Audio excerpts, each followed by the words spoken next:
In the autumn of 1806, a stunning proclamation from President Thomas Jefferson sent a shockwave across the young United States. It warned of a conspiracy, a secret expedition of armed men forming on the western rivers with a purpose unfriendly to the peace of the Union.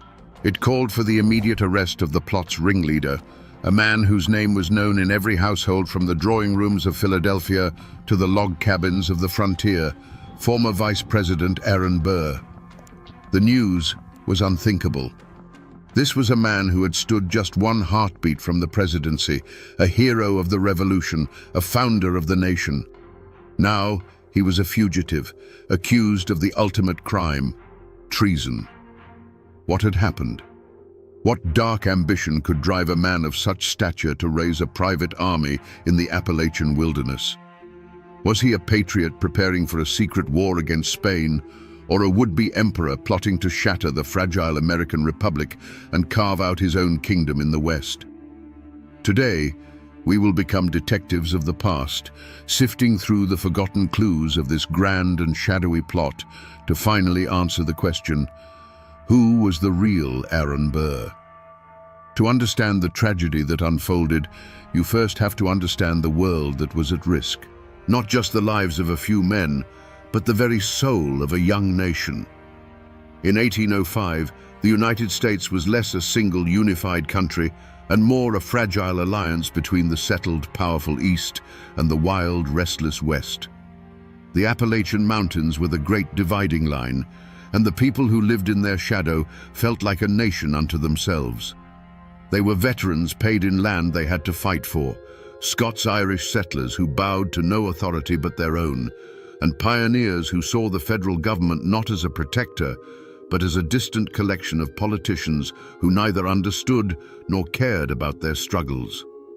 Their lifeline, the mighty Mississippi River, was choked off at its mouth by the Spanish, who held New Orleans. To them, the Union felt like a promise broken. At the heart of this volatile frontier, there was a literal paradise, a place that symbolized everything that stood to be lost. On an island in the Ohio River, a wealthy Irish aristocrat named Harmon Blennerhassett had built a dream. Fleeing scandal in Europe, he and his brilliant wife, Margaret, had constructed a stunning white mansion, a beacon of European culture in the American wilderness. It was filled with telescopes, lavish libraries, and fine art. From its portico, one could hear music and scientific debate instead of the cry of the panther. Blennerhassett was a dreamer, a romantic, a man more at home with a chemistry experiment than a rifle. He sought a life of refined intellectual peace, far from the intrigues of the old world. His wife, Margaret, was his equal in every way, a poet, an accomplished horsewoman, and a gracious host who made their island a legendary oasis of hospitality. They had 2 young sons and a fortune they believed was secure. Their world was one of beauty, science, and domestic tranquility, an idyllic existence carved right out of the rugged frontier. They were not the only ones with a stake in the future. All along the river valleys, thousands of families had gambled everything on this new land. They had cleared the forests, fought off disease, and planted their hopes in the rich, dark soil. Their lives were hard, their dreams simple: to own their land, to provide for their children, and to have a say in their own destiny. They were a proud, tough, and deeply dissatisfied people, their hearts filled with a simmering resentment against the East and a burning hunger for the opportunities they believed lay just beyond the horizon. This, then, was the world that existed before the serpent entered the garden. A fragile nation, a perfect island paradise, and a populace of hardy frontiersmen, all vulnerable in their own ways. They were a collection of dreamers, idealists, and fighters, unknowingly waiting for a charismatic leader to ignite their passions and lead them toward a new destiny or toward their own destruction. The crime, in this case, was not discovered with a single gunshot or a body in a ravine. It was discovered in pieces, a slow dawning horror that spread through the Appalachian territories like a fever. The crime scene was the entire Ohio River Valley, and the clues were not stains of blood, but the sounds of hammers and the whispers of restless men. The epicenter of it all was Harmon Blennerhassett's idyllic island. The once peaceful estate had been transformed. The music and philosophical debates were replaced by the ring of blacksmiths' anvils and the thud of axes. Locals paddling past the island in their skiffs saw things that made no sense. A fleet of 15 massive keelboats was being constructed, far more than any group of simple settlers would need. Harmon Blennerhassett, the gentle scholar, had turned the grand halls of his mansion into a workshop, using his fireplaces to kiln dry the wood for the boats. Huge quantities of supplies were being stockpiled: barrels of pork, sacks of flour, and casks of whiskey, enough to sustain an army, not a handful of families heading to a new farm. The most unsettling clues were the men themselves. Young, rootless, and ambitious men from Pennsylvania, Ohio, and Kentucky began to gather on the island. They weren't farmers. They carried new rifles and spoke not of planting seasons, but of adventure and glory. When questioned, they were evasive, offering a sly grin and a vague promise of riches to be won in the South. The story changed depending on who was telling it. Some said they were off to settle the Bastrop Tract, a massive land grant in Texas. Others winked and spoke of a secret government mission to fight the Spanish. The scene spoke of a grand conspiracy unfolding in plain sight, yet its true purpose remained maddeningly obscure. Was this an elaborate land speculation, as Burr publicly claimed? Or was it the secret mobilization of a patriot army waiting for the president's signal to march on Spanish territory? Or was it something far darker, the birth of a rebel force preparing to turn its guns on its own country? The wilderness offered no easy answers, only a multitude of unsettling questions that grew louder with every plank nailed into place. At the center of this storm of rumor and preparation stood one man, the obvious and immediate suspect: Aaron Burr. This was not some backwoods rabble-rouser. This was a political giant, a fallen angel of the Republic.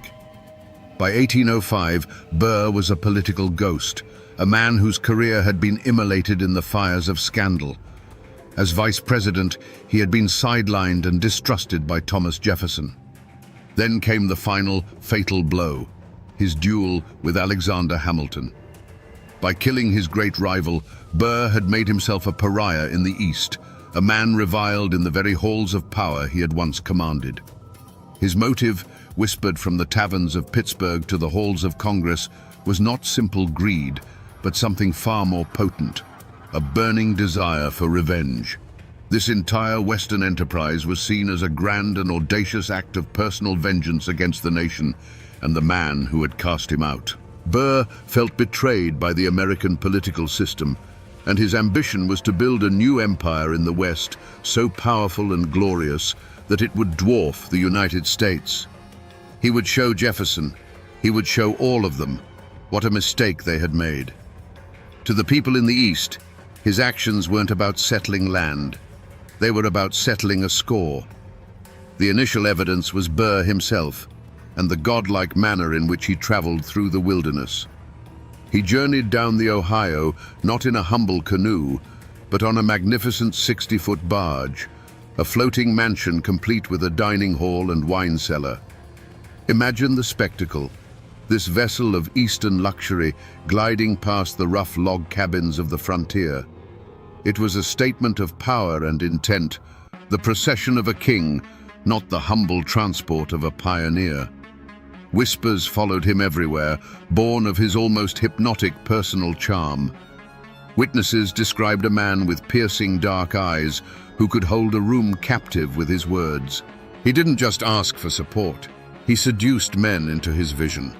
He made every farmer, every militia captain, every wealthy planter feel as though they were the single most important person to the success of his grand and secret enterprise.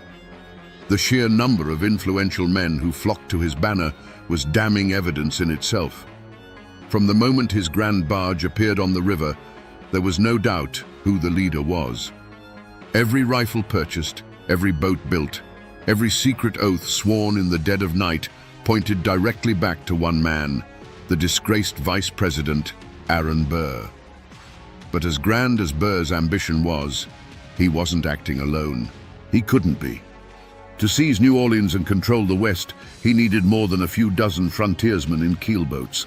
He needed a military man on the inside, a powerful ally who could deliver the U.S. Army itself into his hands.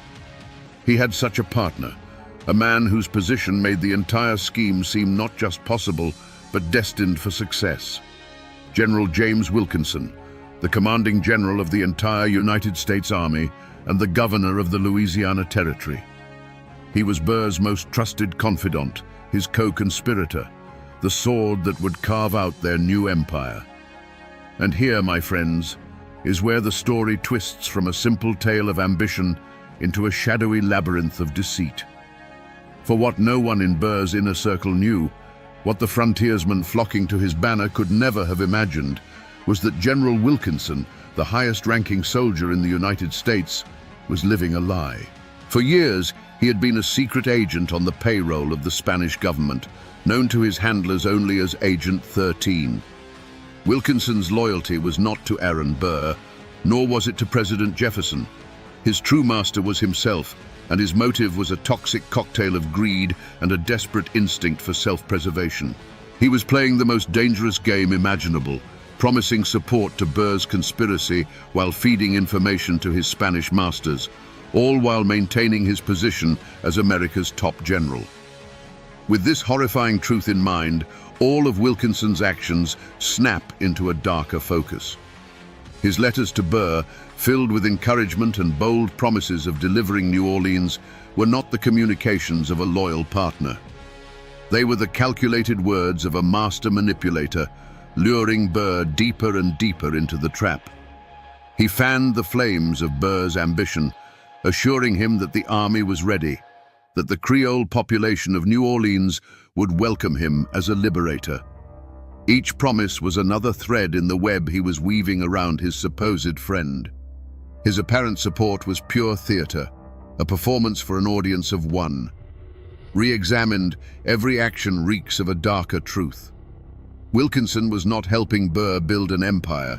He was helping him build a gallows.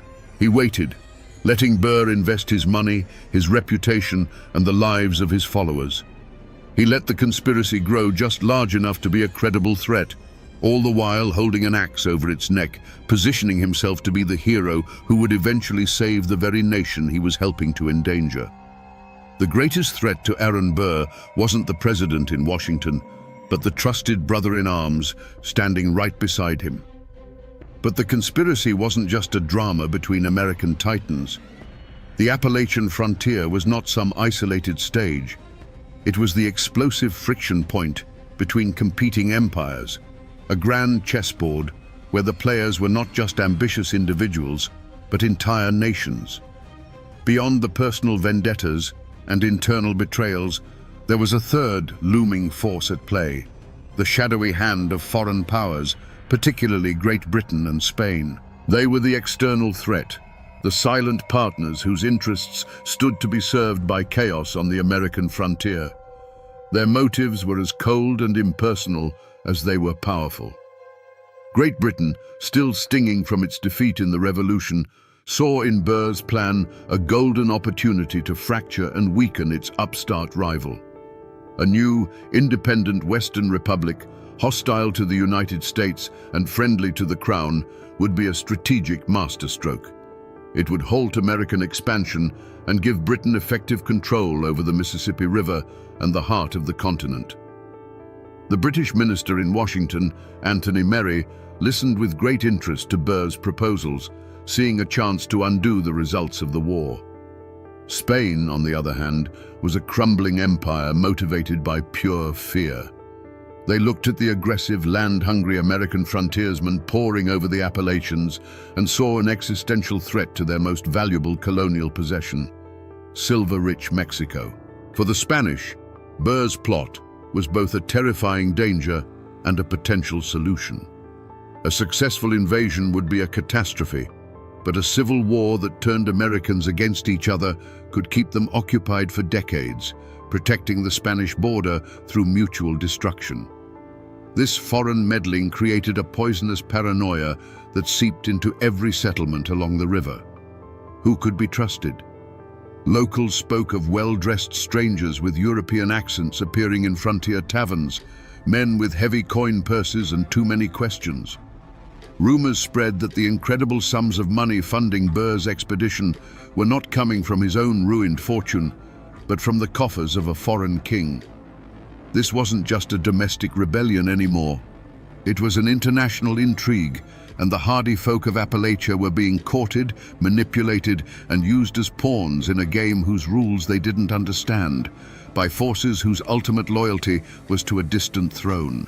The initial pursuit of Aaron Burr was not a chase through the mountains, but a maddening hunt through a wilderness of lies. Burr, a master of political intrigue, had constructed a labyrinth of false trails and red herrings so brilliant that it paralyzed his enemies and confused his friends. The investigation, led from a distance by a deeply worried President Jefferson, repeatedly crashed against the wall of Burr's plausible deniability. The most powerful of these false trails was the public and seemingly legitimate one, the settlement of the Bastrop Tract. Burr had purchased a massive disputed land claim on the Ouachita River in what is now Louisiana. To the world, he was simply the leader of a land company, gathering brave pioneers to build a new life in the West. It was the perfect cover. Every boat built, every barrel of flour purchased, every man recruited could be explained away as a necessary preparation for this grand, legal settlement.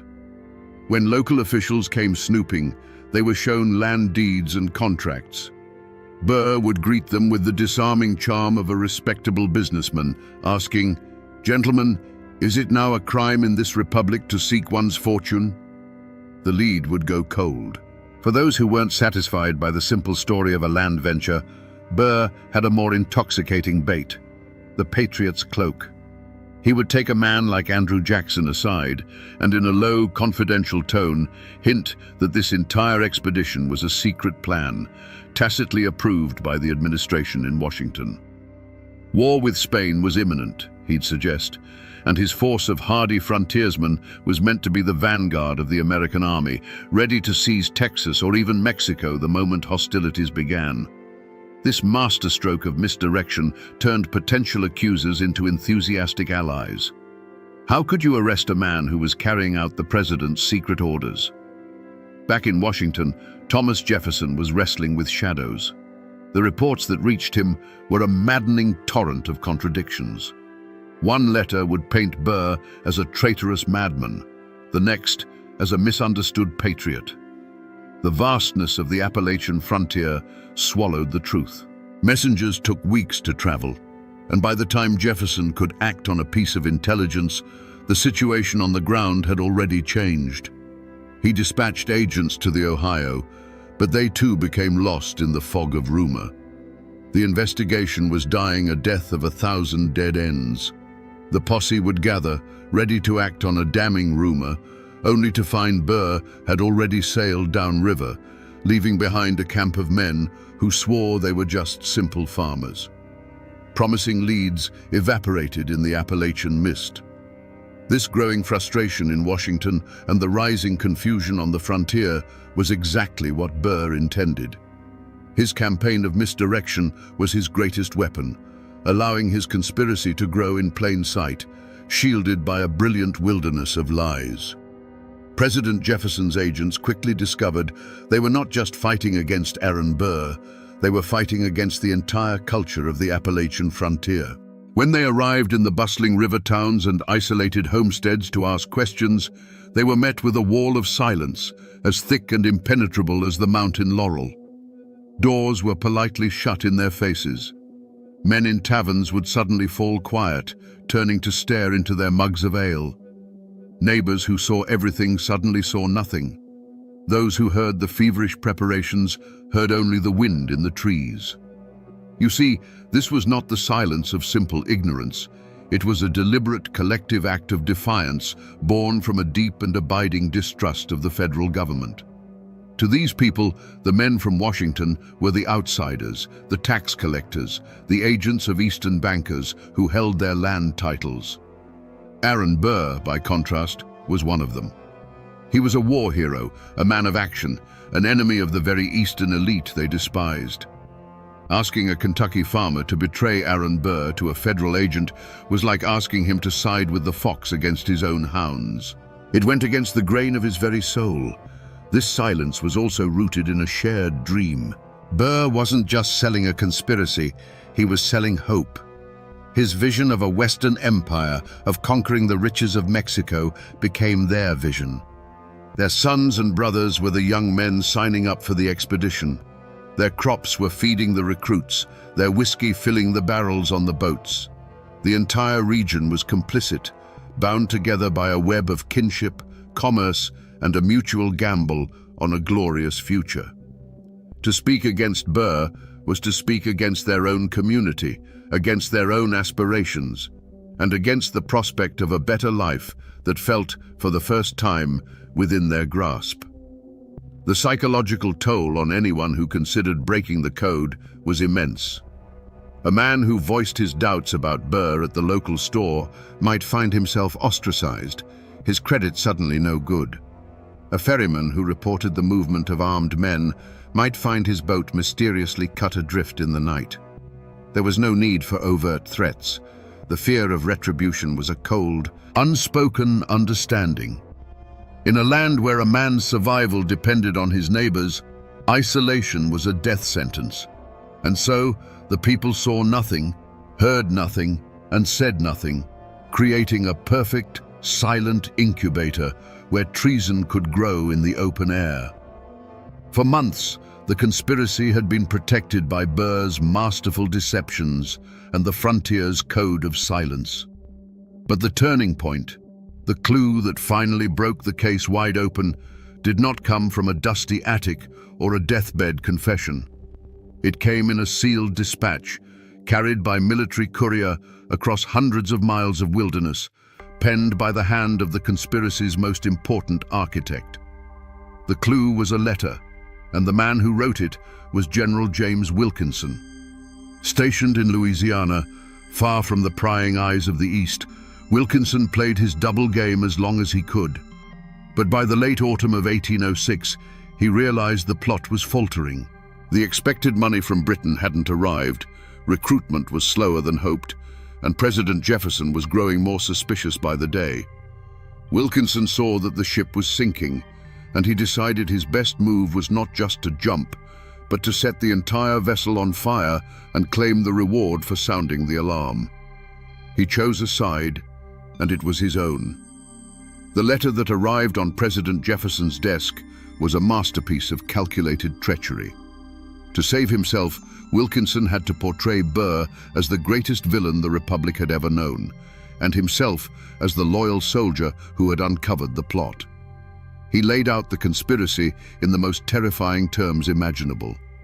He spoke of a plan to seize New Orleans, rob the banks, incite a civil war, and create a Western empire with Burr on the throne. He painted Burr not as a mere adventurer, but as an American Napoleon, a devil whose ambition threatened the very existence of the United States. This letter was the forgotten clue that had been hiding in plain sight all along, the word of a traitor. For Jefferson, it was the moment of horrifying clarity. The fog of rumor was instantly burned away. The contradictory reports, the whispers, the vague warnings, they were all replaced by this one damning account from the highest-ranking general in the army. The labyrinth of lies that Burr had so carefully constructed collapsed in an instant. The letter changed everything. There was no more room for doubt, no more need for cautious investigation. The threat was real, it was imminent, and its full, treasonous scope was finally laid bare. A renewed and terrible urgency seized the capital. The time for waiting was over. The time for action was now. The moment Jefferson broke the seal on that letter, the game was over, and the manhunt was about to begin. With Wilkinson's damning letter in hand, President Thomas Jefferson acted. He issued a presidential proclamation that swept down the Ohio and Mississippi rivers like a flood, a single sheet of paper that tore away the web of lies and unmasked Aaron Burr before the entire nation. The proclamation ordered all civil and military officers to seize the illegal expedition, its boats, its supplies, and its leader. There was no more ambiguity, no more talk of secret government plans or peaceful settlement. The President of the United States had officially branded Aaron Burr a traitor. The news shattered the conspiracy. For the young men gathered on Blennerhassett Island and in camps along the river, the unmasking was a moment of brutal awakening. The dream of Mexican silver and grand adventure evaporated, replaced by the cold, stark reality of treason. They weren't patriots in waiting. They were outlaws, fugitives in their own country. The cause they had pledged their lives to was revealed as a criminal enterprise. And what was the true plot? The one hidden beneath all the layers of deceit. The forgotten clues, the letters between the conspirators, and Wilkinson's own self-serving confession finally revealed the chilling truth. Burr's plan was a masterpiece of flexible ambition. The first step was to lead his army of frontiersmen to New Orleans. He would seize the city, its federal arsenal, and its treasury. From there, his options would open up. If the moment was right, he would persuade the western states, Kentucky, Tennessee, Ohio, to secede from the Union and form a new Western empire with himself as its head.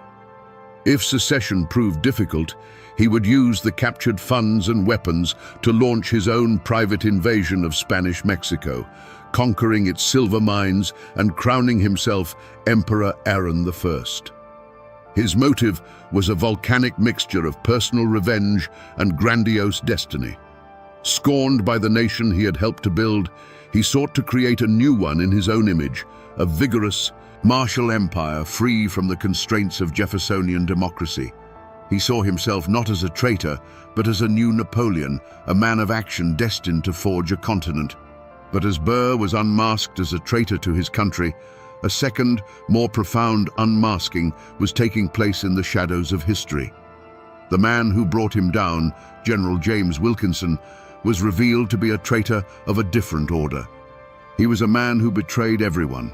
He betrayed Spain by plotting with Burr. He betrayed Burr by exposing him to Jefferson.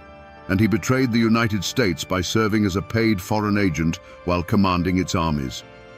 The Great Burr Conspiracy was not ultimately foiled by loyal patriots.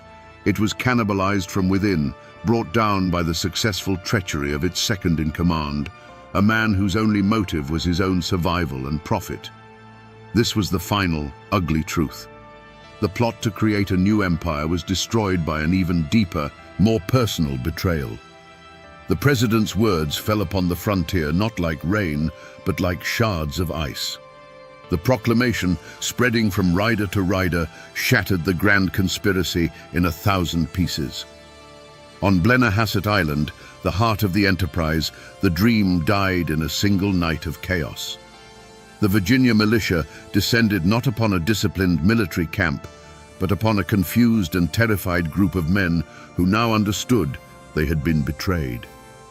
With Burr and Blennerhassett already downriver, the abandoned recruits, their hopes of glory and riches turned to ash, unleashed their fury on the paradise that had lured them in. Through the eyes of Margaret Blennerhassett, who had been left behind, paradise was lost in a symphony of destruction. She didn't see a battle, she heard the end of a world. She heard the splintering crash of fine cherrywood as elegant furniture was broken apart.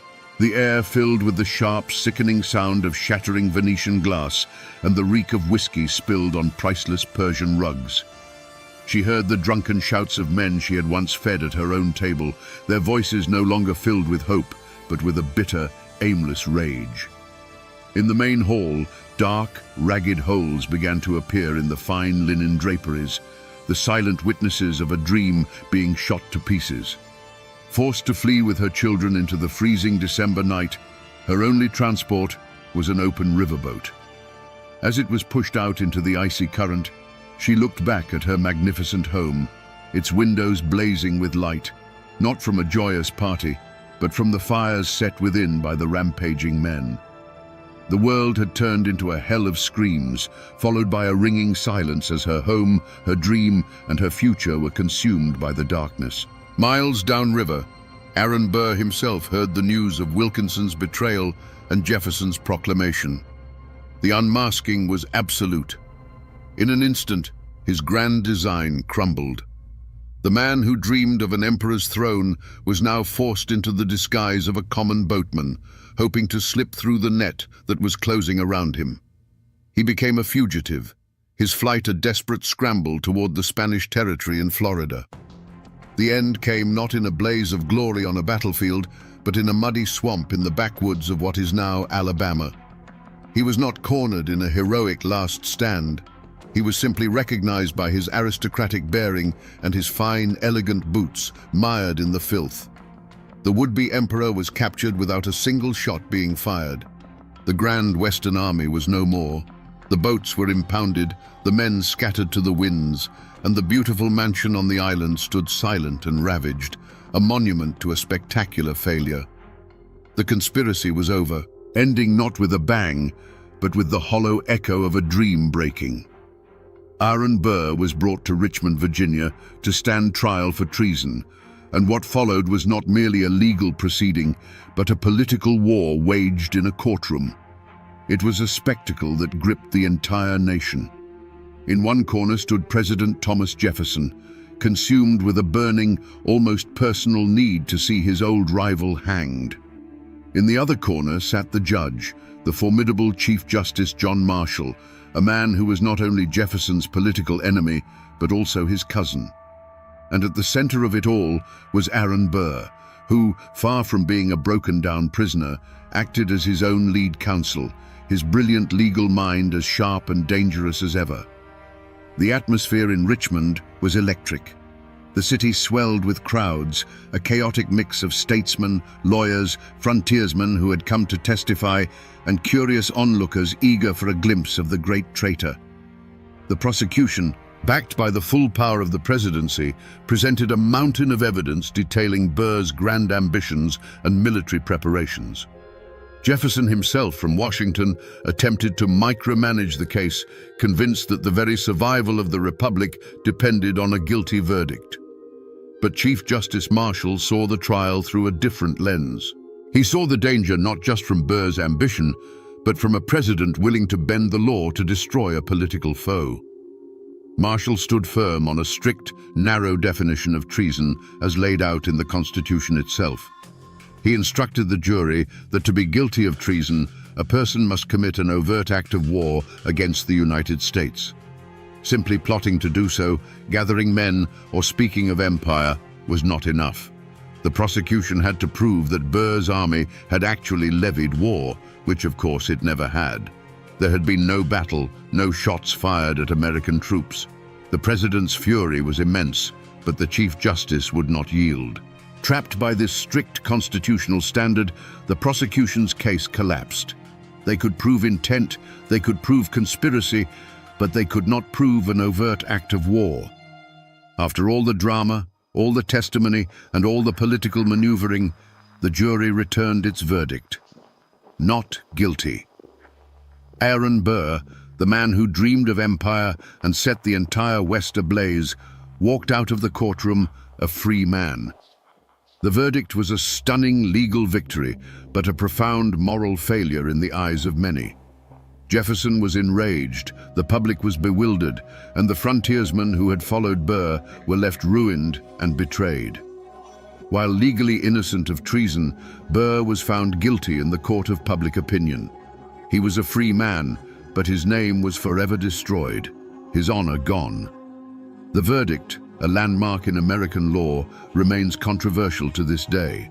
A verdict that still sparks arguments in these hills about whether justice was truly served, or if the greatest traitor of them all simply got away with it. The storm of the Burr conspiracy had passed, but the wreckage was strewn across a generation. Though acquitted, Aaron Burr was a ruined man. He became a living ghost, a specter of his former self, ostracized from the country he had once helped to lead. He spent years in self-imposed exile in Europe, still scheming, still trying to find a foreign monarch to back his imperial dreams, but he was a man without a country and without credibility. He eventually returned to America and spent his final decades as an obscure lawyer in New York City, haunted by the shadows of what might have been. The man who dreamed of an emperor's throne died in relative poverty, his name forever synonymous not with founder, but with traitor. For Harmon and Margaret Blennerhassett, the dream had become a permanent nightmare. Their island paradise was a memory, their mansion a looted shell, their fortune gone. Harmon was arrested and spent months in a Richmond prison before the charges were dropped in the wake of Burr's acquittal. But his freedom was a hollow victory. Hounded by debt and disgrace, the couple wandered for years, from Mississippi to Canada to the Caribbean, trying to rebuild their lives, but they never recovered. Harmon died in poverty, and Margaret's final years were spent petitioning a Congress that had long forgotten her for some compensation for their ruined home. The idyllic life they had built in the wilderness was the first and most tragic casualty of Burr's ambition. But not everyone was destroyed. In Tennessee, Andrew Jackson, the fiery general who had been so taken with Burr, emerged from the scandal not only unscathed, but strengthened. He had been cautious, demanding proof that Burr's plans were sanctioned by the government. When that proof never came, and Wilkinson's betrayal was revealed, Jackson swiftly and publicly distanced himself from the plot, positioning himself as a loyal patriot who had been misled. The affair taught him a valuable lesson in political survival and reinforced his reputation as a shrewd and decisive leader. His brush with Burr's treason did nothing to slow his own meteoric rise to power. And the arch-traitor himself, General James Wilkinson, the man who had betrayed Spain, Burr, and the United States, he was never held to account. Despite a congressional investigation that uncovered his long history as a Spanish spy, he was exonerated, his web of lies and influence proving too thick to penetrate. He retained his command, continued his career, and died years later, the ultimate survivor of the web of lies he himself had spun. His fate was perhaps the story's bitterest lesson, that in the murky world of power, the greatest crimes are sometimes the ones that go unpunished. Even now, more than 2 centuries later, the traces of this grand and failed dream have not vanished from the land. The conspiracy is not just a story in a history book, it is a scar left on the map of Appalachia, a memory etched into the landscape itself. If you travel today to a small island in the Ohio River near Parkersburg, West Virginia, you can step right into the heart of the story. Blennerhassett Island is now a state park. The magnificent Palladian mansion, destroyed by fire and the passage of time, has been meticulously reconstructed, its white columns rising once more from the wilderness.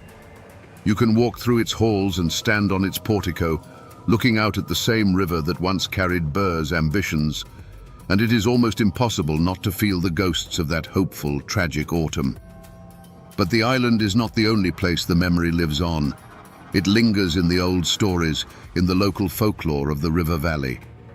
For generations after Burr fled, treasure hunters would search the caves and hollows along the Ohio. They were looking for Burr's lost treasure, chests of Spanish silver and gold that legend says he was forced to bury when he became a fugitive. No great treasure was ever found, of course, but the myth itself is a powerful echo of the original promise that lured men to his banner. The dream of unimaginable wealth, a shortcut to a better life, buried just beneath the Appalachian soil. The land itself has not forgotten. The Ohio River, the great artery of the conspiracy, still flows past the same towns, Marietta, Parkersburg, Cincinnati, that once buzzed with whispers of the coming expedition.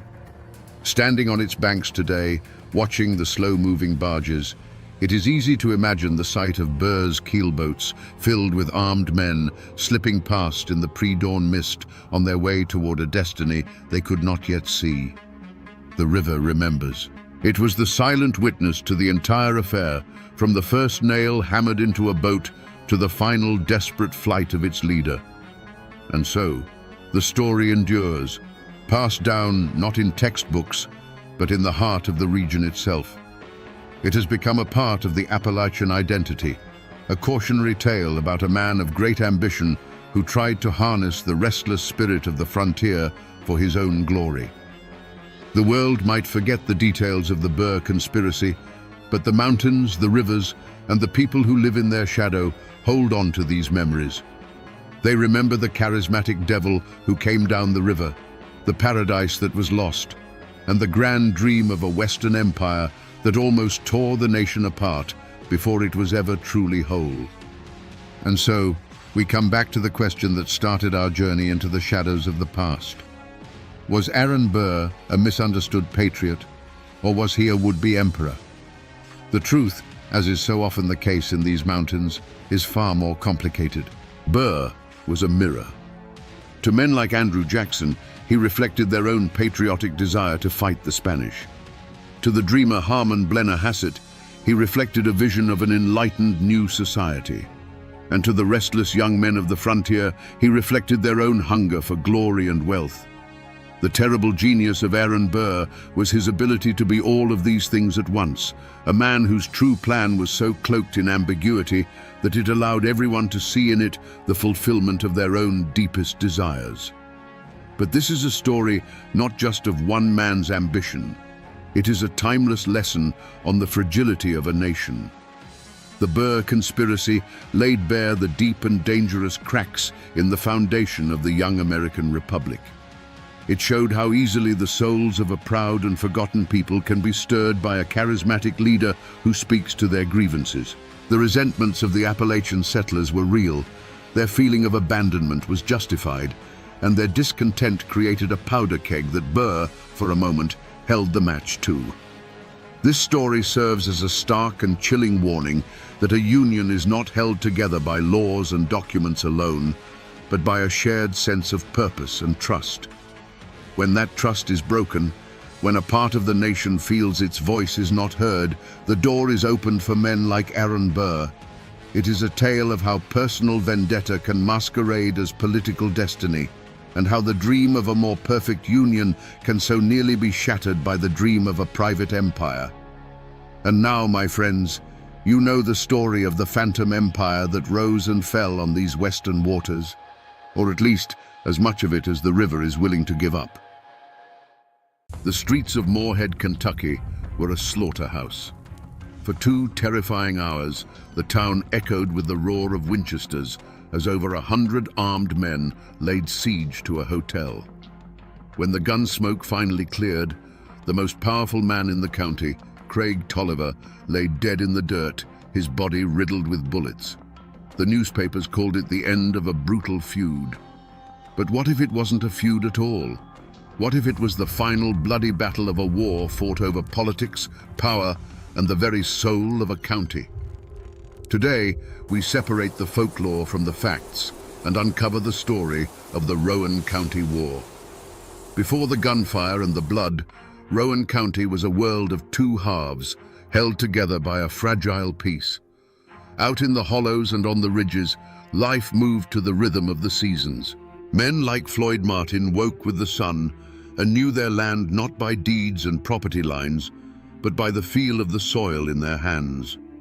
They were farmers, patriarchs of large families, their wealth measured in livestock, healthy children, and the respect of their neighbors. Their world was one of hard work, self-reliance, and a fierce independence born from the isolation of the mountains. To them, the law wasn't written in a book down at the courthouse. It was a code of honor passed down through generations. Then there was the town of Morehead. It was the county's beating heart, and its pulse was controlled by one man, Craig Tolliver. His kingdom wasn't made of dirt and timber, but of influence and fear. From the bar of his Monarch Saloon or a suite in his Galt House Hotel, he orchestrated the county's politics. He was handsome, always dressed in fine clothes that stood out against the town's mud and dust, but his smile never quite reached his eyes. He was the democratic boss, the man who could make another man rich with a handshake or ruin him with a whisper. He saw Moorhead not as a home, but as a chessboard, and every person in it was a pawn. These two worlds brushed against each other on market days. The Martin clan and their Republican allies would ride into town, their faces weathered by the sun, their conversations quiet and watchful. They'd trade their crops, buy supplies, and endure the smirks of Tolliver's men who ran the town. In the saloons, Democrats and Republicans drank at separate tables, the air thick with an unspoken history. Everyone knew who had worn the blue and who had worn the gray, or whose father had. It was a peace, but it was the kind of quiet you get in the woods just before a storm breaks. Every handshake was a calculation. Every glance held a question. The people of Rowan County were living on a fault line, a deep crack in the earth left by the Civil War, and everyone could feel the ground trembling beneath their feet. They were proud people, both in the town and in the hills, and pride in Appalachia is a dangerous thing. It can build a home, but it can also burn one to the ground with everyone still inside it. And on the horizon, an election was coming. It was August of 1884. To the rest of America, it was just another local vote. But in Rowan County, it wasn't about choosing a representative. It was a referendum on power itself. It was the spark falling toward a powder keg that had been filling for 20 years. Little did they know, this day of voting would not be settled with ballots, but with blood, and the world they knew was about to be lost forever in a haze of gun smoke. The hatred that fueled the Rowan County War wasn't born in a saloon brawl in 1884. Its seeds were sown 20 years earlier in the blood and fire of the Civil War. Kentucky was a state torn in half, a borderland where loyalties were not to a flag, but to family and to the ground beneath one's feet. Brother fought against brother, and neighbor took up arms against neighbor. When the war ended, the soldiers returned to their farms and towns, but they brought the conflict back with them. They laid down their rifles, but they never truly laid down the fight. In the rugged hills of Rowan County, these old battle lines hardened into political identities. To be a Republican, like the Martins, was to align with the Union, with the federal government that had preserved the nation. It was the party of Lincoln, a symbol of victory and order to some, but of occupation and overreach to others. To be a Democrat, like Craig Tolliver and his faction, was to carry the banner of the old Confederacy, of states' rights and resistance to that same federal power. It was a politics of pride and grievance, a burning resentment that the world had been turned upside down. This wasn't about policy debates, it was about memory. It was about which side your father fought on at Perryville or Shiloh. It was about remembering the Union patrols or the Confederate raiders who had passed through these very hollows. The land itself held these memories. For the Martins and their allies, their farms were a testament to their own hard work and independence, a legacy carved from the wilderness. For Tolliver, the town of Moorhead was a different kind of territory, a center of power to be controlled, its commerce and law to be bent to the will of his party, his faction, his cause. In these mountains, a family name is a heavy thing. It's a coat of arms and a burden, all at once. The name Martin became a rallying cry for every Republican farmer who felt choked by the town's political machine. It stood for the country, for the hills, for the men who answered to no one but God. And the name Tolliver became the symbol of absolute democratic control, of the saloons, the courthouse, and the money that made the town run. It was a feud of ideas long before it was a feud of men. The blood of the Civil War had never truly dried. It had just soaked into the soil, waiting for a single spark to turn the ground red once more. The conflict in Rowan County didn't live in grand declarations, but in the quiet, poisonous whispers that spread from house to house. Craig Tolliver's Monarch Saloon wasn't just a place to drink. It was a spider's parlor where the web of rumor was spun. Here, his lieutenants, men who owed him their jobs or their freedom, would gather. They were the town's deputies, clerks and business owners, all bound to Tolliver by loyalty or fear. They nurtured every slight against their party, magnifying small disputes into grave insults against the democratic cause and Tolliver himself. The Martin alliance was quieter, forged not over whiskey, but over shared meals and silent nods of understanding on the steps of a country church. Theirs was a sprawling network of kin and fellow Republicans, families like the Coopers and the Hoggers, who saw Tolliver's grip on the courthouse as a tyranny that was slowly strangling them. They were men who had been denied loans, lost court cases on technicalities, or had their businesses squeezed by Tolliver's allies. Their support for Floyd Martin wasn't just political, it was a matter of survival. The ground was already salted with old wounds. Just a few years prior, a sheriff's election had been decided by a handful of questionable ballots, installing a Tolliver man and leaving the Martins and their supporters feeling cheated and disenfranchised. There was the bitter memory of a land dispute between a Tolliver ally and a Republican farmer, a case settled in a court controlled by Tolliver's friends. These weren't isolated incidents, they were a pattern. Each one was a fresh layer of resentment, a reminder that the law in Rowan County bent to the will of the town boss. Gossip became a weapon, as dangerous as any pistol.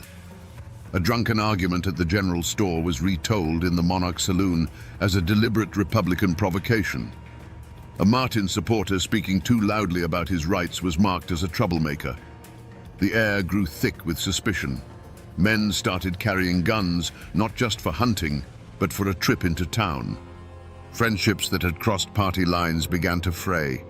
The community wasn't just divided, it was curdling, turning sour with paranoia and hate. The stage was being set for a tragedy, and every rumor, every old grudge, was another nail being hammered into the coffin of peace. In the long, sweltering weeks leading up to the August election of 1884, a heavy stillness settled over Rowan County. The summer had been brutally hot and dry, cracking the creek beds and turning the dirt roads into a fine, choking powder that coated every leaf and fence post. Old-timers whispered that it was a bad sign when the katydids fell silent in the heat of the day.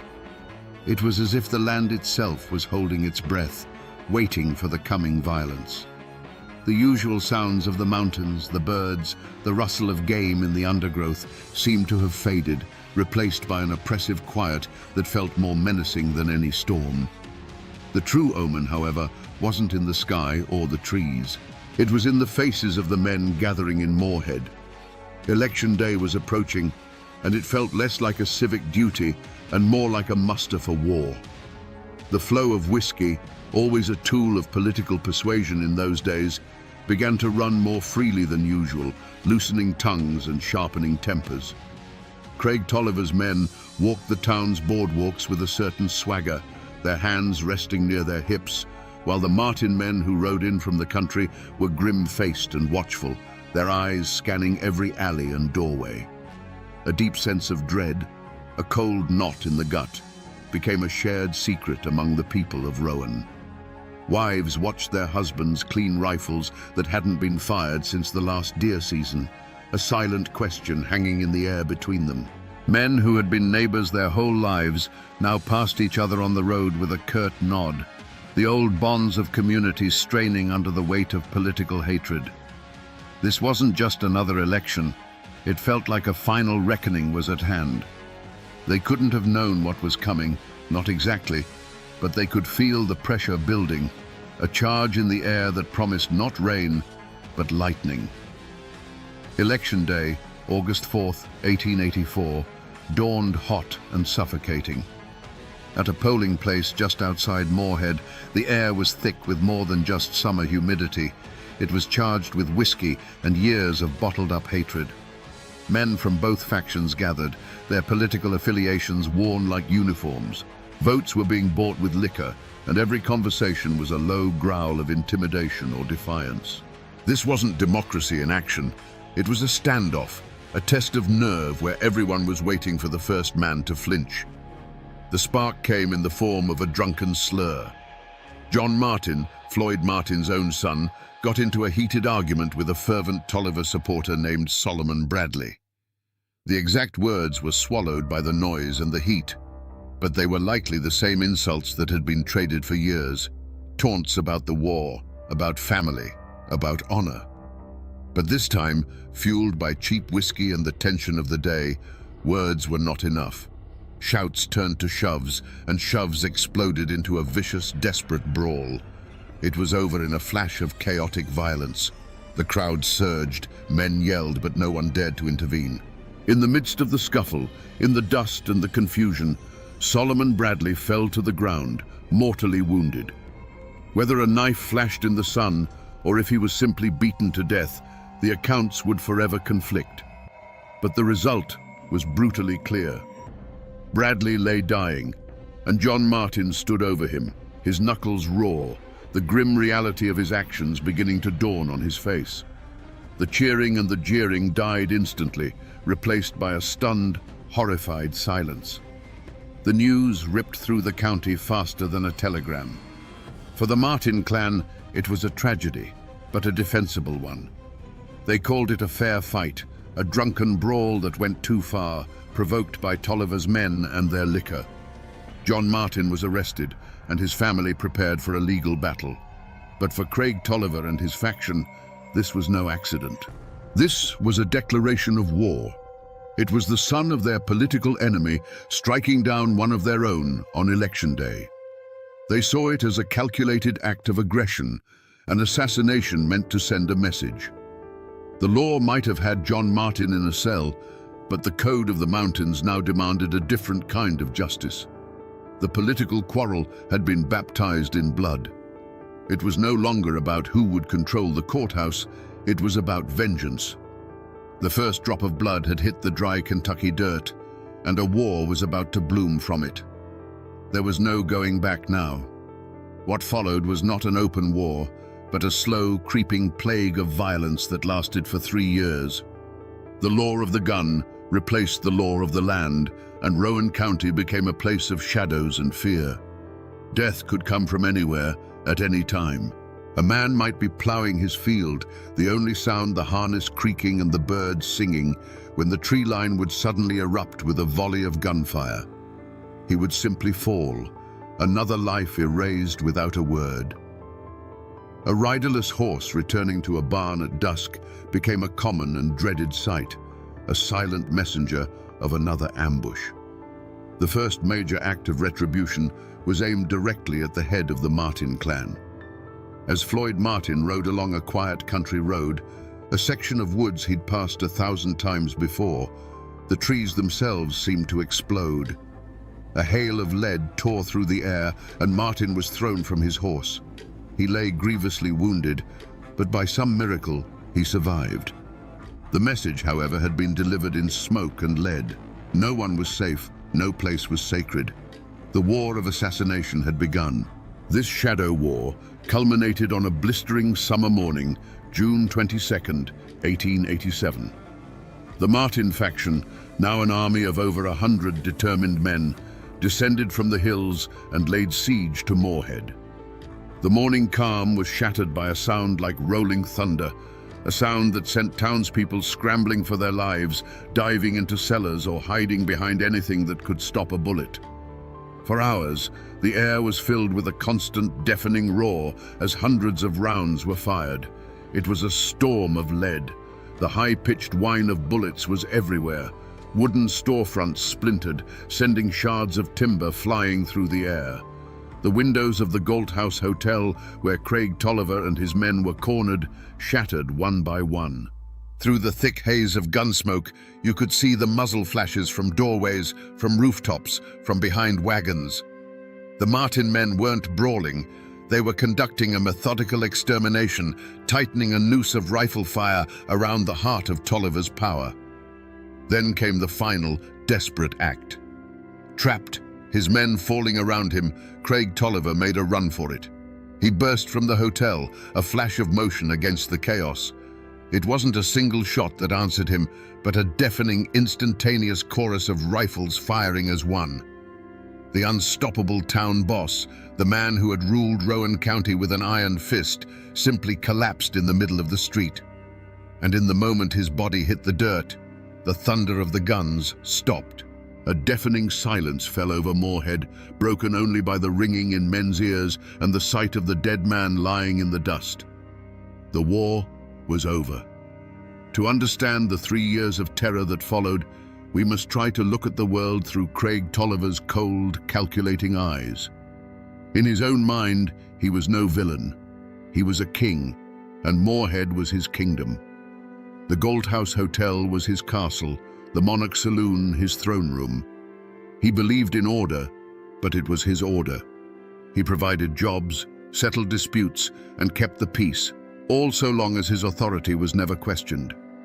He didn't see the Martins and their allies as a political opposition. He saw them as rebels, as a disease threatening the body of his carefully controlled world. When Solomon Bradley was killed on election day, Craig Tolliver didn't see a drunken brawl gone wrong. He saw an assassination. He saw the son of his chief rival striking down one of his loyalists in a blatant act of defiance.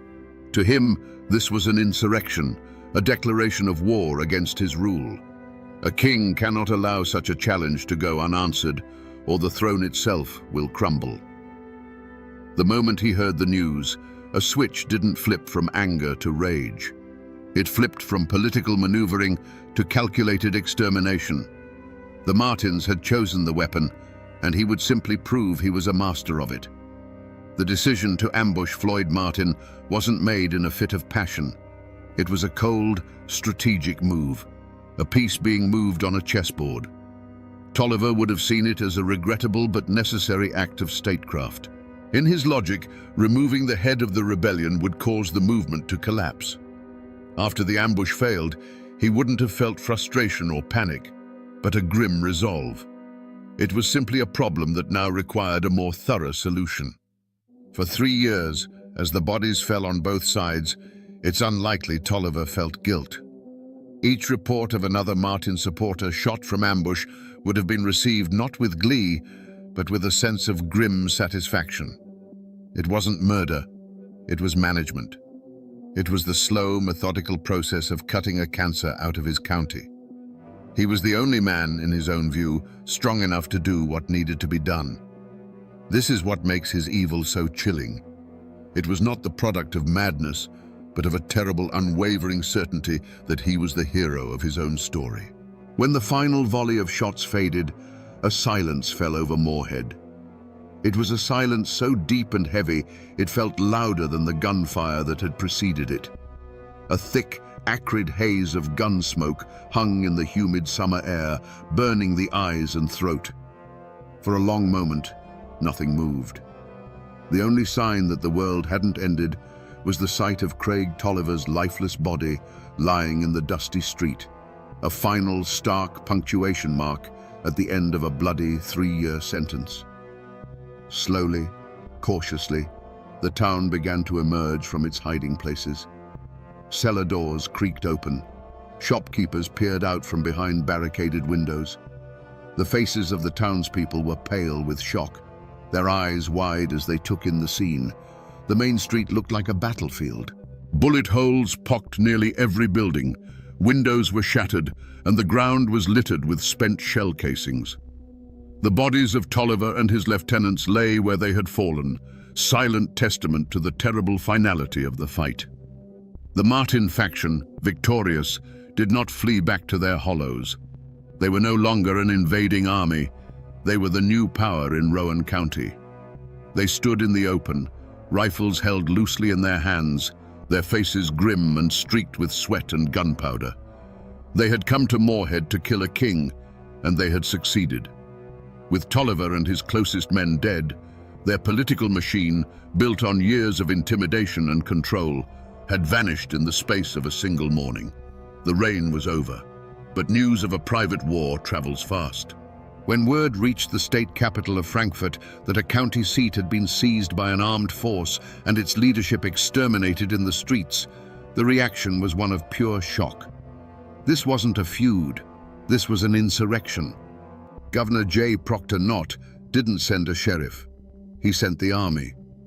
For the first time in Kentucky's history, the state militia was called out to quell a local war. Days later, uniformed soldiers marched down the main street of Moorhead, their polished boots kicking up the same dust that had soaked up Craig Tolliver's blood. They came with bayonets fixed, under orders to restore order by force if necessary. They were a foreign power, an outside authority that neither the Martins nor the Tollivers had ever answered to. Their arrival marked the true end of the war. The law of the mountains had finally been silenced by the law of the state. The arrival of the state militia did not bring peace to Rowan County. It simply put a lid on a boiling pot. The gunfire was replaced by a tense, suffocating quiet, enforced by the cold steel of soldiers' bayonets. But beneath this forced calm, the community was more fractured than ever. The war wasn't over. It had just moved indoors, into the whispers in the general store and the fearful glances exchanged over church pews. The town of Moorhead and the surrounding hollows broke into two camps, with a terrified majority caught in the middle. For the Republicans and the families of the Martin faction, it was a moment of liberation. They saw themselves not as killers, but as patriots who had overthrown a tyrant. They had stood up to Craig Tolliver's machine and won, restoring what they believed was true justice to the county. They were the heroes of their own story, and they expected to be treated as such. But for the friends, allies, and business partners of the dead Democrats, the Martin clan was a mob of savage murderers from the hills. They saw the great gunfight not as a battle, but as a massacre, and they now lived in mortal fear of the men who had perpetrated it. This fear gave birth to a powerful conspiracy of silence. When the state authorities began their investigation, they were met with a wall of sealed lips and downcast eyes. Men who had witnessed the entire 2-hour battle from their shop windows suddenly claimed they had been hiding in their cellars and had seen nothing.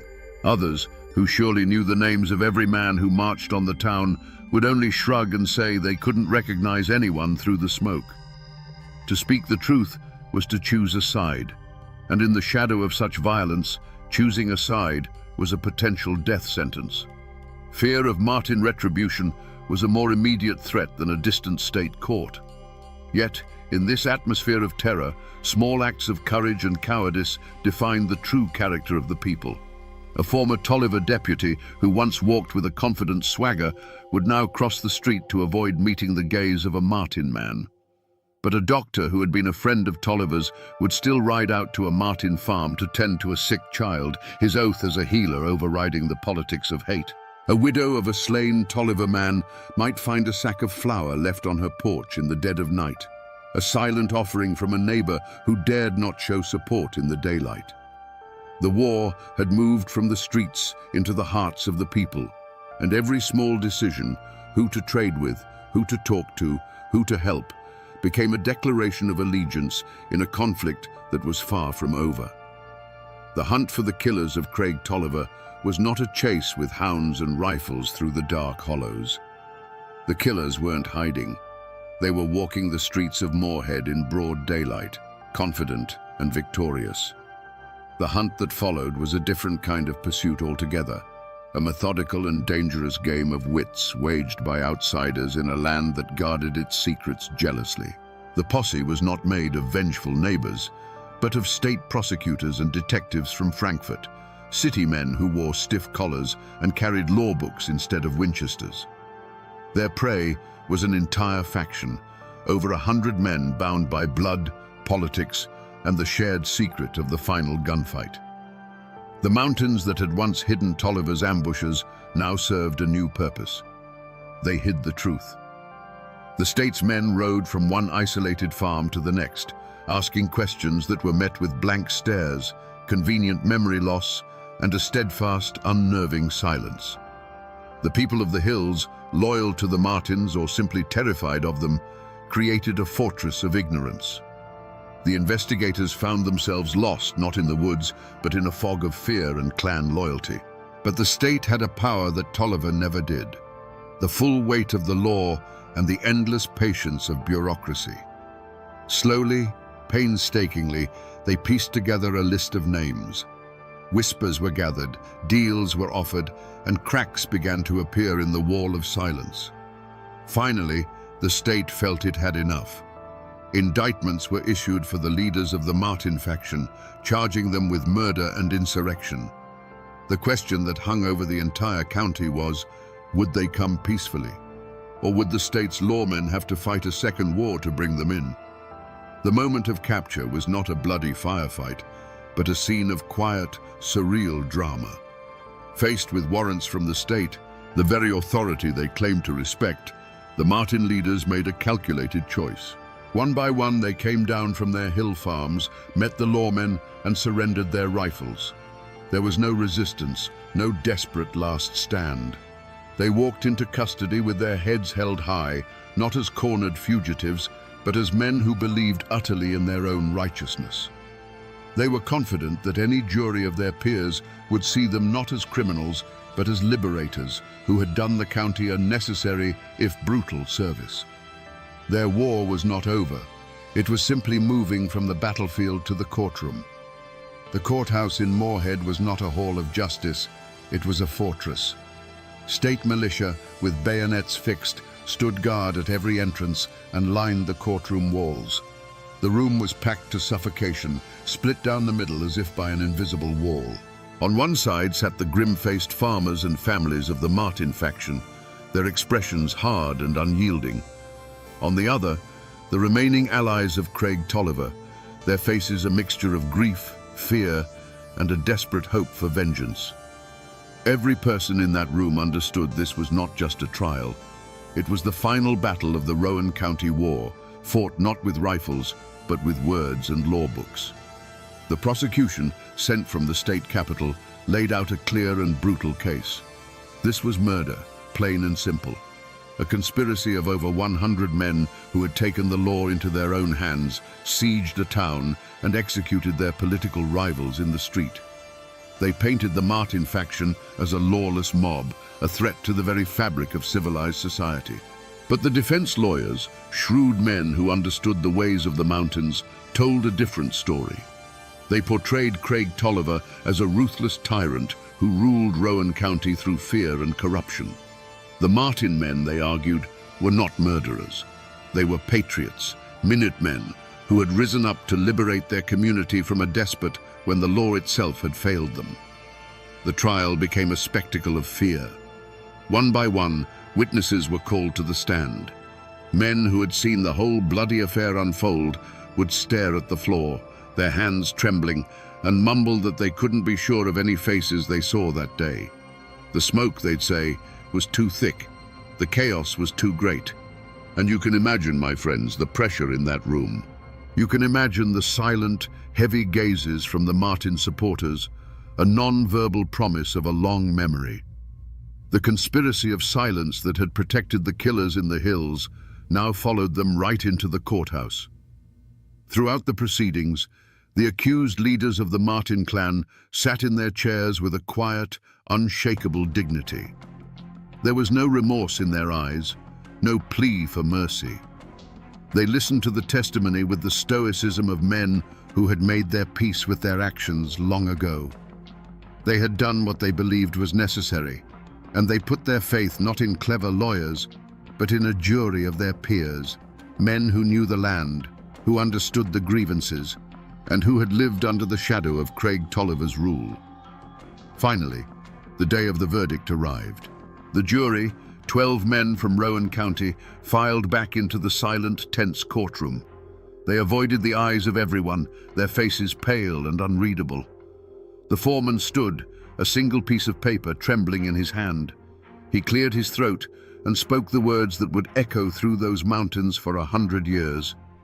On the charge of murder, on the charge of insurrection, the verdict for every single man was the same: not guilty. A roar erupted from one side of the room, a wave of triumphant relief. On the other side, there was only the dead silence of disbelief and defeat. The Martin men walked out of the courthouse as free men, acquitted by a jury of their neighbors. The law of the state had spoken, but was it justice? Or was it fear, wearing a judge's robes? The Martin men walked free from the courthouse, but the war had left a scar on every soul in Rowan County.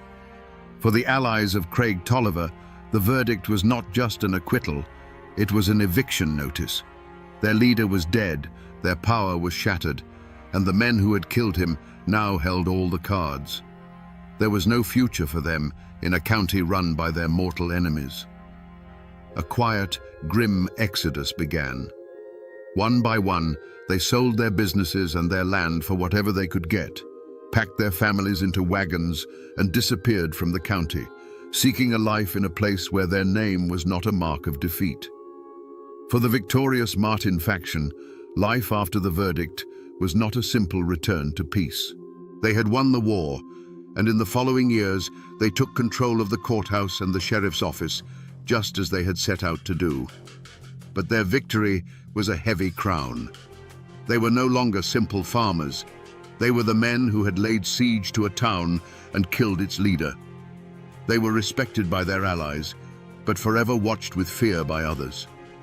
They had to live with the ghosts of what they had done, and the silence of their neighbors was a constant reminder of the blood that had been spilled. They had freed Rowan County from a tyrant, but in doing so had become figures of awe and terror themselves. The community, caught in the middle, made a silent pact to forget. It was a wound too deep to be discussed, a memory too painful to be preserved.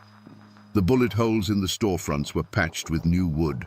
The Galt House Hotel, the blood-soaked epicenter of the battle, stood empty and decaying for a time, a grim monument to the war, until it eventually burned to the ground, taking its ghosts and stories with it in the smoke. People stopped talking about the feud. A generation grew up knowing only a sanitized version of the story, or perhaps none at all. The great gunfight became the county's dark secret, a history that everyone knew, but no one dared to speak aloud. For the sake of peace, Rowan County buried its own past under a thick, heavy blanket of collective silence.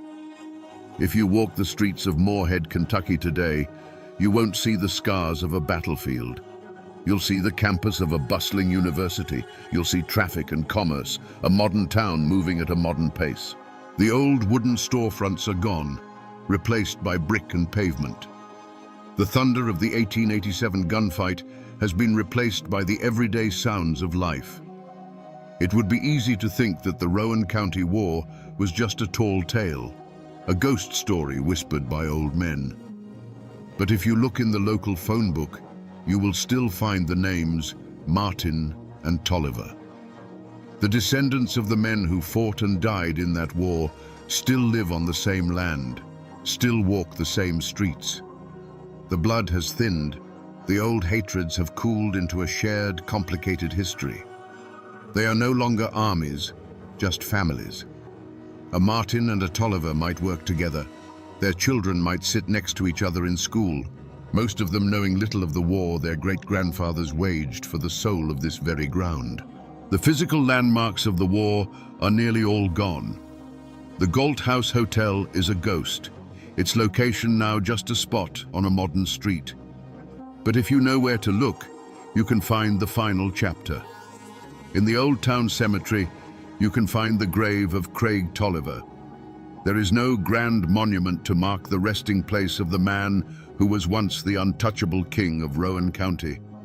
There is only a stone, weathered by more than a century of Kentucky rain and sun, his name slowly being erased by time. It's a quiet, humble end for a man whose life was so loud and violent.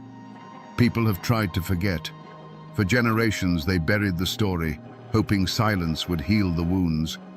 But in Appalachia, the land has a memory longer than any person's. The mountains that surround Moorhead stood as silent witnesses to the ambushes and the final bloody siege. The waters of Triplet Creek still flow as they did when they ran dark with rumor and fear. The buildings are gone, the guns are rust, and the men are dust, but the mountains remember everything. So we return to the question we asked at the very beginning around this digital campfire. Was this a feud, or was it a war? The story of Rowan County gives us a clear and chilling answer. This was not a petty squabble between families. It was the final bloody battle in a political war that had been simmering since the end of the Civil War. It's a brutal lesson in what happens when the law serves one man instead of all men, and when an entire community feels it has no recourse but the rifle. The great tragedy of the Rowan County War is that there were no simple heroes. To defeat a tyrant like Craig Tolliver, who had wrapped the law around himself like a shield, the Martin faction had to become a mirror of his own ruthlessness. They had to abandon that very law and become an army, delivering a verdict with a volley of lead because they believed a jury never would. This story forces us to confront an uncomfortable truth, that the line between a liberator and a killer can sometimes be as thin as a puff of gun smoke. This is a story of the indomitable and sometimes terrifying Appalachian spirit. It is a testament to a code that says a man's honor is his own to defend, and that power taken by force can be taken away by force. It is a dark and violent chapter in our history, but one we must remember, for it reminds us that beneath the quiet surface of our towns and our histories, there are sometimes wars that have never truly ended. And now, my friends, you know the rest of the story.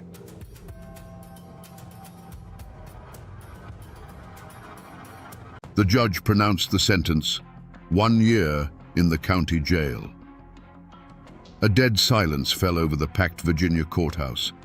Then, the patriarch of the most powerful clan in these mountains, Floyd Allen, rose to his feet. His eyes blazed as he uttered the words that would become a signal for slaughter. "Gentlemen, I ain't a-goin'." A split second later, the courtroom exploded in a firestorm of bullets. When the gun smoke cleared, the judge, the sheriff, and the prosecutor lay dead. The newspapers called it an act of savage barbarism. But was it a cold-blooded ambush, or the last desperate stand of a man defending his honor? Today, we will try to find the truth behind the 90 seconds of hell that forever scarred these mountains. To understand the blood that was spilled, you first have to understand the world that was about to be lost. This was Hillsville, Virginia, at the dawn of the 20th century. Tucked deep in the Blue Ridge Mountains, this wasn't just a town, it was a fortress of tradition, a kingdom unto itself. Here, the hollows held the morning mist like secrets, and the rugged peaks stood as silent guardians against a world that was changing too fast. This was a land governed not by laws written on paper in some distant capital, but by the unwritten code of the mountains. The people here were cut from a different cloth. They were the descendants of Scottish-Irish settlers, a folk as hard and unyielding as the rock beneath their feet. They were fiercely independent, deeply suspicious of outsiders, especially the Flatlanders and their government. For them, the ultimate authority wasn't a judge or a sheriff, it was the family, the clan. Loyalty was the highest virtue, and honor was a currency more valuable than gold. An insult to one was an insult to all, and a man was expected to defend his name with a steady hand and a loaded gun. And in this world of shadow and stone, no clan cast a longer shadow than the Allens. They were the embodiment of the mountain spirit, powerful, proud, and absolutely uncompromising. They weren't just a family, they were a force of nature, with dozens of kin and supporters who looked to them for leadership, protection, and justice. When the Allens spoke, Carroll County listened. At their head stood the patriarch, 56-year-old Floyd Allen. Don't picture some simple farmer. Floyd was a titan of the mountains, a wealthy landowner, a savvy businessman who owned a general store and a sawmill. He was known for his immense strength, his quick temper, and a will made of iron. He never backed down from a fight, and he never broke a promise. To the people of Carroll County, he was more than a man. He was their king. The Allens lived by a simple, terrifying creed, an oath that was whispered with a mix of fear and admiration across the county. It was the foundation of their power and the very core of their identity. No Allen will ever go to jail. This wasn't just a boast. It was a declaration of sovereignty, a promise that they would answer to their own code of honor before they ever answered to the laws of the Flatlanders. But the outside world, with its telegraphs, its railroads, and its centralized government, was creeping closer. The authority of the state was pressing in on this isolated kingdom, seeking to replace the ancient law of the clan with the modern law of the land. The world of the Allens and the world of Judge Thornton Massey were two massive millstones, grinding slowly, inevitably, toward each other. It was only a matter of time before someone got crushed between them. Great tragedies often begin with the smallest of things, a spark in a tinder-dry forest. For the Allens, that spark was a clumsy gesture at a local corn festival. Floyd's young nephew, Wesley Edwards, tried to kiss a girl. It was a foolish, youthful act, but in the mountains, where a woman's honor is fiercely guarded, it was a profound offense. The girl's brothers, Will and Sid, saw it, and fists flew. News of the fight traveled fast, echoing through the hollows until it reached the ears of Floyd Allen. His nephew had been challenged, his kin had been disrespected. This was not a simple brawl to him, it was a stain on the honor of the entire Allen clan. He didn't wait for the law, he dispensed his own. He met the Edwards brothers on a dusty road, and the conversation was short. According to witnesses, Floyd, a man of formidable strength, beat one of the brothers so severely with the butt of his pistol that he left him bleeding and broken in the dirt. Now the outside world was forced to act. The beating was too public, too brutal to ignore. A warrant was issued for the arrest of Floyd Allen. Sheriff Lewis Webb and his deputy, men who knew exactly who they were dealing with, rode out to Floyd's home. They were met on the porch by the patriarch himself, not with his hands up, but with a rifle cradled in his arms. In a tense standoff, Floyd made his position clear.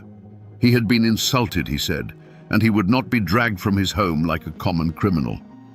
This was the moment the line was truly crossed. Floyd Allen looked the law in the eye and did not blink. He told the sheriff that he would come to court, but he would come on his own time, on his own terms. And incredibly, that's exactly what happened. The sheriff and his deputy retreated, empty-handed. Floyd surrendered when he was ready, walking into town not as a prisoner, but as a king granting an audience. He had bent the law to his will, proving to everyone in Carroll County that he was a power unto himself. But in doing so, he had thrown down a gauntlet. He had publicly humiliated the court and dared it to challenge him. Now, all eyes turned to the Hillsville courthouse. It was no longer a place for a simple assault trial. It was a battlefield, and everyone knew the Allens were coming prepared for war. March 14th, 1912.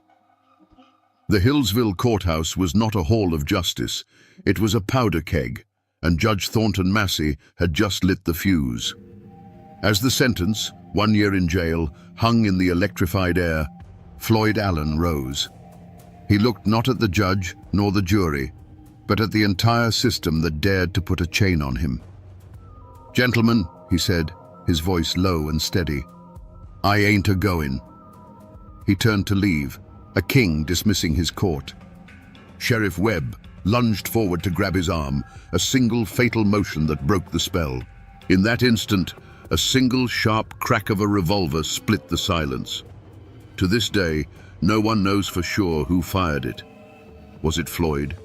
Was it his son Claude, leaping to his father's defense? Or was it a deputy trying to enforce the law? It no longer mattered. That first shot was a signal. It was the first drop of rain that unleashes a hurricane. The courtroom didn't just erupt, it detonated. From every corner of the room, revolvers and rifles appeared as if from thin air. The Allens and their supporters, strategically placed among the crowd, unleashed a devastating crossfire. For those trapped inside, it wasn't a gunfight, it was the end of the world. The air turned into a deafening thunderclap of noise, punctuated by the flash of muzzles and the high-pitched whine of ricochets. The solid wood of the benches and the judge's dais splintered, chewed to pieces by an invisible hail of lead. The men who represented the law were the first to fall. Judge Massey, who had just sealed Floyd's fate, sought cover behind his bench. A moment later, his gavel fell silent forever. Sheriff Webb, the man who had taken that fateful step forward, crumpled to the floor. His last act on this earth was to pull his own revolver and send a bullet tearing into Floyd Allen's thigh, a final defiant gesture of the law he served. Prosecutor William Foster fell nearby, and a juror, a farmer named Augustus Fowler, was trying to scramble for the door when his escape was cut tragically short. Panic turned the crowd into a human stampede. People screamed, clawing their way towards the doors, trampling one another in a desperate bid for survival. A thick, choking cloud of gunpowder smoke filled the room, turning the scene into a blind, suffocating hell. Witnesses said it felt like an eternity, but the storm of bullets lasted no more than 90 seconds. When the last echo of gunfire faded, a ringing silence descended. The smoke began to clear, revealing a tableau of silent horror. Dark, ugly pockmarks scarred the courthouse walls, 57 of them, each one a testament to the madness that had just passed. Through the haze, figures moved with purpose. Floyd Allen, wounded but alive, was lifted by his kinsmen and carried from the building. The Allen clan mounted their horses and vanished back into the mountains, leaving a blood-soaked courthouse and a nation in shock. When the last of the Allen clan galloped out of sight, a profound, ringing silence fell over the Hillsville courthouse. It was a silence heavier than any sound, broken only by the whimpers of the wounded and the terrified gasps of the survivors. The air, thick with the acrid stench of gunpowder, now carried a new, coppery smell. On the blood-soaked floorboards, the law of the Commonwealth of Virginia lay dead. The judge, the sheriff, the prosecutor, the very symbols of the state's authority, had been executed in their own sanctuary. The news of the massacre didn't just spread, it shot out of Hillsville like a bullet, hitting the telegraph wires and exploding across the nation. Newspapers from Richmond to New York screamed with headlines that painted a picture of a savage war against civilization itself. They called the Allens mountain degenerates, barbaric clansmen who had risen up against the rule of law. The story tapped into a deep-seated fear of Appalachia as a wild, untamed frontier. There was no room for nuance in these reports. There was only shock, horror, and a thunderous call for vengeance. The response from the state was swift and absolute. Governor William Hodges Mann declared that the assassins would be hunted down if it took all the resources of the Commonwealth. He mobilized the state militia, but he also called in a force more feared and perhaps more suited to the task, the Baldwin Felts Detective Agency. These were not ordinary lawmen. They were ruthless, efficient bounty hunters, veterans of the brutal coalfield wars, known for their willingness to meet violence with greater violence. They were the modern world's answer to the Mountain Clan, a hired army that understood the language of the gun. The great hunt began. The mountains, which had always been the Allens' fortress, had now become their cage. The Baldwin Felts detectives, methodical and relentless, swarmed into Carroll County. They brought with them the tools of the modern age, photographs of the wanted men, a network of informants, and the promise of a hefty reward that could turn a neighbor into a betrayer. They combed every hollow, searched every cabin, and squeezed the community with a grip of fear. For the Allens, there was nowhere left to run. One by one, the fugitives were captured or surrendered. The net tightened until finally, acting on a tip, detectives found their ultimate prize. Hiding in a lumberjack's shack, wounded and exhausted, were Floyd Allen and his son, Claude. The king of Carroll County, the man who swore he would never see the inside of a jail, was now in shackles. The wolf hunt was over. The wolves were caged, and now they would face the victor's justice. The trial of the Allen clan was never going to be held in Hillsville. The influence of their name was too strong, the memory of the massacre too raw. To ensure a conviction, the state moved the proceedings to the city of Wytheville. But this change of venue did more than just move the trial. It ripped the Allens out of their world and placed them in the heart of their enemies. It wasn't a trial, It was a reckoning. The courthouse was surrounded by armed militia. Reporters from across the country filled the press benches, eager to send back sensational stories of the Appalachian savages. The court of law had become a theater of vengeance, and the public demanded a bloody final act. In the center of this storm sat Floyd and Claude Allen. They were not the wild-eyed murderers the newspapers described.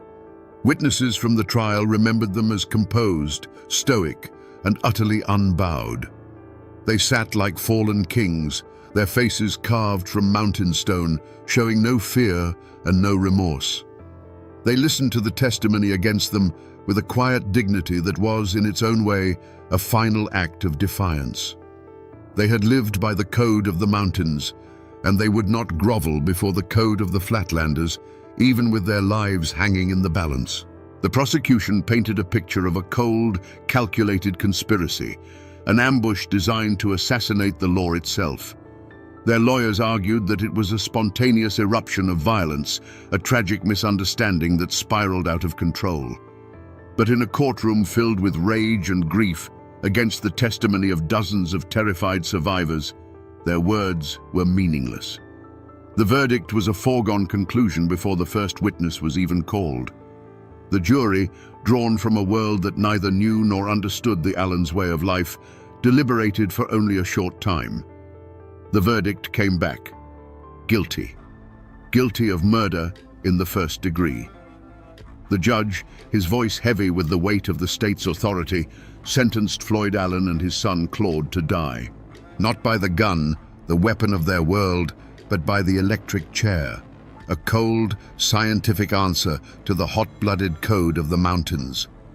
The other clan members involved were handed sentences that would see them waste away for decades behind bars, their power broken, their families scattered. The sentence was met with applause in the courtroom and celebrated in newspaper headlines as a triumph for civilization. The law had been challenged, and the law had won. But back in the misty hollows of Carroll County, the whispers told a different story. To many, this wasn't justice. It was an execution carried out by a foreign power. The state had not just punished murderers, it had made an example of men who dared to live by their own rules. And so the question that hangs over this story remains, even a century later. Was it justice that was delivered in that Wytheville courtroom?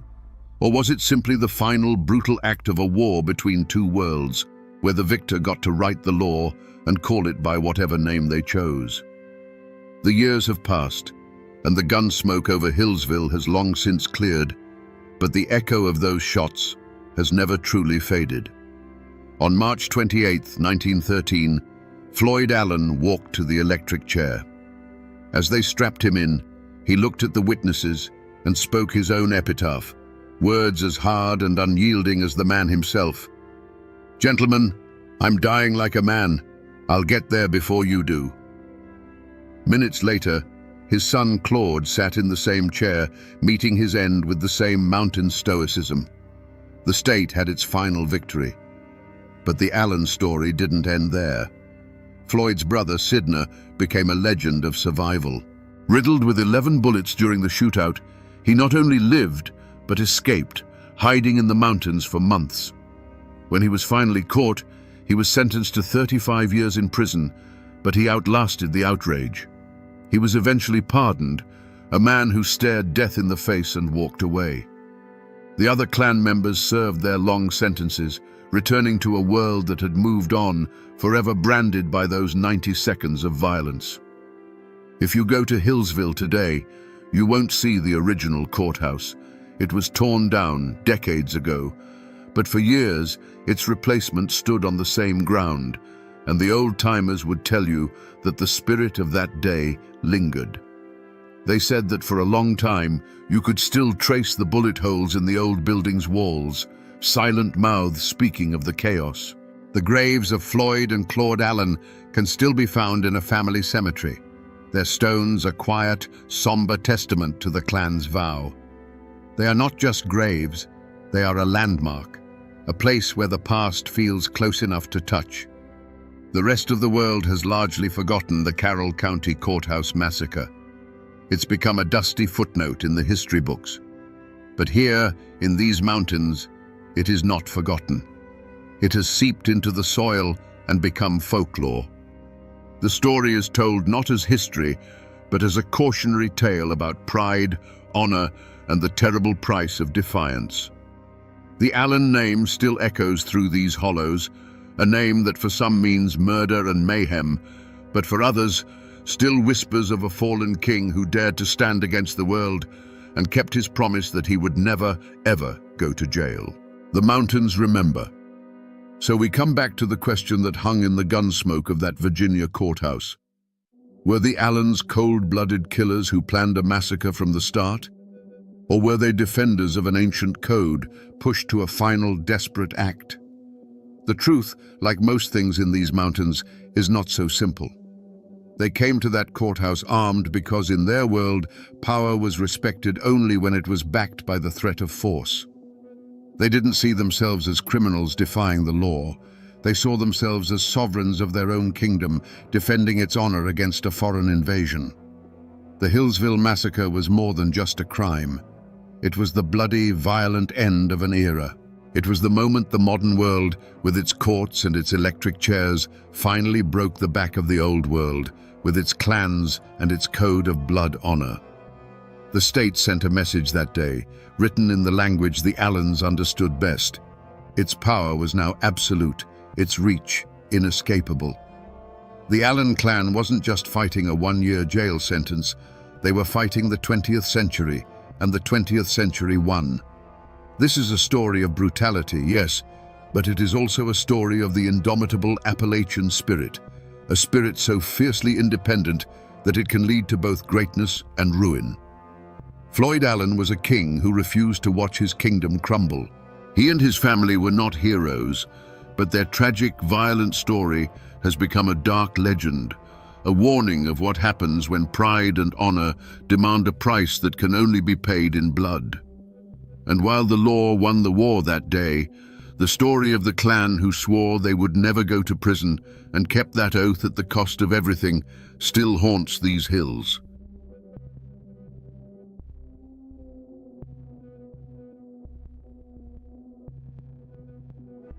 On a snow-dusted morning in Frankfort, Kentucky, a single rifle shot cracked the winter air. The man who fell was William Goebel, and in that moment, he became the only sitting governor in American history to be assassinated. To half the state, he was a savior, a champion of the poor fighting the crushing power of the railroads. To the other half, he was a ruthless tyrant who stole an election and deserved his fate. So, was he a martyr for the common man, or a demagogue who finally met his end? Today, we trace the path that led to that fatal shot, to understand the man behind the legend and the dark truth of his murder. William Goebel was not born to the Kentucky elite. He was an outsider from the very beginning, the son of a German immigrant woodcarver who had fought for the Union Army.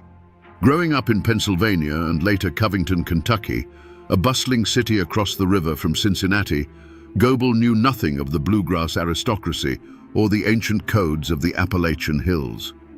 He was forged not in a mountain hollow, but in the gritty reality of a working-class border town.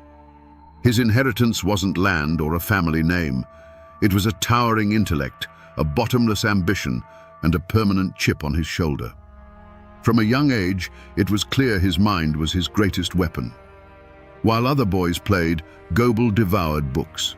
He was a gifted student who apprenticed under the powerful politician John G. Carlyle, quickly mastering the intricate, often dirty, mechanics of law and politics. He sharpened his mind like a blade, learning that power wasn't something you were given, it was something you took inch by bloody inch. His battlefield was the courtroom and the backrooms of the State House, where he built a political machine that was ruthlessly efficient and fiercely loyal only to him. The moment that truly defined the man, the act that foreshadowed the governor, happened on the streets of Covington. Goebel, then a state senator, had a bitter rivalry with a local banker and political adversary named John Sanford. After a heated exchange of public insults, they met by chance outside Sanford's bank. Words turned to threats. Both men went for their guns. When the smoke cleared, John Sanford lay dead on the cobblestones. Goebel claimed self-defense, arguing Sanford drew first, and a jury acquitted him. But the event became his creation myth. The duel sent a chilling message across the Commonwealth. William Goebel was not a man to be trifled with. He would not be intimidated, he would not be insulted, and he would not back down, even if it meant a lethal confrontation in broad daylight. This single violent act cemented his reputation as a man of cold nerve, a political fighter who took every challenge as a personal war. It was the ultimate demonstration of his personal code. That code was a world away from the clan-based honor of the mountains. Goebel's loyalty wasn't to bloodkin, but to his political cause and the machine he built to serve it. His honor was tied to absolute victory. He saw the law not as a set of sacred principles, but as a tool, a weapon to be wielded against his enemies, the most powerful of which was the Louisville and Nashville Railroad, an entity he viewed as a corporate monster strangling the life out of the common people. This was the man, forged in ambition and violence, who set his sights on the governor's chair. Long before the governor's race that would seal his fate, William Goebel was the undisputed king of the Kentucky Senate. In the years leading up to the storm, he was at the peak of his power, a brilliant and feared legislative tactician. This was Goebel in his element, not as a target, but as a hunter. His supporters didn't just respect him, they revered him. They saw a man who had clawed his way up from nothing, using his formidable intellect to fight for them in the halls of power where they had never had a voice. His life's work was a single-minded crusade against the corporate behemoths that treated Kentucky like a private colony. Chief among them was the Louisville and Nashville Railroad. The L&N wasn't just a company, it was a shadow government. It owned politicians, controlled newspapers, and set freight rates so high that farmers often lost money just trying to get their crops to market. Goebel attacked them relentlessly, pushing for laws to regulate their rates, tax their vast properties, and break their stranglehold on the state's commerce. To the working man, he was David fighting Goliath. Goebel's personal life was entirely consumed by this fight. He was a lifelong bachelor, a man of simple, almost Spartan habits. He had no wife, no children, no home life to retreat to. His law office and the legislative chambers were his only sanctuary. His family was the tight-knit circle of political loyalists who stood by him, and the thousands of faceless farmers and miners who pinned their hopes on his success. The political crusade wasn't just his career, it was his entire existence. This singular focus earned him a fierce, almost fanatical loyalty from his followers. When he spoke, they heard a man who understood their struggles, who wasn't afraid to name their enemies, and who possessed the cold, hard will to do something about it. They knew he was ruthless. They knew he was a political boss who bent the rules. They didn't care. They believed he was using the devil's tools to fight the devil himself, and they loved him for it. This was the world William Goebel had built and sought to protect, a fragile coalition of the forgotten and the angry, united behind a leader as tough and unforgiving as the times themselves. It was a vision of Kentucky where the power belonged not to the boardrooms in Louisville, but to the people in the fields and the mines. This was what was at stake, and for Goebel, it was a cause worth dying for. William Goebel's greatest strength was also his most profound, fatal weakness, a righteous fury that consumed everything in its path, including the very idea of compromise. He was so utterly convinced of his own moral superiority in the war against the corporations that he came to believe the rules of democracy were an inconvenience. In his mind, any action that led to his victory was not just justified. It was necessary for the salvation of the common man. He wasn't just fighting for the law, he believed he was the law. Nowhere was this flaw more apparent than in the creation of the infamous Goebel election law. This wasn't just a piece of legislation, it was a masterpiece of political warfare, as brilliant as it was corrupt.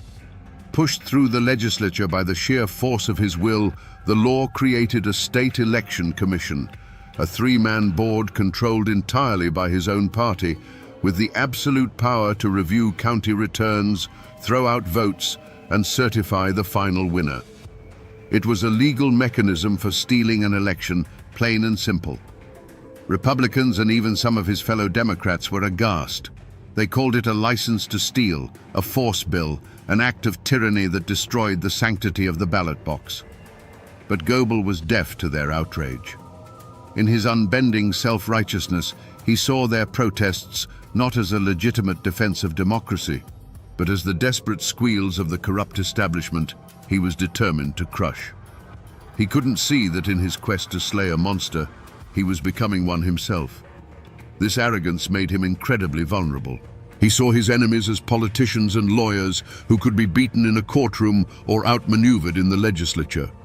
He failed to understand that by removing any possibility of a fair fight, he was changing the rules of the game entirely. He was backing men, hard men from the mountains who lived by a different code, into a corner where they felt their only recourse was not the ballot box, but the rifle. The Goebel election law was the ultimate act of pride, the crack in his armor that ran from top to bottom. It was a declaration that he could not and would not lose. By ensuring his own victory, he unknowingly wrote his own death warrant, creating a political powder keg and then daring his enemies to light the fuse. The gubernatorial election of 1899 was not a campaign. It was a contest of pure political bloodsport. The air across Kentucky was thick with accusations of bribery, voter intimidation, and outright fraud. And hanging over it all was the specter of the Goebel election law, a weapon waiting to be used. On election day, the Commonwealth held its breath. When the initial counts were tallied, a collective gasp went through the state. The Republican, William S. Taylor, had won by a razor-thin margin of just over 2,000 votes. For a man like William Goebel, this was not just a political defeat. It was a personal and unforgivable insult. He believed the mountain counties, the Republican strongholds, had stolen the election from him through widespread corruption. The people, in his view, had been tricked. But more importantly, his perfect system, his guaranteed path to victory, had been defied. The verdict of the voters was an affront to his entire crusade, and he would not accept it. His reaction was immediate and absolute. He did not hesitate. He did not concede. He declared war. Goebel immediately filed a formal contest of the election, turning the matter over to the very commission he had created. His political machine roared to life, preparing to use the full, crushing weight of the Goebel election law to invalidate just enough votes in Republican counties to reverse the outcome. To the Republicans, this was the ultimate betrayal of democracy. They had won the fight, and now Goebel was moving to steal the prize in broad daylight. This was the moment the conflict moved from the ballot box to the barrel of a gun. Enraged by Goebel's blatant attempt to overturn the election, Republican leaders sent out a call to arms. From the mountains of eastern Kentucky, a river of angry armed men began to flow towards Frankfort.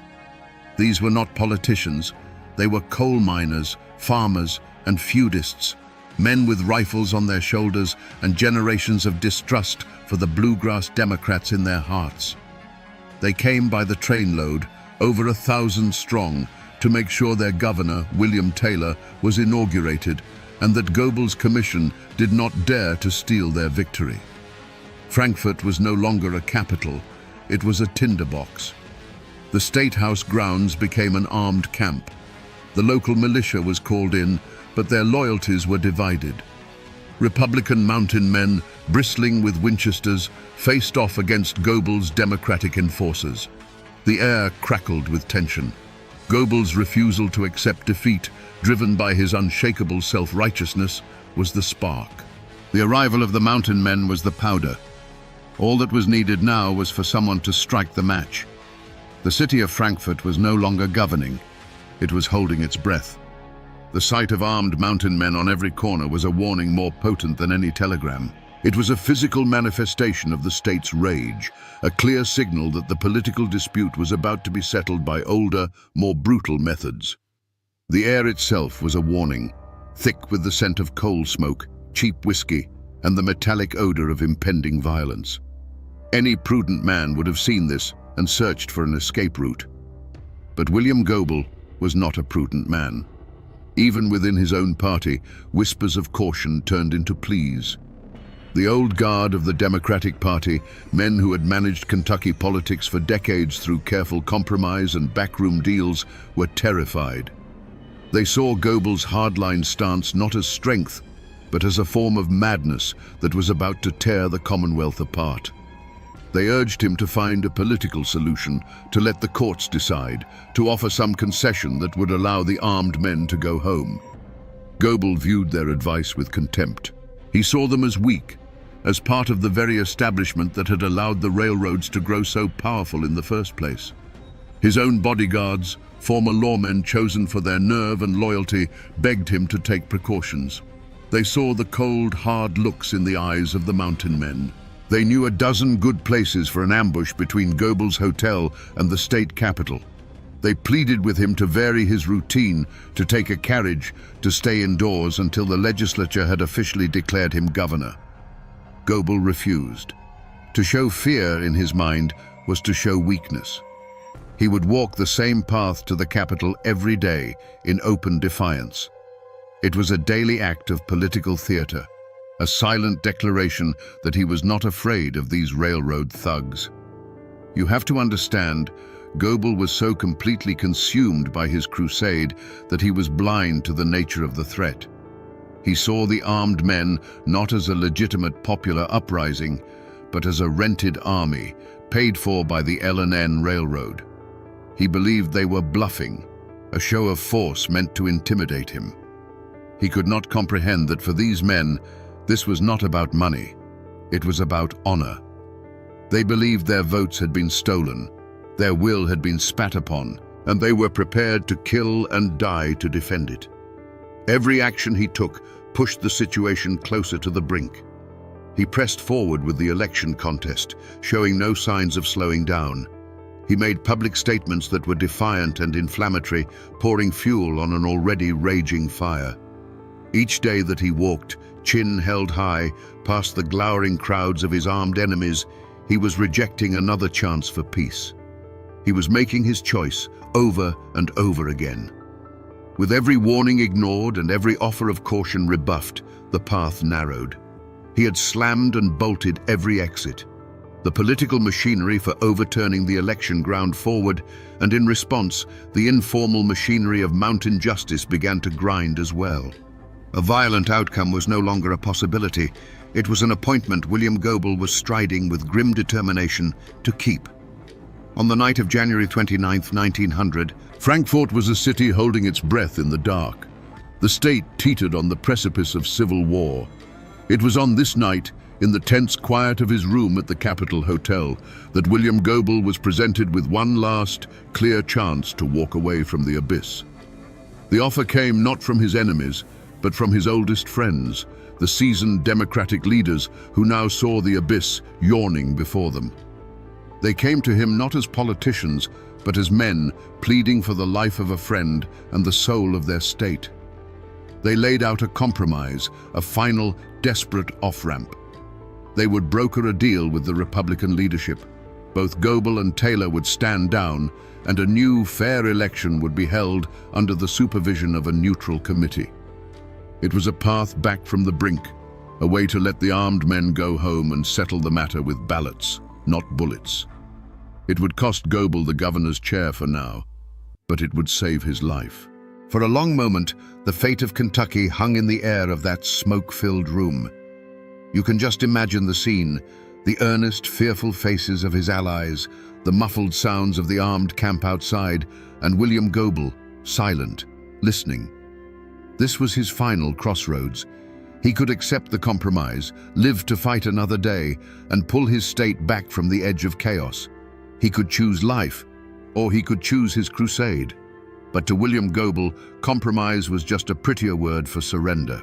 In his mind, to accept their offer was to admit that the L&N Railroad's army of thugs could stare down the will of the people and win.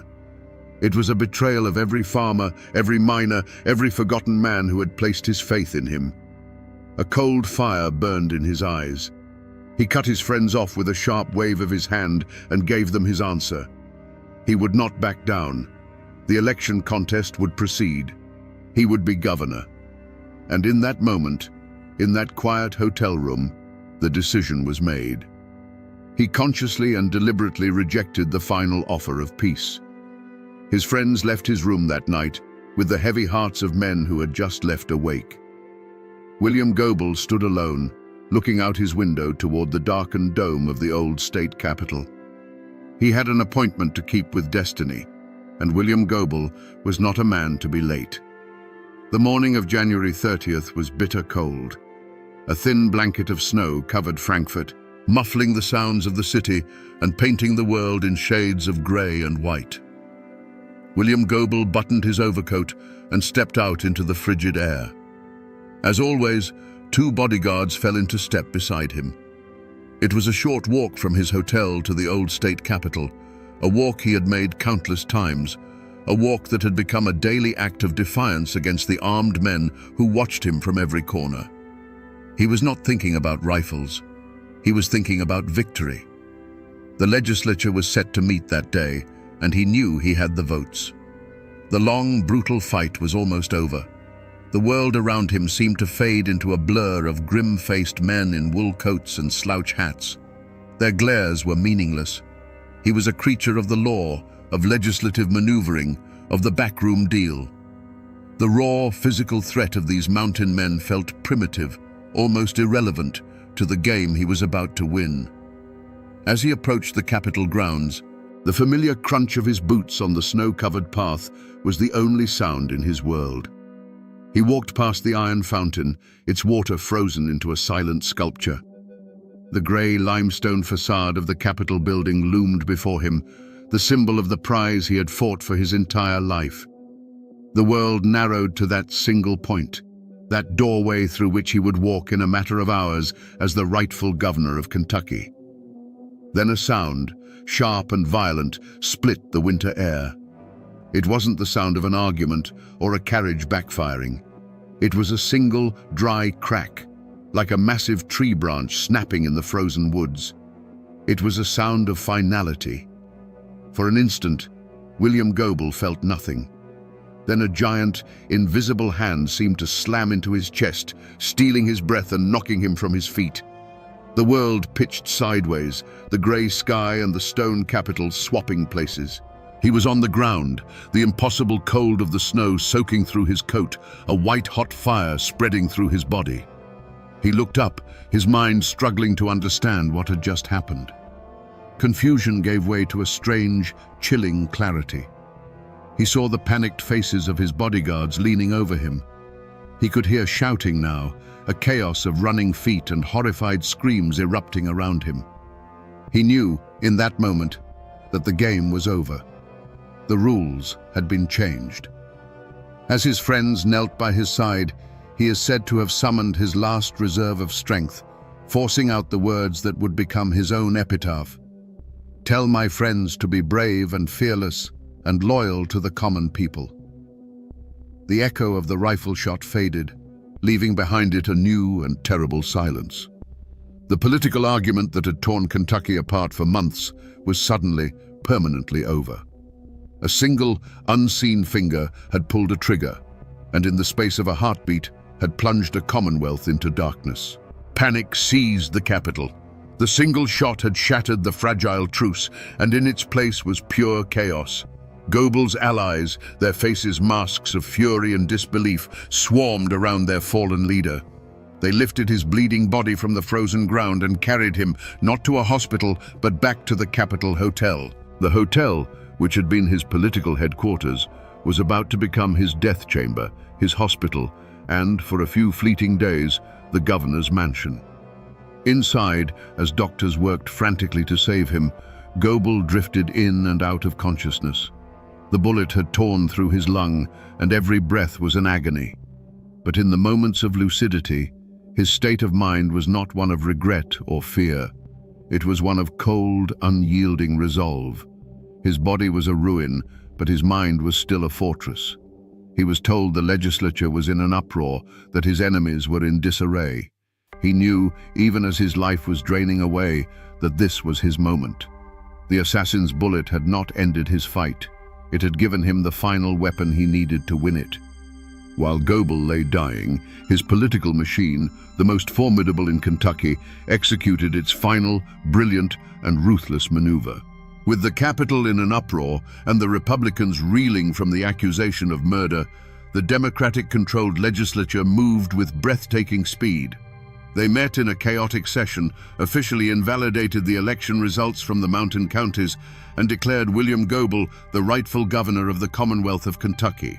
And so, in one of the most surreal and desperate acts in American political history, the Chief Justice of the Kentucky Supreme Court was rushed to Goebel's bedside. In that hotel room, heavy with the smell of chloroform and fear, surrounded by his weeping allies, the dying man raised his right hand. He swore the oath of office, his voice a ragged whisper. For 3 agonizing days, a ghost governed Kentucky from a deathbed. His first and only act was to sign an order disbanding the state militia that protected his rival. On February the 3rd, 1900, the fight finally went out of him. The end of his road had come. William Goebel, the 34th governor of Kentucky, was dead. His war, however, was just beginning. The shot that killed William Goebel did not bring peace. It unleashed a plague. His death was not the end of a war, but the beginning of a long and bitter occupation of the soul of Kentucky. The wreckage left behind was not measured in broken buildings, but in shattered lives and a poison of suspicion and hatred that seeped into the very soil of the Commonwealth for a generation. His personal tragedy immediately became everyone's tragedy. For his political allies, victory was a poisoned chalice. His lieutenant governor, J.C.W. Beckham, now sat in the governor's chair, but the office was haunted.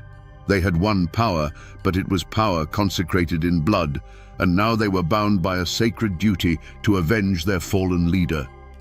This quest for vengeance would consume them, turning the machinery of justice into an instrument of political retribution and ensuring the wounds would never be allowed to heal.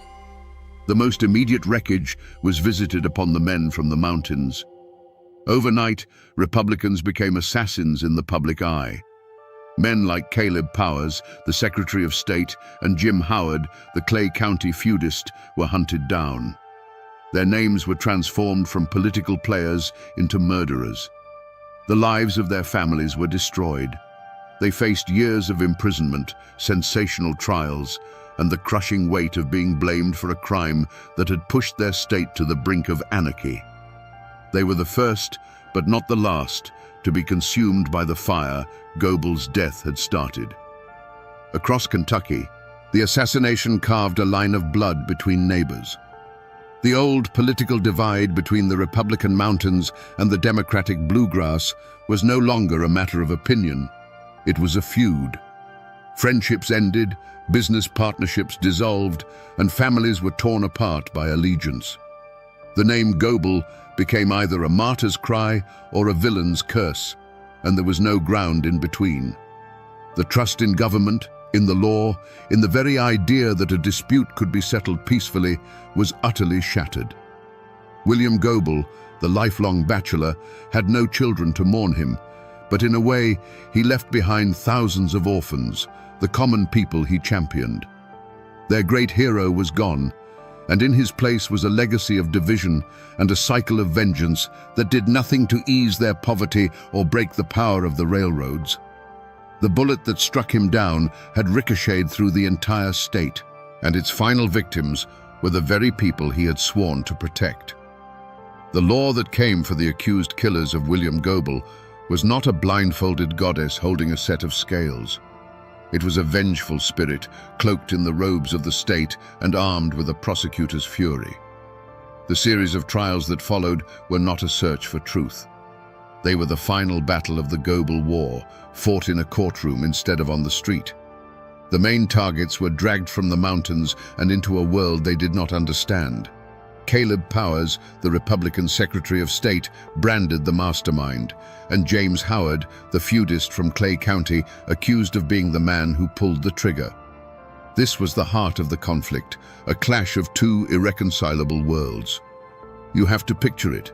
A man like Jim Howard, a product of the Clay County feuds where disputes were settled face-to-face with a revolver being tried by the complex machinery of state law.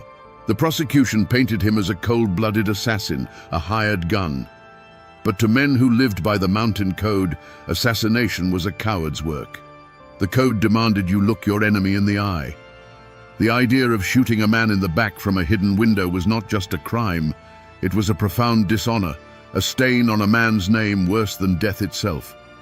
Howard and Powers defended themselves with a simple, rugged denial that seemed hopelessly naive against the state's intricate, politically charged conspiracy theories. The trials themselves were a spectacle of partisan rage. The new Democratic administration, led by Goebel's successor, oversaw the prosecution. Juries were packed with loyal Democrats. Testimony was coerced, witnesses were intimidated, and evidence seemed to materialize from thin air. A clerk named Henry Utsi confessed, implicating the others in a story that conveniently fit the prosecution's narrative. A confession many believed was given under duress to save his own skin. It was a legal bludgeon designed not to uncover a fact, but to secure a conviction at any cost. The community's reaction was as divided as the state itself. In the bluegrass and the cities, newspapers proclaimed that Goebel's murderers were finally facing their reckoning. They were seen as traitors, the agents of a corrupt railroad, and no punishment was too severe. But in the mountains, a different story was told. To them, Powers and Howard were not criminals. They were political prisoners, martyrs framed by the very same democratic machine that had stolen the election. They were heroes, sacrificed on the altar of Goebel's ambition. The verdicts came in again and again. Guilty. Powers and Howard were sentenced to hang, then sentenced to life in prison over the course of multiple, grueling trials. But the ink was barely dry before appeals courts, looking at the tainted evidence and partisan atmosphere, overturned the verdicts. For 8 long years, the men languished in prison while the legal war raged on. In the end, was justice served? Not even close. The trials did not deliver clarity. They only cemented the divisions. They were a legal feud, as bitter and personal as any fought with rifles in the hills of eastern Kentucky. The final judgment came not from a jury, but from a Republican governor who, years later, pardoned the last of the men still in prison. The law had failed. It had picked its villains, held its show trials, and ultimately had let the true killer of William Goebel remain a ghost. So what became of the men who stood against William Goebel? If this were a simple story, his death would have meant their victory. But in the tangled, bloody history of Kentucky, there are no clean endings. The other side of this coin is not stamped with triumph, but with its own dark and complicated fate. Consider William S. Taylor, the Republican who won the election only to have it stolen from him. Did he rise to power over his rival's grave? No. He became a man without a country. Implicated in the assassination plot and facing indictment by a vengeful Democratic administration, Governor Taylor was forced to flee. He escaped across the river into Indiana, a political exile, never to set foot in his home state again. He lived out the rest of his days as an insurance lawyer in Indianapolis, a man who won an election and lost everything. And what of the true antagonist, the shadow government that Goebel had dedicated his life to fighting? The L&N Railroad had seemingly won the ultimate victory. Their most dangerous and implacable enemy was gone, silenced forever. But the ghost of William Goebel proved to be a more formidable foe than the man ever was. His assassination transformed him from a ruthless politician into a populist martyr. His name became a holy word, a rallying cry for the very reforms he had championed. The movement he started didn't die with him. It was consecrated by his blood, and the fight against the railroad monopolies continued with a religious fervor for years to come. In the end, no one truly won. The men accused of the murder saw their lives shattered. The governor who defeated Goebel at the polls died in exile, and the corporation that wanted him gone created a legend that would haunt them for a generation. The other side of the coin, it turns out, was just as cursed. In the years that followed, Kentucky did not so much heal as it learned to live with a festering wound. The aftermath of the assassination was not a period of reconciliation, but one of grim consolidation. William Goebel left behind no wife or children, but he did have descendants of another kind, the political machine he built and the cause he embodied. His hand-picked successor, J.C.W. Beckham, rode a wave of public sympathy and righteous anger, establishing a democratic dynasty that would dominate Kentucky politics for decades. The Goebel Democrats, once the insurgents, now became the establishment, their power cemented by the blood of their martyr. For the families of the accused, the legacy was a curse. Even after the eventual pardons, the names of Powers and Howard were forever stained. Their children and grandchildren grew up in the long, cold shadow of the gallows, marked as the kin of assassins. They lived under a cloud of suspicion and shame, a constant, unspoken reminder of the state's darkest hour. For them, the trials never truly ended. They simply became a life sentence of inherited infamy, a ghost they could never escape. The community of Frankfort and Kentucky as a whole rebuilt itself by choosing to forget. A great, unspoken pact of silence descended upon the state.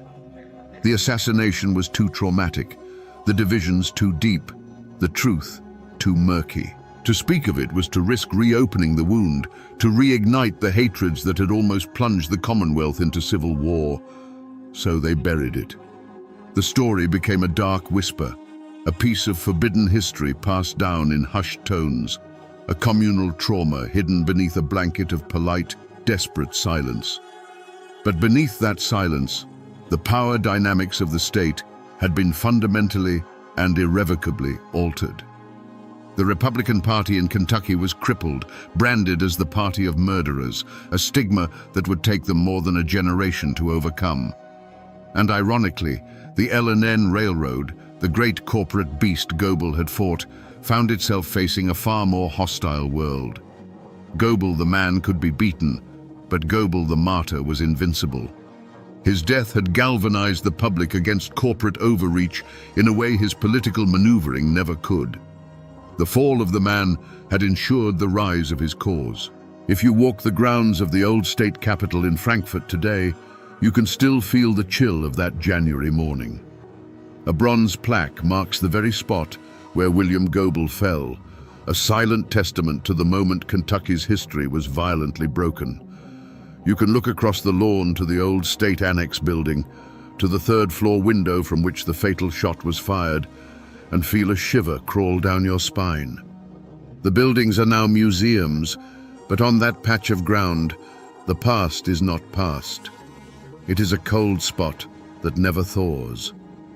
A short drive away, in the Frankfort Cemetery, stands Goebel's final monument, one of the grandest in the state.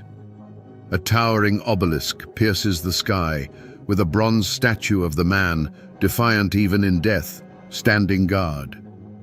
His grave is not a place of quiet rest. It is a political statement carved in stone, a permanent declaration of his martyrdom. It's a pilgrimage site for political junkies and history buffs, a physical reminder of the man who became more powerful in death than he ever was in life. But Goebel's ghost doesn't just haunt these physical places. It lives in the stories. His assassination became the stuff of legend, a dark and bloody folk tale told in the back rooms of the State House and around kitchen tables in the mountains. Folk singers wrote ballads about the man who fought the railroad and was shot down in the snow. His name became a cautionary tale whispered to young, ambitious politicians, a warning about the deadly consequences of pride and the refusal to compromise. The story persists more than a century later because it is a perfect, unsolved mystery. The question of who truly killed William Goebel was never answered, and so it can never die. Was it the Mountain Republicans avenging a stolen election? Was it a shadowy railroad conspiracy silencing a threat to their profits? Or was it the darkest theory of all, a dissident Democrat tired of his tyrannical rule, who pulled the trigger, knowing his enemies would take the fall. The lack of a definitive answer allows the ghost to belong to everyone, his legend shaped and reshaped to fit any political narrative. And so, the spirit of William Goebel still walks the halls of Kentucky politics. Goebel's ghost became a term for the lingering bitterness, the deep partisan hatred that can still erupt in the state. The man is gone, his bones turned to dust beneath that stone monument. But the fury, the division, and the unanswerable question of his end, that part of him is immortal. It haunts the Commonwealth, a permanent echo of a single rifle shot on a cold winter morning. So, we come back to the question we asked at the very beginning, standing over the ghost of a man shot down in the snow. Was William Goebel a hero or a villain, a martyr or a tyrant? The hard truth, the one that a century of dust and argument has left us with, is that he was both. He was a man who saw a great evil, the unchecked power of corporations strangling the life from his state, and he chose to fight it with a fire so fierce it consumed everything, including himself and the very democratic principles he claimed to defend. In the end, this isn't just the story of a political assassination. It's a timeless Appalachian tragedy about how a man's greatest strength can become his most profound and fatal weakness. It's a chilling lesson on the poison of absolute certainty, a warning that when a man becomes so convinced he is on the side of the angels, he can't see that he's started using the devil's own tools. It is the story of a modern political machine crashing headlong into the ancient, unbending code of the mountains and the explosion that followed. The shot that killed William Goebel was an echo of 1,000 conflicts born in these hills, a brutal reminder that when you strip away the laws and the politics, some things are only settled with blood. It's a story about a war for the soul of a state, a war that left no victors, only ghosts. And that, my friends, is the ballad of William Goebel, the man who fought a war for the common people, but whose own pride was the one enemy he could never defeat.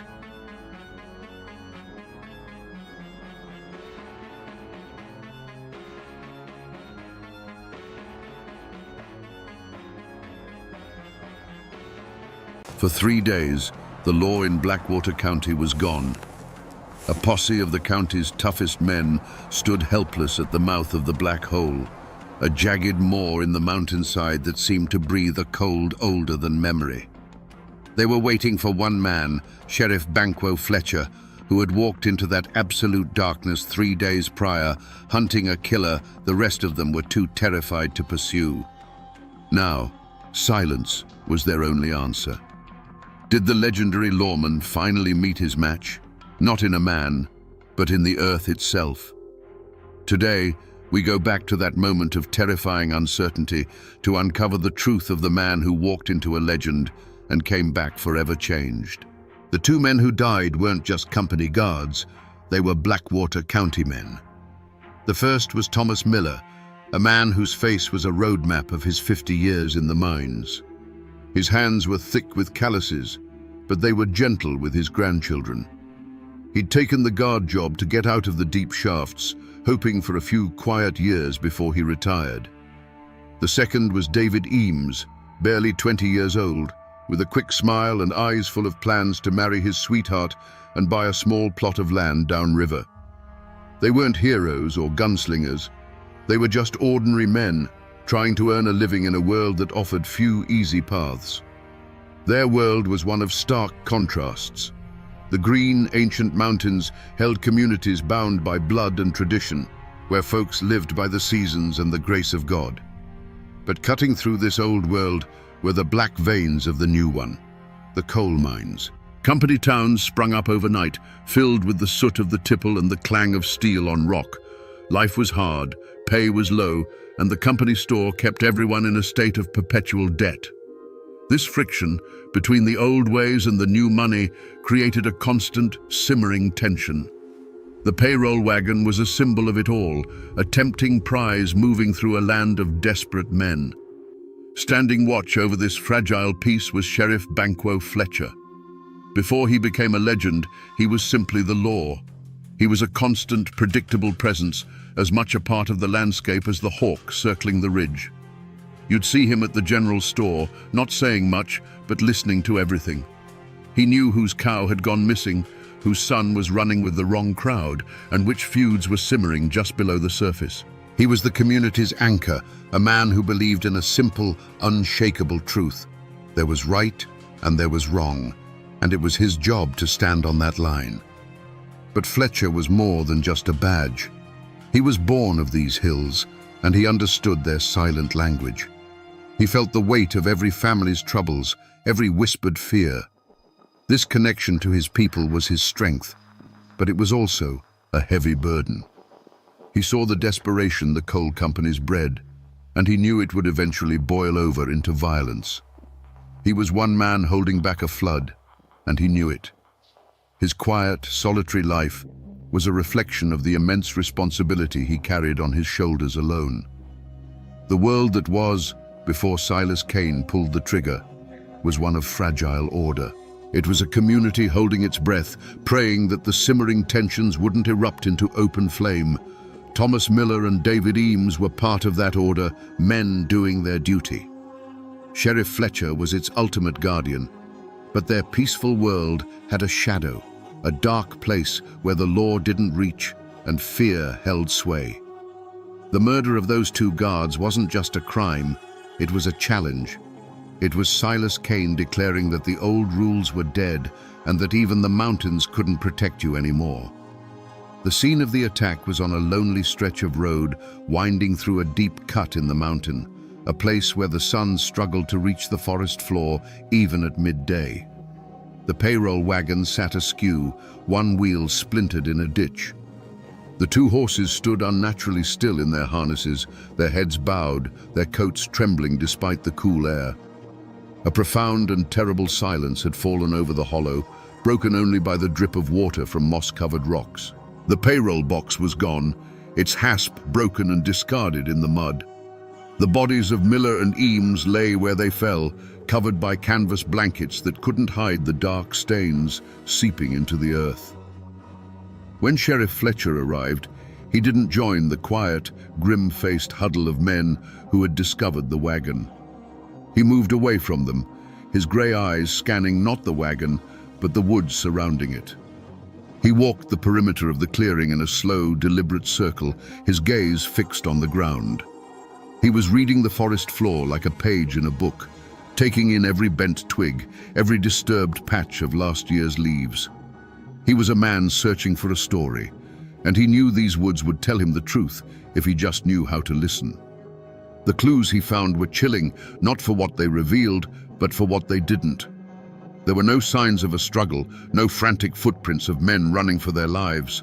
There was only one set of tracks leading from the tree line and one set leading back. They were from a single man, a heavy man, moving with a calm, unhurried gait. And then Fletcher found the most unnerving clue of all. On a flat, mossy rock about 20 yards from the wagon, he found two spent rifle cartridges. They weren't scattered where they would have been ejected from the chamber. They were placed neatly side by side, like a pair of cufflinks set out for church. This was what unsettled everyone more than the violence itself. This wasn't the work of a panicked thief. The careful placement of the shells was a message. It was a statement of absolute control, of a chilling lack of fear. It spoke of a killer who had watched his victims fall and then taken the time to gather his brass and leave a signature. The wilderness offered no easy answers, only a multitude of unsettling questions. Who was this man? And what kind of cold-blooded pride did it take to commit murder and then pause to arrange the evidence like a trophy? The scene spoke not of chaos, but of a terrifying, predatory calm. Before the dust had even settled on the lonely mountain road, a name was already being whispered from the company town to the deepest hollows. It was the name of a man with a grudge as raw and public as an open wound. Jedediah Schofield. Schofield was a miner, or at least he had been. He was a man known for a temper as hot as a forge and a pride as sharp and brittle as shale. And everyone in Blackwater County knew he hated Thomas Miller with a passion that burned cold. The bad blood had started 6 months earlier, deep in the belly of the earth. Schofield, a top man with the dynamite, had gotten into a bitter argument with another miner, an argument that turned into a brutal fistfight right there in the shaft. The shift foreman had been Thomas Miller. Following company rules, Miller reported the fight, and since Schofield had thrown the first punch, he was the one who was fired. He lost his job, his pay, and the small company house where his family lived. In a single day, he was cast out. To a man like Schofield, this was more than losing a job. It was a public shaming. He blamed Thomas Miller entirely, seeing him not as a man doing his duty, but as a traitor who had sided with the company against his own kind. In the weeks that followed, Schofield's bitterness festered.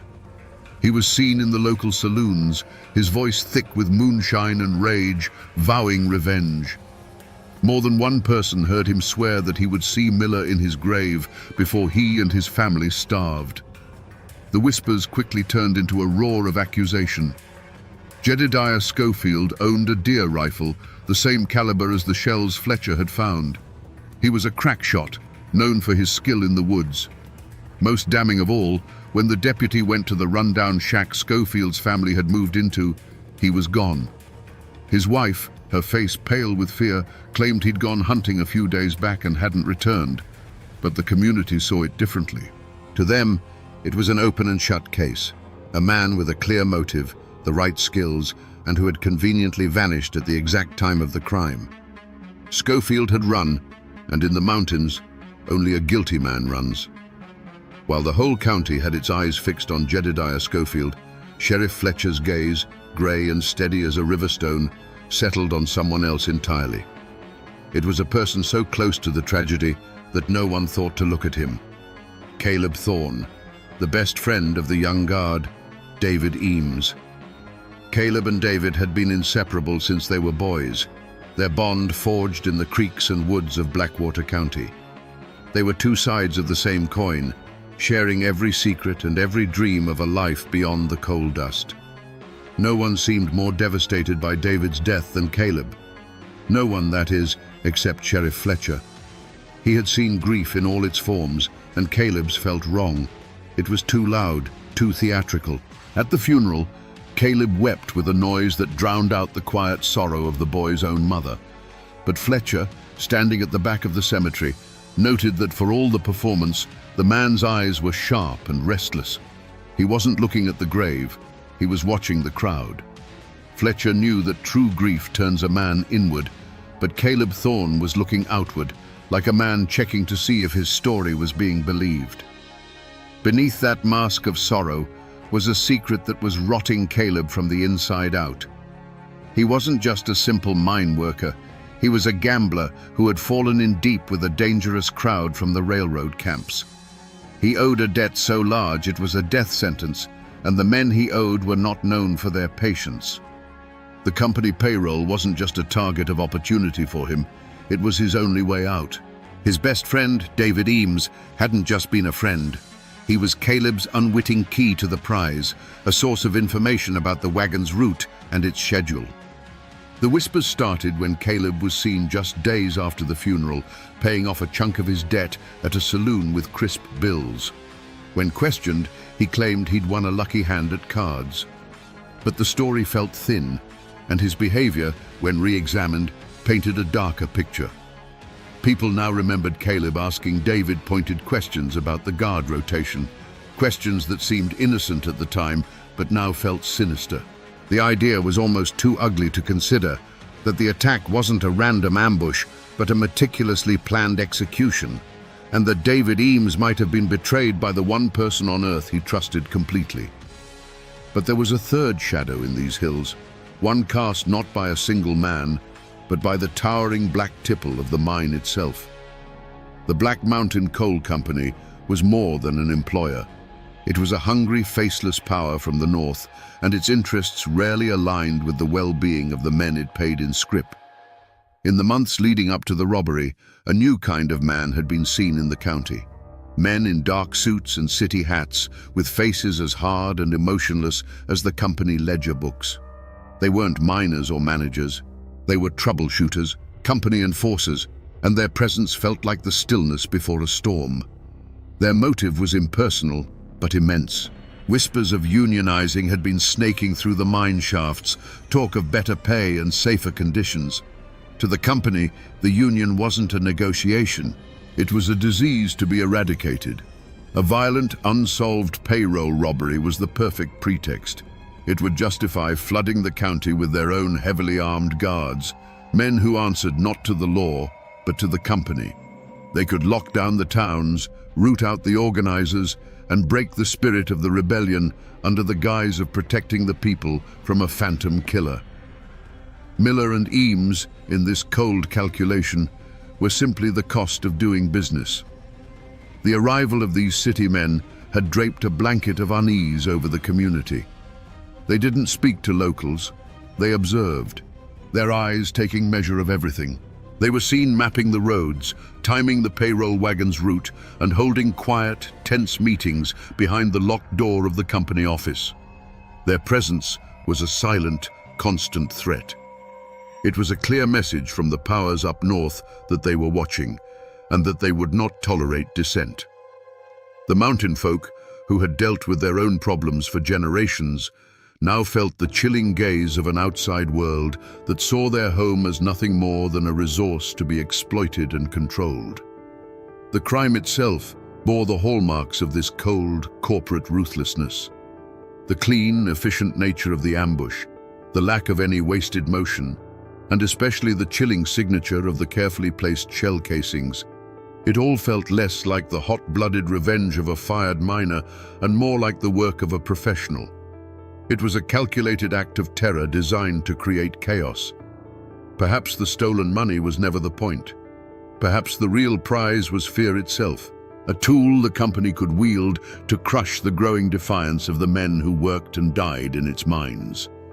With Jedediah Schofield named as the prime suspect, a posse of grim-faced men formed, fueled by righteous anger and cheap corn liquor. They were ready to deliver mountain justice with a rope. Sheriff Fletcher led them, but he moved with a different purpose. While the others saw a clear trail of vengeance, Fletcher saw a path that was too obvious, too neat. He wasn't hunting a man he hated, he was solving a puzzle, and he knew the first piece you find isn't always the one that fits. For 4 days, they beat the brush, scouring the unforgiving ridges and impenetrable rhododendron thickets that Schofield called home. The mountains, however, are experts at hiding men, and the trail was cold. It wasn't Fletcher who found him, but a young deputy who stumbled upon an old trapper's lean-to deep in a forgotten hollow.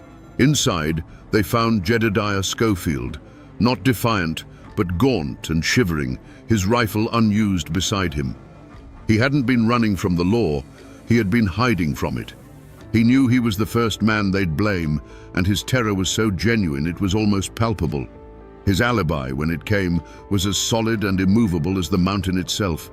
He had been miles away from the ambush, helping the circuit preacher, old Reverend Eli, repair the roof on the remote Black Creek Chapel.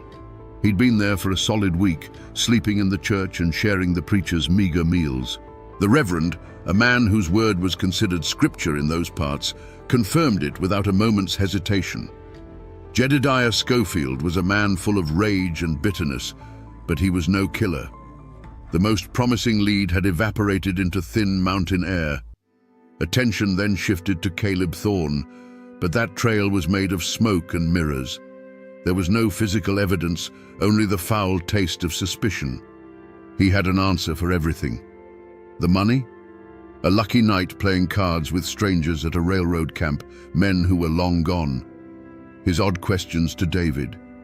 Just the normal curiosity of a friend.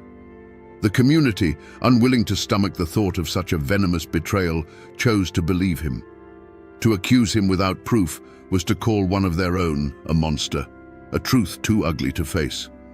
The investigation had hit a wall of solid granite, leaving Sheriff Fletcher with nothing but a pair of spent shells and a county where the fear was beginning to grow teeth. With the official investigation stalled, a cold fog of silence settled over Blackwater County. The lively chatter at the general store died down whenever Sheriff Fletcher walked in. Doors that were once open were now latched, and eyes that met yours on the road would slide away, refusing to connect. It was as if the whole community had collectively agreed to forget the murders had ever happened. Neighbors who had once shared every piece of gossip now saw nothing, heard nothing, and knew nothing. The truth, it seemed, was a dangerous secret to possess. This silence was woven from three distinct threads. The first was raw, simple fear. A killer was among them, a man who had shot down 2 people in cold blood and left a chilling signature of his arrogance. He was a ghost, a name without a face, and he could be anyone. To speak a word of what you might have seen, to even speculate out loud, was to risk drawing his attention. It was to risk waking up and finding your own grim message left on your doorstep. The wolf was still in the woods, and no one wanted to be the next sheep to stray from the flock. The second thread was a deep, abiding hatred for the Black Mountain Coal Company. To many of the mountain folk, the company was a far greater evil than any one killer. It was a faceless monster that stole their land, poisoned their streams, and worked their men to death for pennies. The stolen money belonged to the company, and the dead guards were on the company payroll. In their minds, helping Fletcher was helping the company. It was a choice between 2 evils, and many chose silence as a form of quiet rebellion against the power that oppressed them every single day. But the thickest, strongest thread was the mountain code itself, an unspoken omerta, as binding as any law on the books. You did not talk to the law about the affairs of your neighbors. You handled your own business, settled your own scores, and you never, ever turned on your own kind for an outsider. And to many, even Sheriff Fletcher, in his official capacity, was an outsider to family matters. This loyalty, this stubborn, ingrained belief in their own form of justice, formed a wall far higher and stronger than any prison. Fletcher found himself on the outside of his own community, a lawman trying to find a killer in a town that had gone deaf, dumb, and blind. 5 years turned to dust. The seasons in Blackwater County rolled on, covering the memory of the murders with layers of autumn leaves and winter snow. The case went cold, a ghost story whispered by old men, a permanent quiet failure that Sheriff Banquo Fletcher carried in the lines on his face. The 2 spent shells still sat on his desk in a small wooden box, a cold testament to a question he couldn't answer. The community's wall of silence had held, and the truth seemed lost to time. The clue that broke it all came not from a clever deduction or a piece of new evidence, but from the rambling memory of an old woman on the edge of the next world. Granny Elspeth lived in a one-room cabin perched like a hawk's nest on a ridge overlooking the very road where the ambush took place. Her mind, the folks in town said, was a tangled thicket of memories and mountain lore, and her words were often dismissed as the wind in the pines. Fletcher, however, made a point of checking on the old woman, bringing her salt and flour when the snows were deep. On one such visit, sitting by her hearth, he listened as she drifted through the past. She spoke of the hard winter of '08, of a blight that killed the chestnut trees, and then, without any change in her tone, she said something that made the air in the tiny cabin stand still. "Such a shame about that young Eames boy," she murmured, her eyes fixed on the fire. "He was always so polite. I saw him walking up the road that very morning with his friend, Caleb Thorne. They was laughing, heads together like they was sharing a secret. Not an hour later, I heard the guns. For Sheriff Fletcher, it was as if the last 5 years had collapsed into a single blinding instant. Caleb Thorne's alibi had been rock solid. He had been at the mine, working a full shift. Multiple men had sworn to it. But Granny Elspeth, whose cabin sat miles from the mine entrance, had seen him on the murder road with the victim just before he died. It wasn't a confession she offered, but a simple, unvarnished memory, one that nobody had ever thought to ask for. The old woman, dismissed by everyone, had been the only witness. In that moment, the entire case was reborn. Fletcher realized the horrifying truth. Caleb's alibi hadn't been solid. It had been constructed. He had paid or threatened his fellow miners to lie for him, a conspiracy of silence bought with stolen payroll money. The laughter Granny Elspeth heard hadn't been the sound of friendship. It had been the sound of betrayal. The case wasn't just cold, it had been buried alive, and Sheriff Fletcher had just been handed the shovel. A 5-year-old lie is a brittle thing. With Granny Elspeth's testimony in his pocket, Sheriff Fletcher moved with the cold patience of a winter freeze. He didn't go for Caleb Thorne, not yet. He went for the men who had built the walls of his alibi. He found them one by one, in the mines, in their homes, at the saloon. He didn't threaten or shout. He simply sat with them, his grey eyes unblinking, and told them what the old woman on the ridge had seen. He spoke of perjury, of being an accessory to murder, and then he would fall silent, letting the weight of what they had done crush them. The first miner held out for an hour, the second for 10 minutes. The third broke before Fletcher even finished his sentence. The confrontation, when it came, was on the porch of the small, respectable house Caleb Thorne had bought with his blood money. He had grown soft in 5 years, the desperate gambler replaced by a man who believed his own lies. He greeted the sheriff with a confident smile, but it faltered and died when he saw the look on Fletcher's face. The lawman wasn't there for a social call. "I spoke with Granny Elspeth," Fletcher began, his voice flat. "She remembers seeing you that morning, Caleb, on the road with David, just before the shots." Caleb scoffed, a dry, rattling sound. "An old woman's fancies. I was at the mine. Ask anyone." And that was the moment Fletcher sprung the trap. "I did," he said, his voice dropping to a near whisper. "I asked Tom Jenkins, and I asked Sam Carter." Their memories seemed to have gotten a lot clearer in the last 24 hours. The color drained from Caleb's face. The mask of the respected citizen shattered, revealing the terrified, cornered animal beneath. Fletcher took a step closer, his shadow falling over the other man. "But here's the thing that's been bothering me, Caleb. The tracks at the scene, they were from a big man, a heavy man, and those shells placed so neat. That wasn't your style.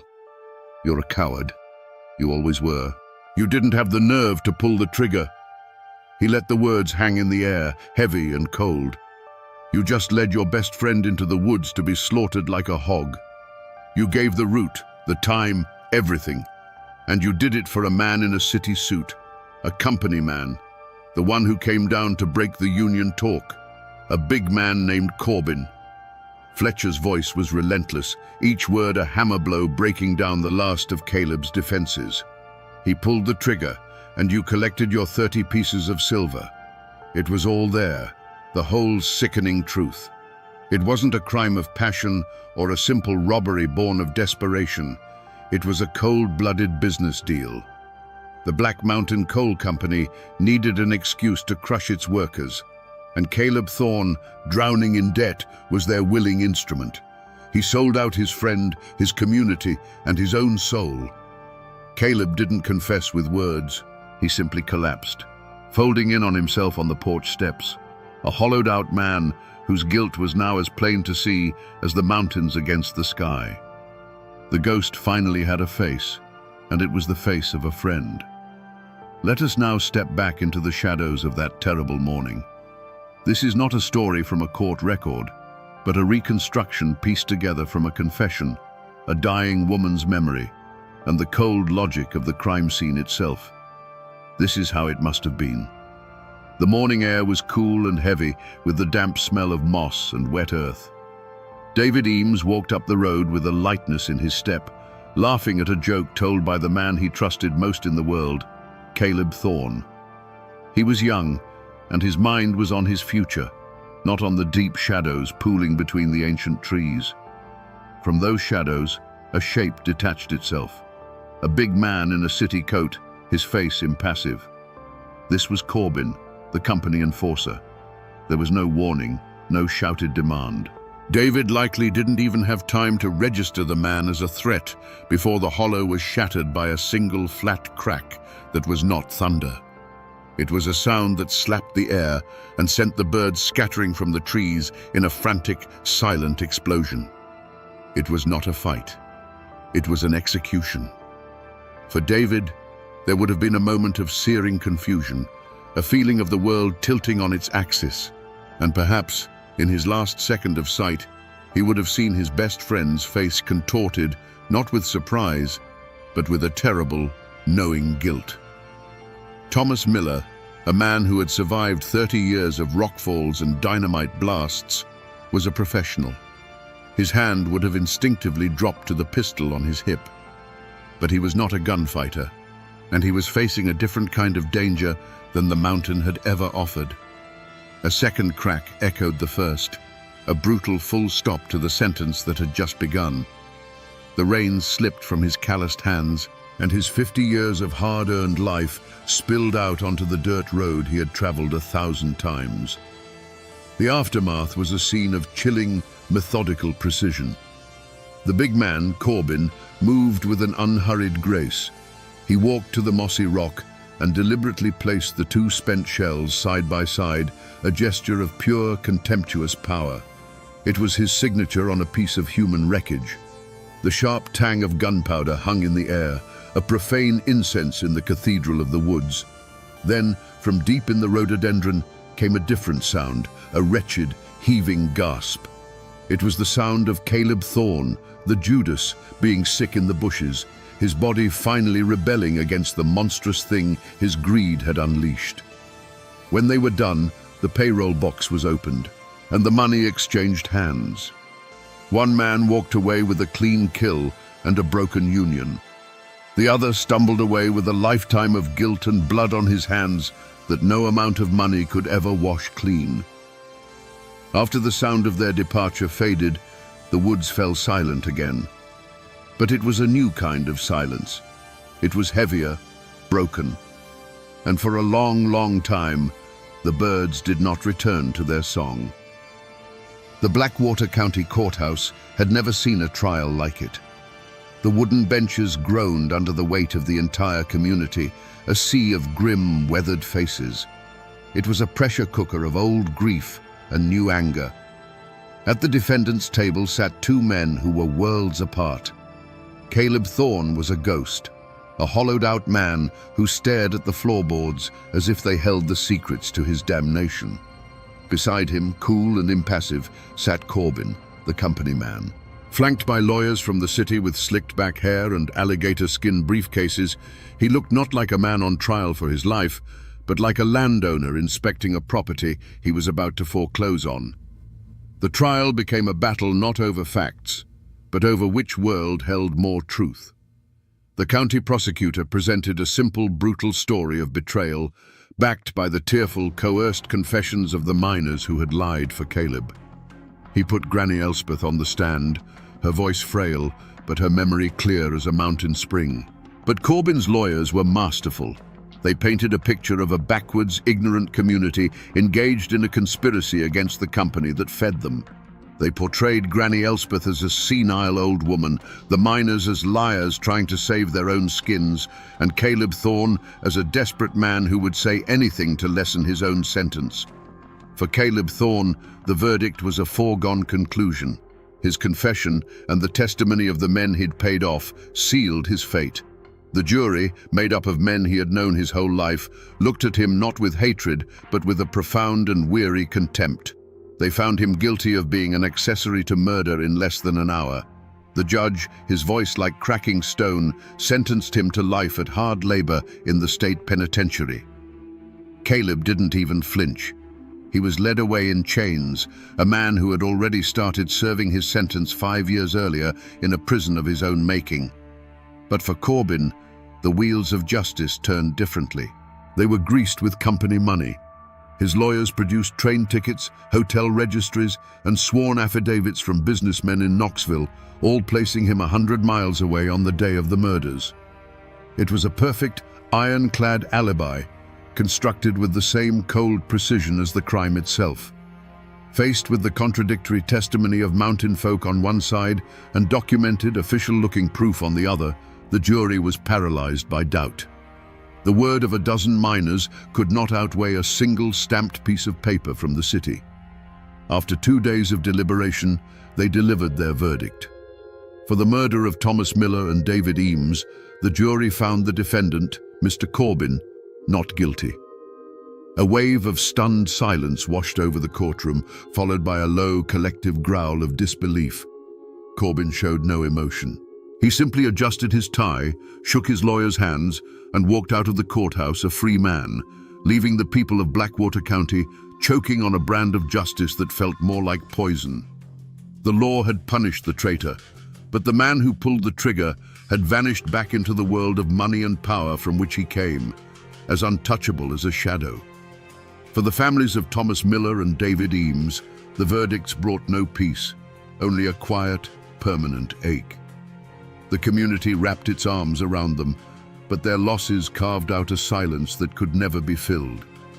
David's sweetheart, a girl whose future had been so bright, never married. She grew into a quiet, sad-eyed woman who always wore a locket with his picture, her life a long, slow testament to a promise that was broken by a bullet. The Millers, once a boisterous and central family in the county, drew into themselves, their grief a constant, unspoken presence at their dinner table. They had received the law's answer, but it did nothing to quiet the echoes of the guns.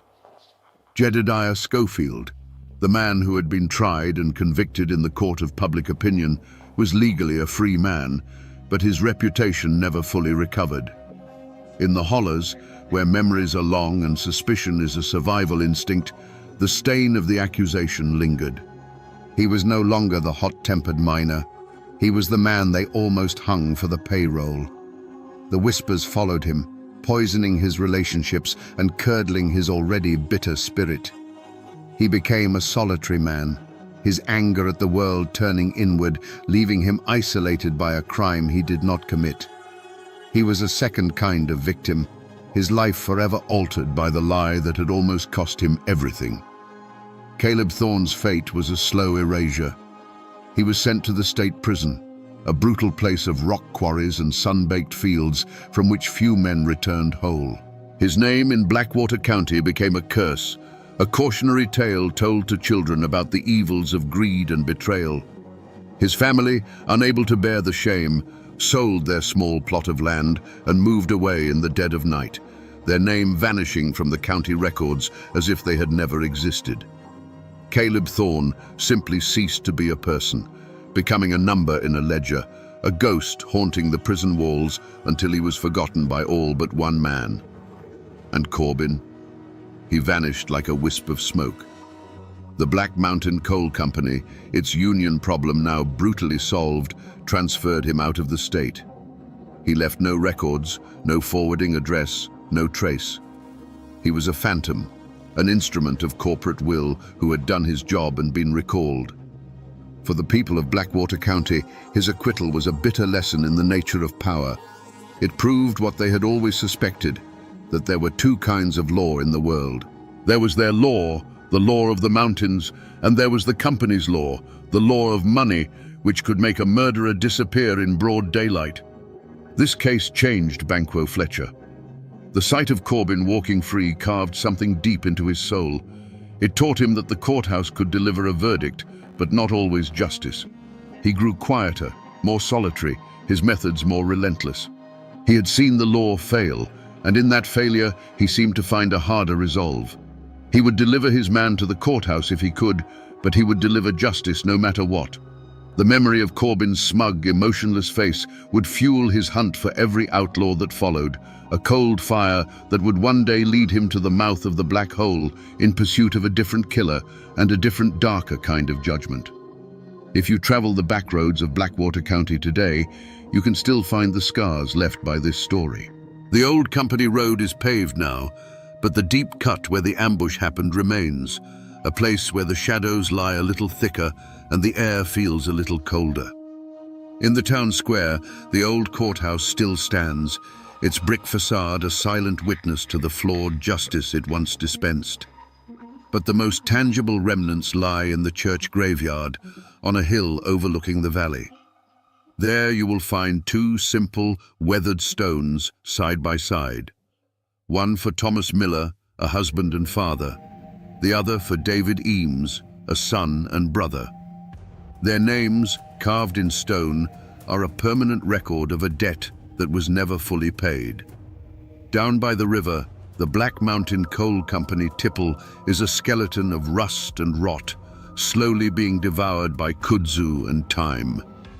It stands as a monument not to industry, but to a forgotten era of exploitation and greed. The company is long gone, its name just a whisper on the wind, but the distrust it sowed took deep root in that mountain soil. For generations after, the arrival of any man in a suit from the city was met with a wall of silent, watchful suspicion. The story of Corbin became a cautionary tale, a lesson taught to children about the kind of evil that money can buy and the law cannot touch. The tragedy of the payroll murders lives on, not in history books, but in the way a story survives in the mountains, through folklore. Old folks still tell it, sometimes as a ghost story, sometimes as a lesson in betrayal. They say that if you listen closely on a still night, you can still hear the echo of those two gunshots rolling through the hollow. And for a while, there was even a song, a mournful ballad passed around the campfires and front porches called Caleb's Coin, a tune that spoke of the terrible price of 30 pieces of silver earned in a friend's blood. This is how a crime becomes a part of the landscape. It's more than just a memory. It becomes a piece of the county's identity, a part of its DNA. The story of what happened on that lonely road reinforced the mountain code, hardening it. It taught the people that the law of outsiders was fickle, and that their own silence, while sometimes a shield for the guilty, was their only true protection. While the world outside might forget, the Appalachian Mountains themselves hold these memories, etched into the landscape and the hearts of its people. At the beginning of our story, we asked a simple question. Who was responsible for the deaths of Thomas Miller and David Eames? The answer, we found, was never simple at all. The law points to one man, Caleb Thorne, a traitor who paid for his sin with the rest of his life. And in the cold, hard print of a law book, that is where the story ends. But we know better. We know that justice in these hills is rarely so neat. The man who pulled the trigger walked free, his guilt washed clean by money and a well-told lie, leaving behind a wound in the heart of the county that never truly healed. This story, then, is not just about a crime.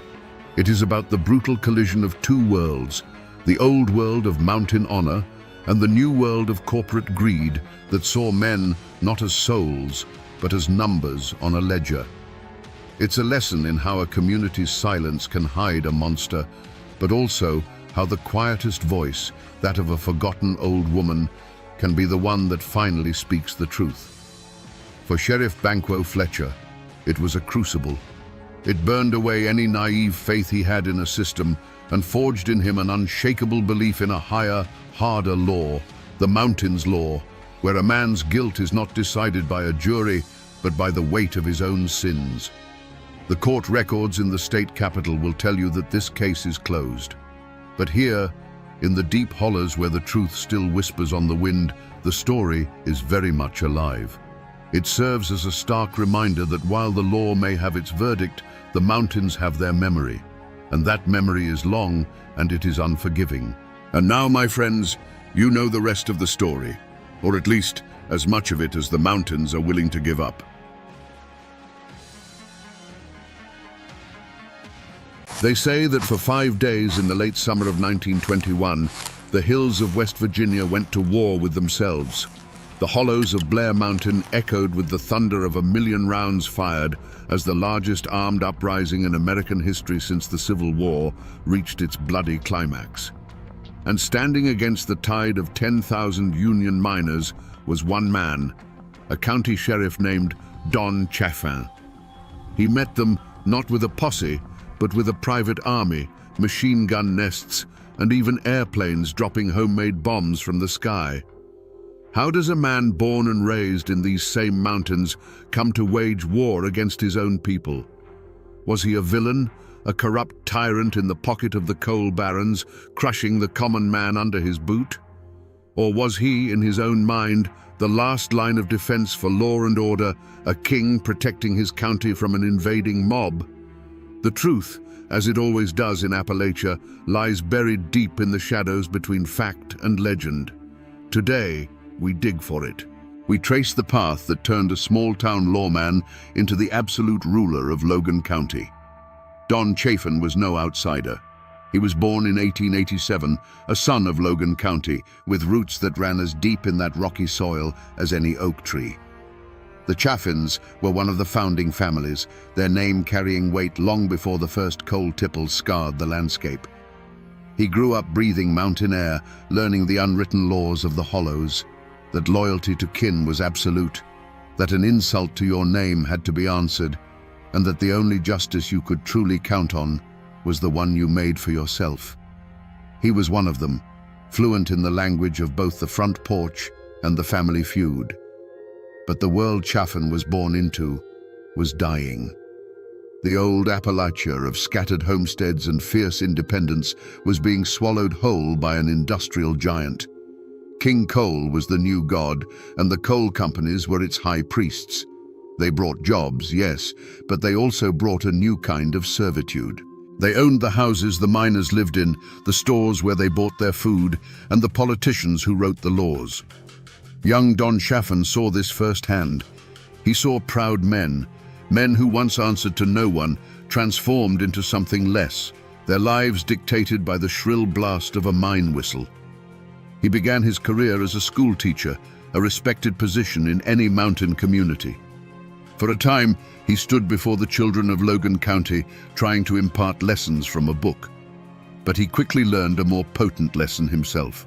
He saw that the real power wasn't in the schoolhouse, it was in the courthouse. It was held by the men who could levy a tax, deputize a friend, or make a troublesome problem disappear with a quiet word and a nod. He saw that knowledge was one thing, but control was everything. This realization became the forge for his character. A choice was laid before him. He could remain a man of the old mountains, honorable but ultimately powerless, destined to be swept aside by the forces of industry. Or he could become a man of the new Appalachia. He could learn to master the machinery of this new world, to wield its power, and to bend it to his will. The ambition in his heart was too strong to ignore. He made his choice. He decided he would not be a subject in the kingdom of coal. He would be its king. The old mountain code of loyalty was still there, but he twisted it. His ultimate loyalty would no longer be just to his family name, but to the preservation of his own power. He would trade the quiet respect of the schoolhouse for the cold, hard fear commanded by the man in the sheriff's office. This was the moment Don Chaffin the teacher died, and Don Chaffin the tyrant began to take shape. Long before the battle that would make him infamous, Don Chaffin was simply the most powerful man in southern West Virginia. To see him in his prime, strolling down the streets of Logan, you wouldn't necessarily see a tyrant. You'd see a man of influence, dressed immaculately in a fine suit and hat, his pearl-handled pistols a subtle but constant reminder of his authority. He had a smile that could charm a bird from a tree and eyes that missed nothing.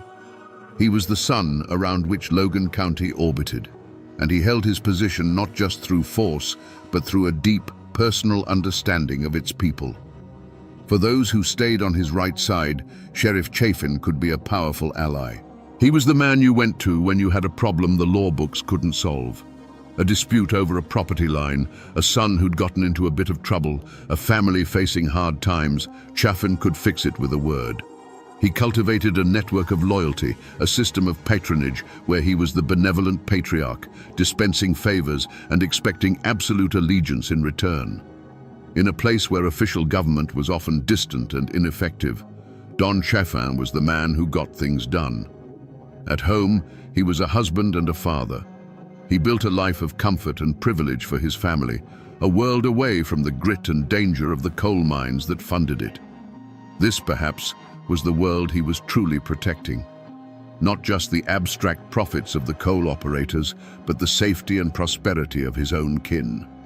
Every action he took, every line he drew in the dirt, was to insulate his family from the chaos and poverty that surrounded them.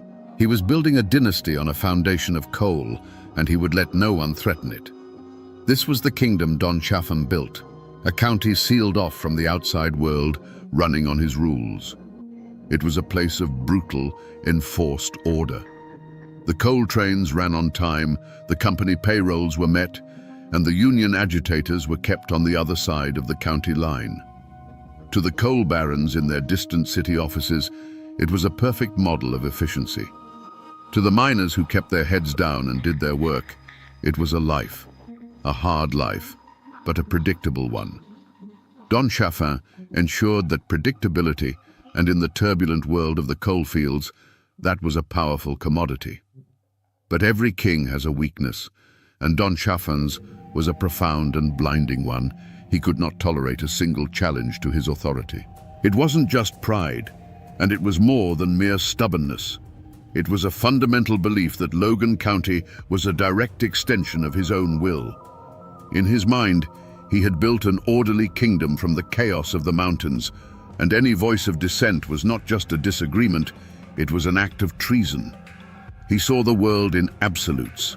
You were either with him, or you were an enemy to be crushed. This flaw was on display long before the miners marched. You saw it in the cold, efficient brutality of what became known as the Logan County system. When a man suspected of Union sympathies stepped off the train, there was no debate. There was no argument. Chaffan's deputies, his private army, would simply surround him. The choice was never about ideas, it was about survival. Leave now on the next train, or be carried out after a beating that would serve as a lesson to anyone else foolish enough to try. This wasn't law enforcement. It was the purging of an infection. For years, this iron-fisted approach was the very source of his strength. The coal operators paid him a fortune precisely because he was uncompromising. He was the wall that kept the union out, the guarantee that their profits would continue to flow, uninterrupted by strikes or demands for better pay. His fatal flaw was the very thing that made him rich and powerful. He built his castle on the bedrock of his own intolerance. But a wall built to keep out a few men cannot hold back a flood. Chaffan's vision was fatally narrow, limited to the borders of his own county. He failed to understand that the union movement was becoming something more than just a few organizers he could intimidate. It was an idea, spreading like wildfire through the desperate and oppressed coal camps. He believed he could beat that idea into submission, just as he had beaten individual men. He could not conceive of a world where his control was not absolute. He could not imagine a negotiation, a compromise, or a shared power. In Don Chaffan's mind, there was only room for one king in Logan County. And as the anger in the surrounding coalfields began to smolder and grow, this fatal crack in his armor was about to be struck by the force of an entire army. He was a man who knew only how to push back, and he was about to be pushed by a force greater than any he had ever known. The spark that lit the Appalachian powder keg didn't land in Logan County. It landed a few counties over, on the stone steps of the McDowell County Courthouse, and it came in the form of an assassination. The target was a man named Sid Hatfield, the chief of police of Matawan. To the Union miners, Hatfield was more than a lawman. He was a folk hero, a living legend. Where Don Chaffan was the symbol of company control, Hatfield was the symbol of defiance. He was the one lawman who had stood with his people, famously facing down Baldwin Felt's agents in a bloody shootout that became known as the Matawan Massacre. He was proof that not every man with a badge was for sale. On August 1st, 1921, Hatfield arrived at the courthouse in Welch to face trumped-up charges, a legal trap set by his enemies. He was unarmed, walking beside his wife, trusting in the sanctity of the law he represented. As he climbed the steps, Baldwin Felt's agents, the very same men he had fought in Matawan, were waiting. They opened fire in broad daylight, cutting him down in a hail of bullets right in front of his wife. His friend Ed Chambers was executed alongside him. It was not a gunfight. It was a public execution. The news spread through the coal camps, not like a whisper, but like a physical blow. This was the ultimate act of treachery. It was one thing to be cheated at the company store or beaten by deputies in a dark hollow. It was another to see your one hope for justice within the system murdered on the very steps of a courthouse. The message sent by the coal operators was clear and brutal.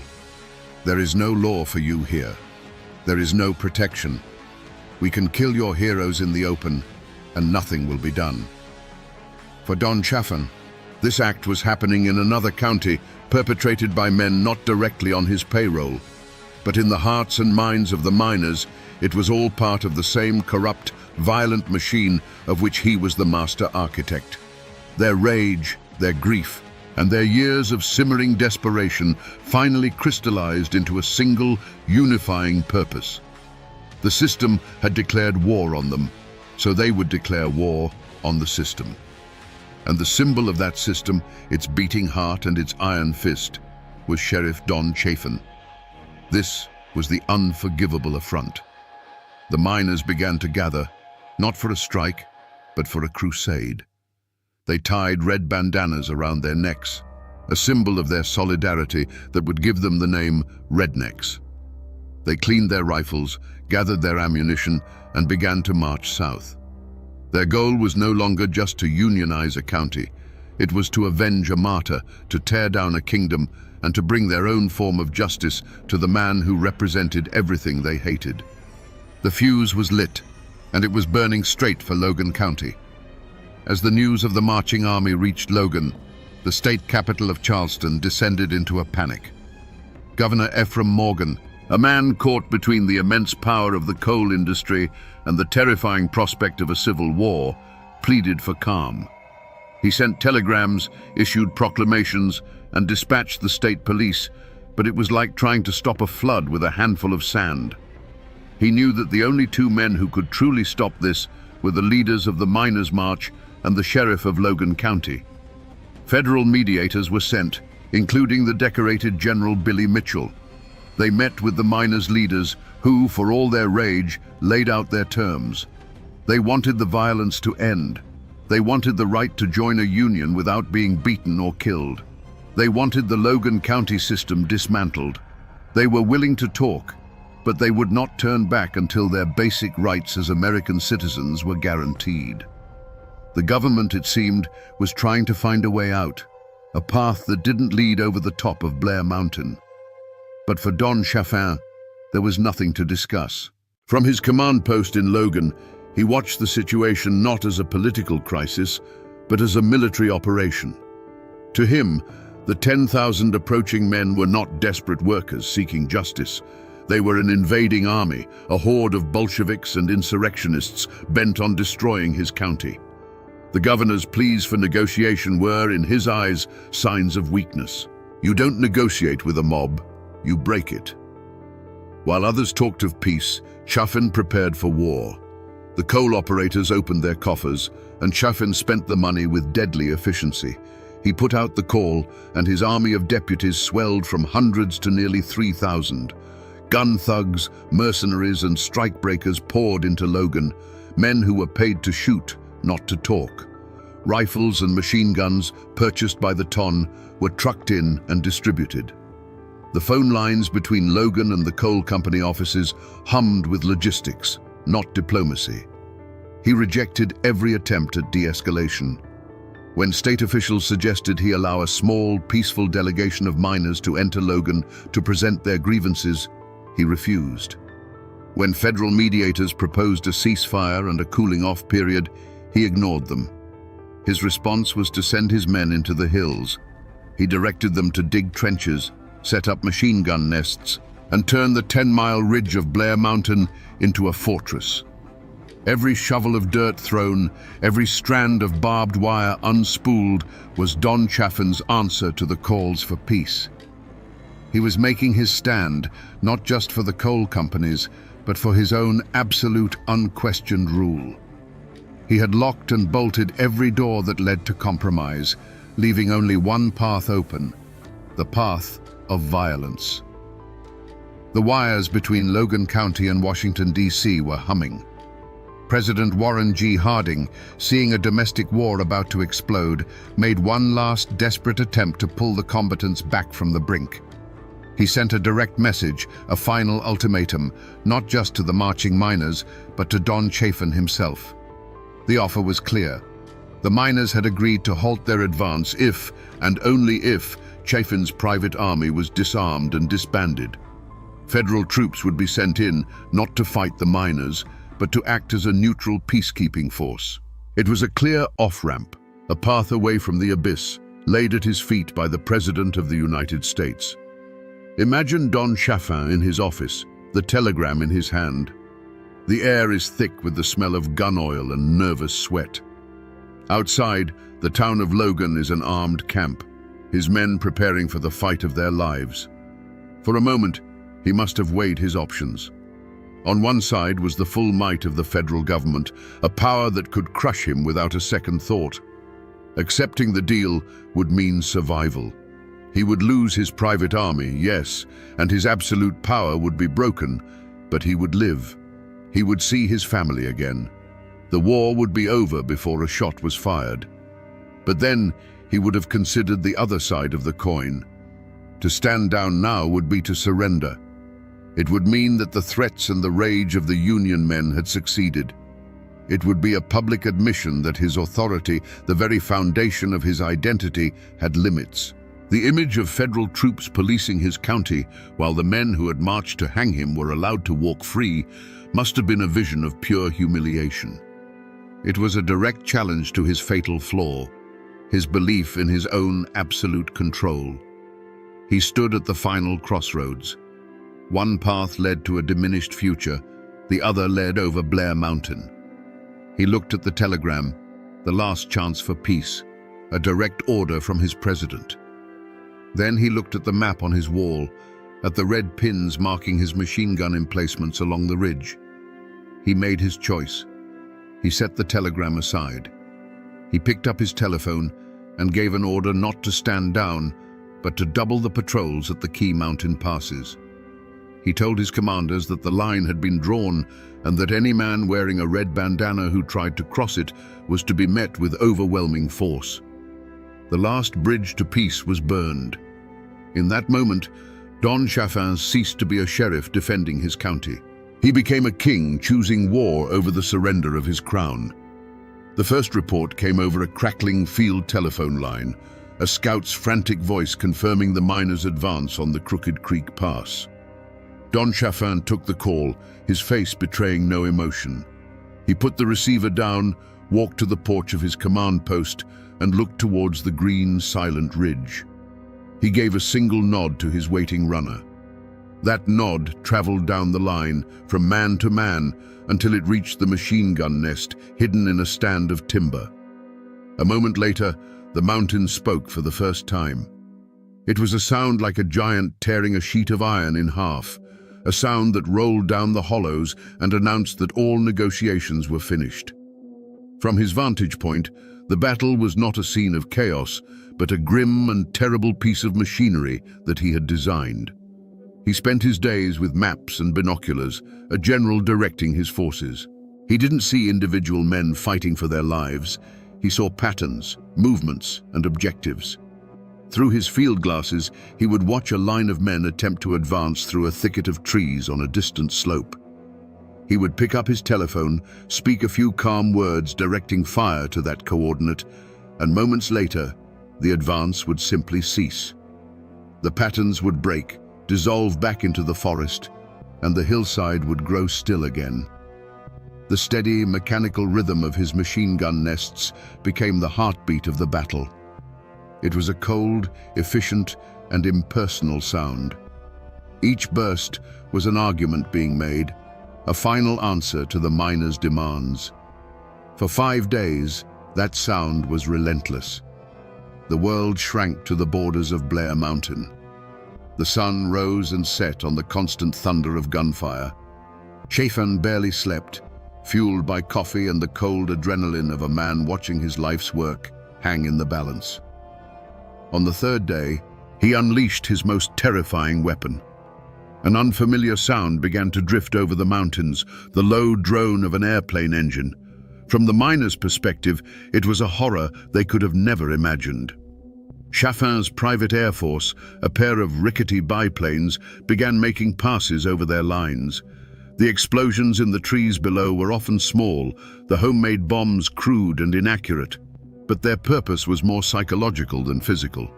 It was a message from Don Chaffin. There is nowhere to hide. I rule the land and I rule the sky.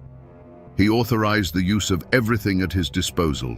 Reports from the miners' side would later speak of bombs that didn't just explode, but released clouds of sickening gas, surplus munitions from the Great War.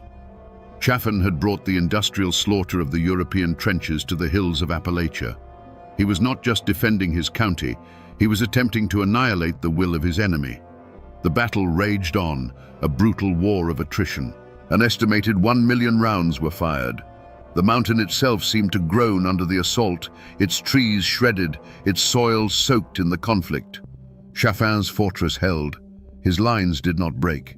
He had met the largest armed insurrection in American history with a wall of fire and steel. Then, as suddenly as it began, it started to quiet. The federal troops were coming, and the miners knew they could not fight their own country. The last shots echoed and then faded, replaced by a profound and chilling silence. The war was over. The argument that had raged for a generation was, for now, permanently settled. Don Chaffin stood victorious on his mountain, the undisputed king of a silent, smoking kingdom. The silence that fell over Blair Mountain was heavier than any sound that had preceded it. Don Chaffin stood in the quiet, the acrid smell of burnt gunpowder still hanging in the air like a ghost. There was no joy in his victory, no triumphant celebration. There was only the cold, hard satisfaction of a man who had met an overwhelming force and had not broken. He had drawn a line, and the world now knew that he would hold that line, no matter the cost. His kingdom was secure. His mind, sharpened by 5 days of constant high-stakes command, did not rest. It immediately shifted from the tactics of war to the politics of the aftermath. His first orders were not to celebrate, but to consolidate. He sent his deputies fanning out across the ridge, their task no longer to fight, but to collect weapons and round up stragglers. He was transforming his private soldiers back into lawmen and the battlefield back into a crime scene. He knew the world was watching, and he needed to control the narrative. This was not a battle, he would claim. It was the quelling of a violent insurrection. The real test came a day later, with the arrival of the United States Army. A column of dusty trucks carrying uniformed soldiers rolled into Logan County, their federal authority absolute. An army colonel, a man accustomed to giving orders and having them obeyed without question, stepped out to meet the sheriff of Logan County. For a moment, two commanders faced each other, one representing the power of a nation, the other the power of a single man's will. This was the moment Chaffin's reign as an independent warlord came to an end. But Chaffin did not surrender his authority. He merely transferred it. He met the colonel not as a defeated man or a renegade, but as a fellow officer of the law. He was dapper, calm, and cooperative. He presented himself as the beleaguered hero who had single-handedly held back anarchy until the cavalry arrived. He offered maps, intelligence, and the full cooperation of his office. He smoothly transitioned from the man who had waged a private war to the loyal local official assisting the federal government. He had won his battle. He had stopped the march. He had broken the miners' army. Now, standing before the might of the United States, he holstered his authority and stepped back into the role of Sheriff Chaffin. His active part in the shooting was over. The road had ended, not in a jail cell or a shallow grave, but in a handshake with the very government he had, for 5 bloody days, effectively ignored. The cost of Don Chaffin's victory was paid in a currency he would never have to touch: the broken lives of the men he defeated and the families they left behind. The war on Blair Mountain was over, but the war on the miners had just entered a new, more insidious phase. As federal troops disarmed the miners, Chaffin's deputies and the state police moved in behind them, armed not with machine guns, but with lists of names. Hundreds of miners were arrested and indicted on charges ranging from conspiracy to murder and even treason against the state of West Virginia. For the families in the coal camps, the silence that followed the battle was not one of peace, but of dread. A knock on the door of a company shack in the middle of the night meant a husband and father being dragged away to jail. It was followed, almost inevitably, by an eviction notice nailed to the flimsy door. Fired, blacklisted, and homeless, the families of the Union men were cast out, left to fend for themselves in a world where every official, every company man, was now their enemy. The defeat on the mountain was a single event. The suffering it caused rippled outwards for years, creating a quiet, desperate poverty that clung to the hollows like a winter fog. The dream of a Union in southern West Virginia, a dream that had seemed so close, was dead and buried on the slopes of that mountain. Chaffin's victory didn't just crush an army, it crushed a spirit. The United Mine Workers of America was effectively broken in the region for more than a decade. The grip of the coal operators, once challenged, now tightened into a stranglehold. Fear replaced hope. Miners who had once talked openly of their rights now spoke in whispers, terrified that a stray word could cost them their jobs and their homes. Chaffin's system of control was now absolute, reinforced by the memory of what happened to those who dared to challenge it. The tragedy was not just the miners' own, it belonged to the entire community. The battle left scars that divided neighbors and kin for generations. Men from Logan who had joined Chaffin's army returned to live in the same county as the families of the men they had fired upon. A cancer of silence grew over the memory of the battle.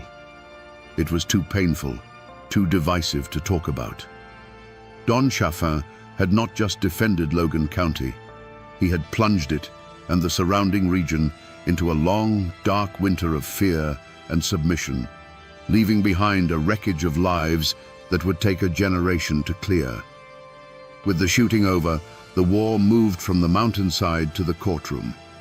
The state of West Virginia, backed by the full weight of the coal industry, sought to make an example of the defeated miners.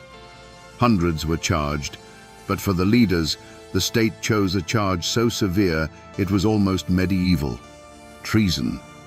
Men who had fought for their country in the trenches of France now found themselves accused of betraying it in the hills of their own home. It was the ultimate clash of cultures, the state's formal written law against the unwritten mountain code of honor and retribution. The trials were a spectacle. The prosecution painted a picture of a Red Army, a Bolshevik mob bent on overthrowing the government and seizing private property. They presented evidence of the miners' military-style organization, their weapons, and their stated goal of marching on Logan. To the state, this was a clear case of insurrection. Don Chaffin and his deputies were presented as heroic defenders of law and order, the thin line that had saved West Virginia from anarchy. But the miners' defense told a different story. Their lawyers argued that these men were not traitors to America. They were patriots engaged in a second American Revolution, fighting against a domestic tyrant. They hadn't marched against the government. They had marched because the government had failed them. They were marching against the state of Chaffin, a private kingdom where the law was a weapon used against them. Their defense was simple and powerful. A man has the right to defend his home and his family, and when the law itself becomes the tool of an oppressor, the people have the right to seek their own justice. The community, and indeed the nation, was fiercely divided. Pro-union newspapers hailed the defendants as heroes and martyrs of the working class. Company-owned papers condemned them as violent radicals. In the coal camps, prayer meetings were held for the men on trial. In the gentlemen's clubs of Charleston and Huntington, they were toasted as villains who had finally gotten their due. The soul of Appalachia was on trial, forced to defend itself in a language it did not fully understand. The most famous trial was that of Bill Blizzard, one of the key field commanders of the miners' army. The state threw everything it had at him. But then, a West Virginia jury, made up not of miners, but of farmers and small-town merchants, delivered a stunning verdict: not guilty.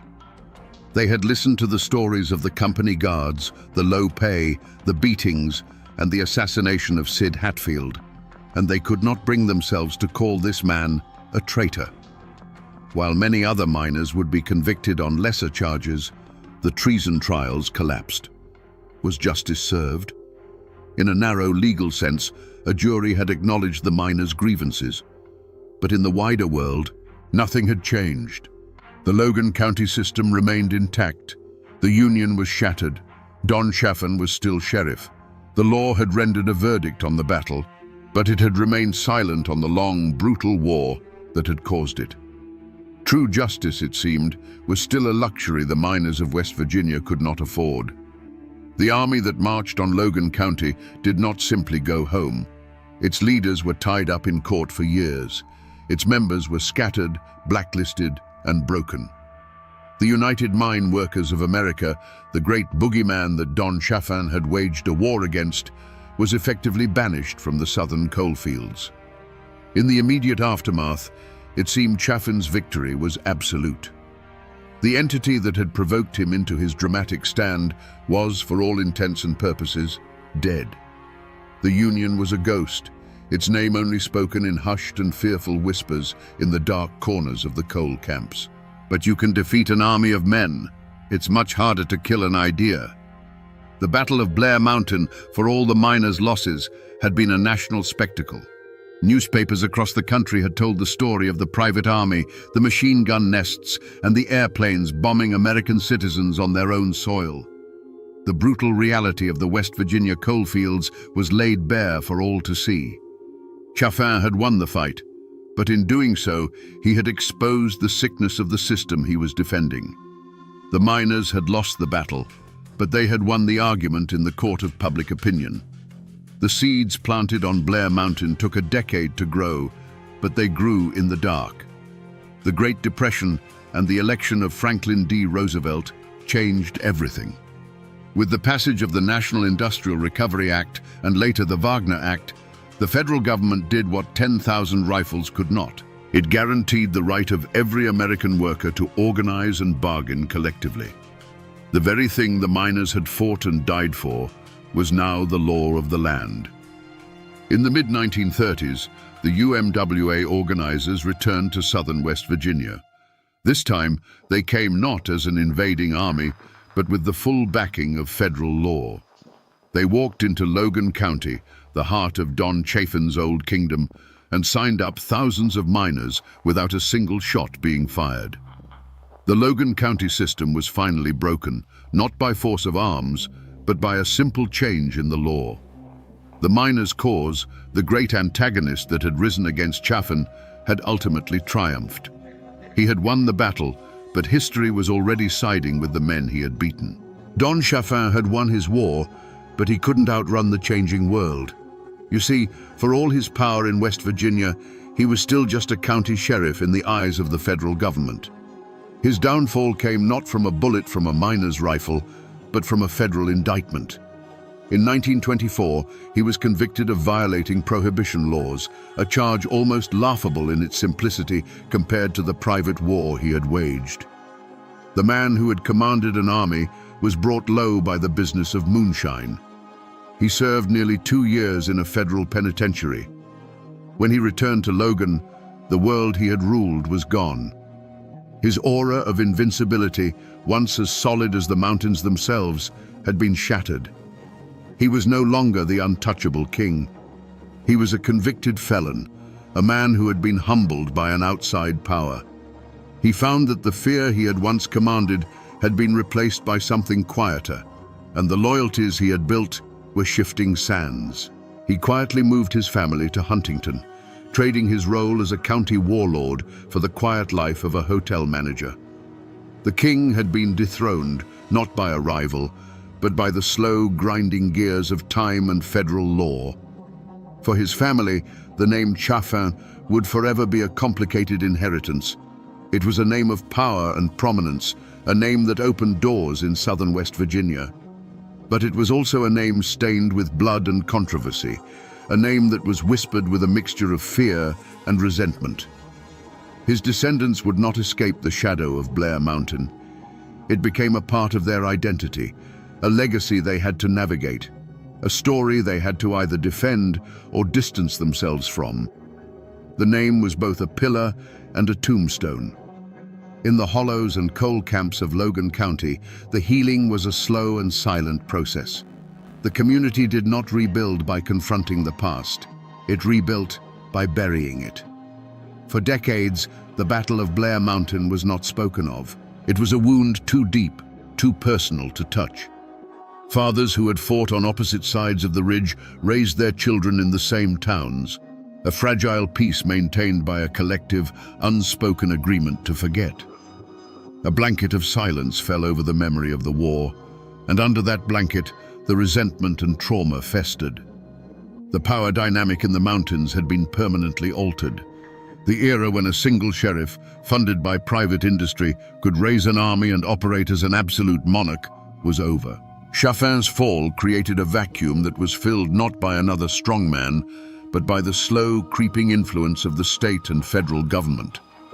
The isolation that had allowed his kingdom to flourish was broken, and the brutal feudal system he had perfected died with his conviction.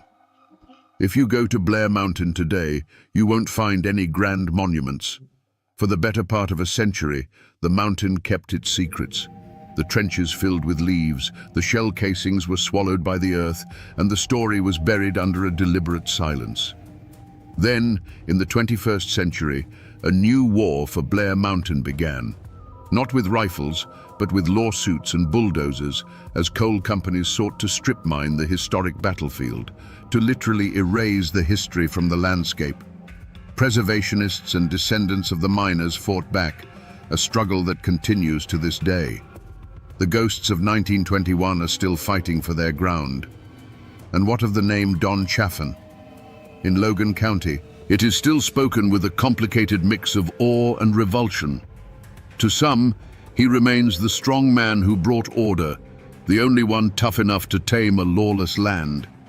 To others, he is the Appalachian Caesar, a tyrant who sold his soul and his people to the company store. You can drive to Huntington and find his grave, a quiet stone marker for a man whose life was a roaring fire. It's a peaceful end for a man who brought so little peace to the world. But his legacy echoes in a way most people never realize, in a word you hear every single day. Think of the word redneck. That word was born in the fire of this conflict. It came from the red bandanas the Union miners tied around their necks to identify themselves as they marched on Logan. It was their uniform, their flag, a symbol of solidarity and defiance against the guns of the coal companies. Before it was an insult, before it was a caricature, it was a badge of honor worn by men willing to die for their rights on the slopes of Blair Mountain.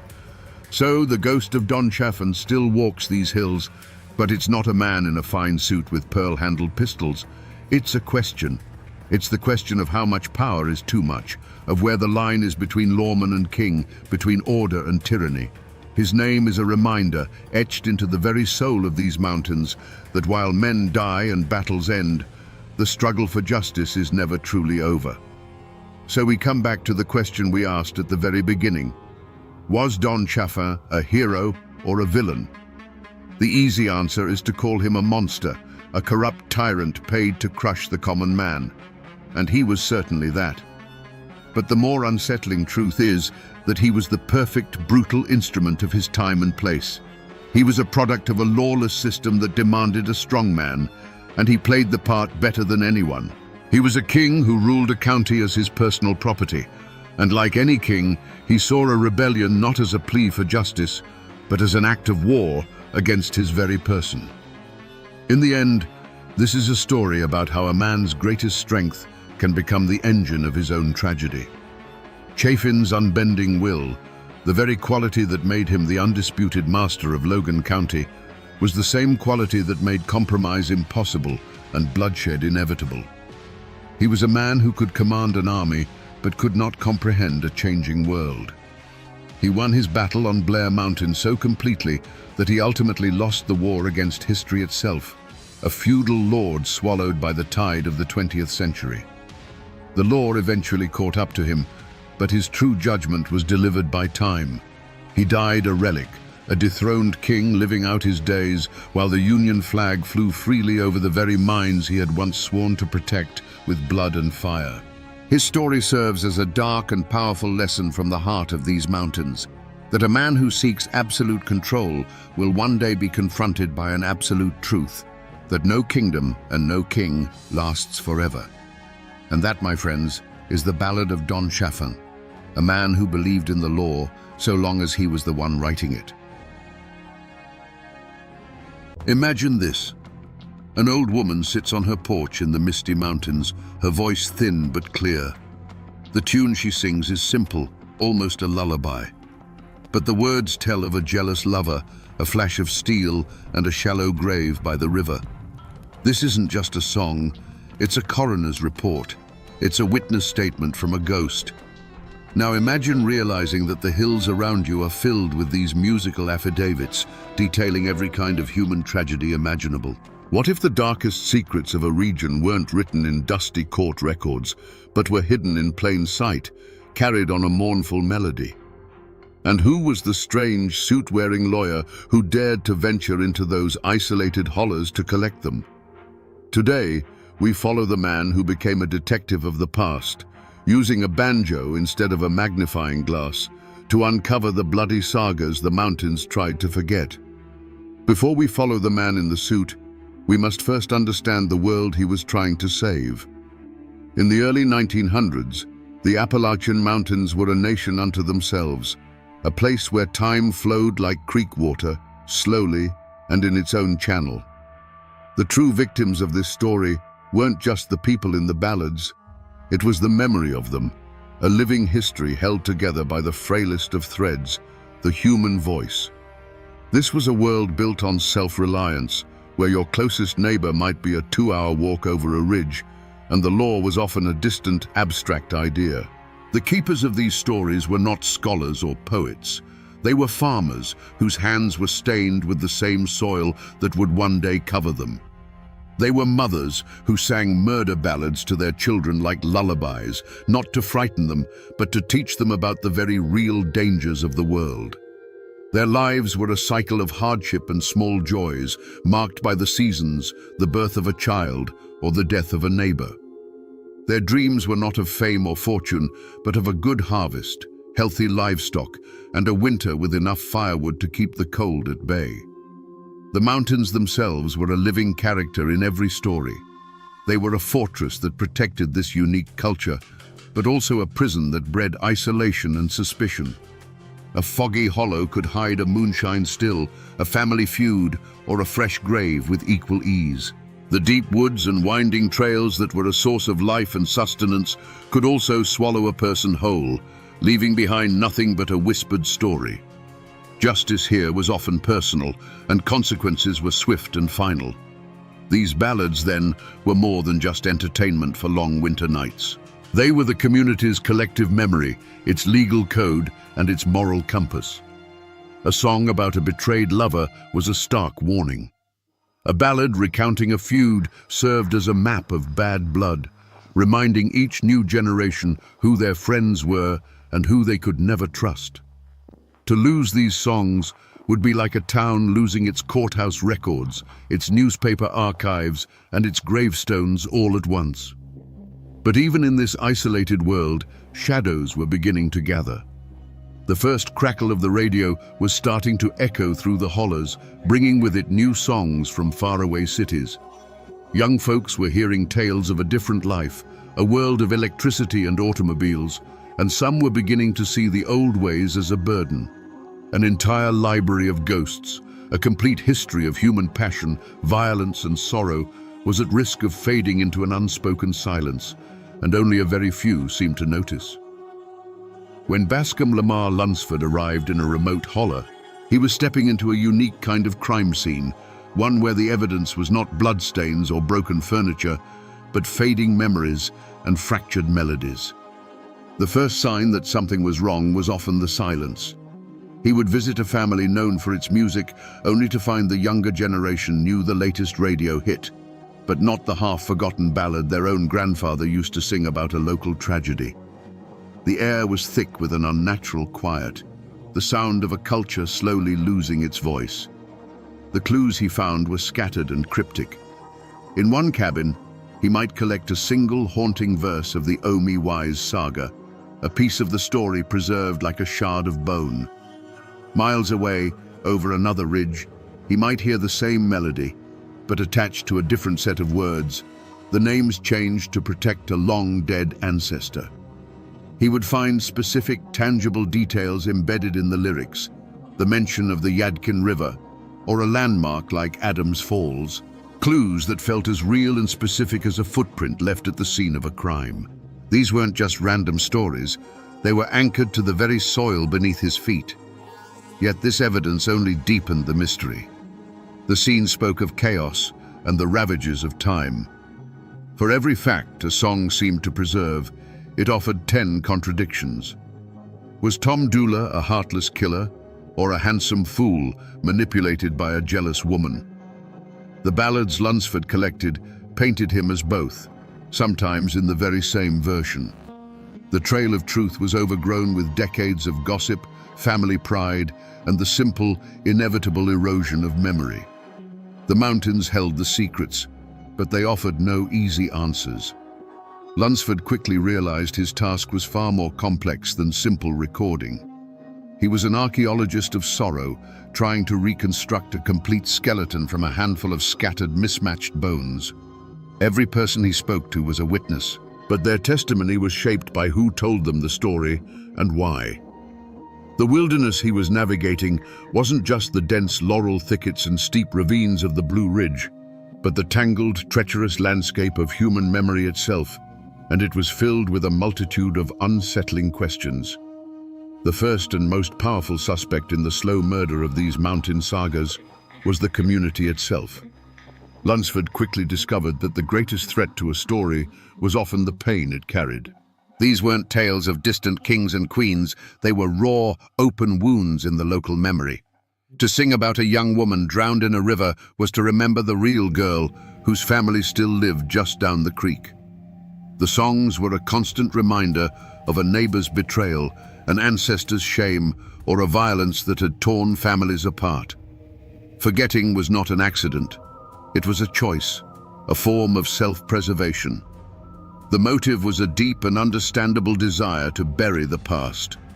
Many families felt a personal vendetta against the very history that defined them. As the 20th century progressed, the outside world began to cast a long shadow, bringing with it a condescending judgment of Appalachian life. The stereotype of the violent, feuding hillbilly was taking root, and these murder ballads felt like Exhibit A. To the younger generation especially, these songs were not a proud heritage, but a source of shame, a link to a brutal past they were desperate to escape. They wanted radios and cars, not grim reminders of the bad old days.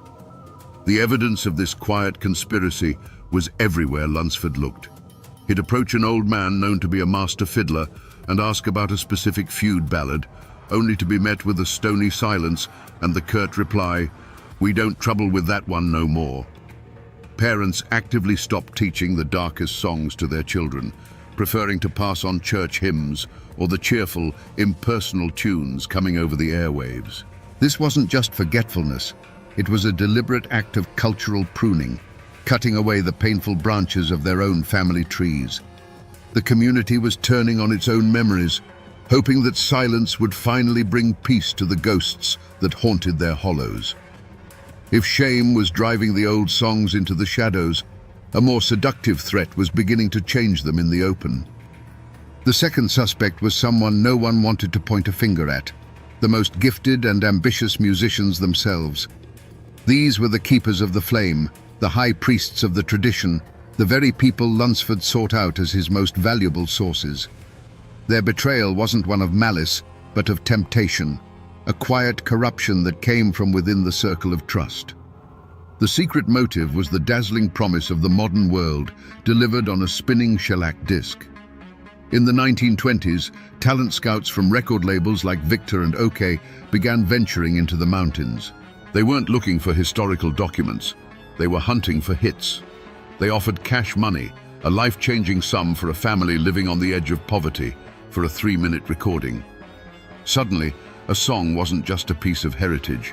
It was a potential ticket to a life beyond the cornfield and the coal mine. A musician who had only ever played for neighbors at a barn dance was now being offered a small taste of immortality. Lunsford began to see the evidence of this pact everywhere.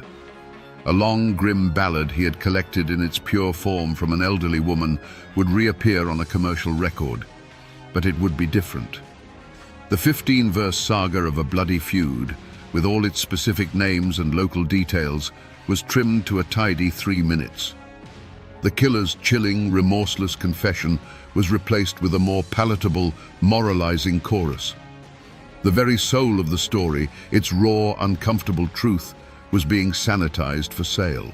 The custodians of the culture, in their understandable desire for a better life, were becoming agents of its alteration, polishing the jagged edges off the evidence until it no longer told the whole story.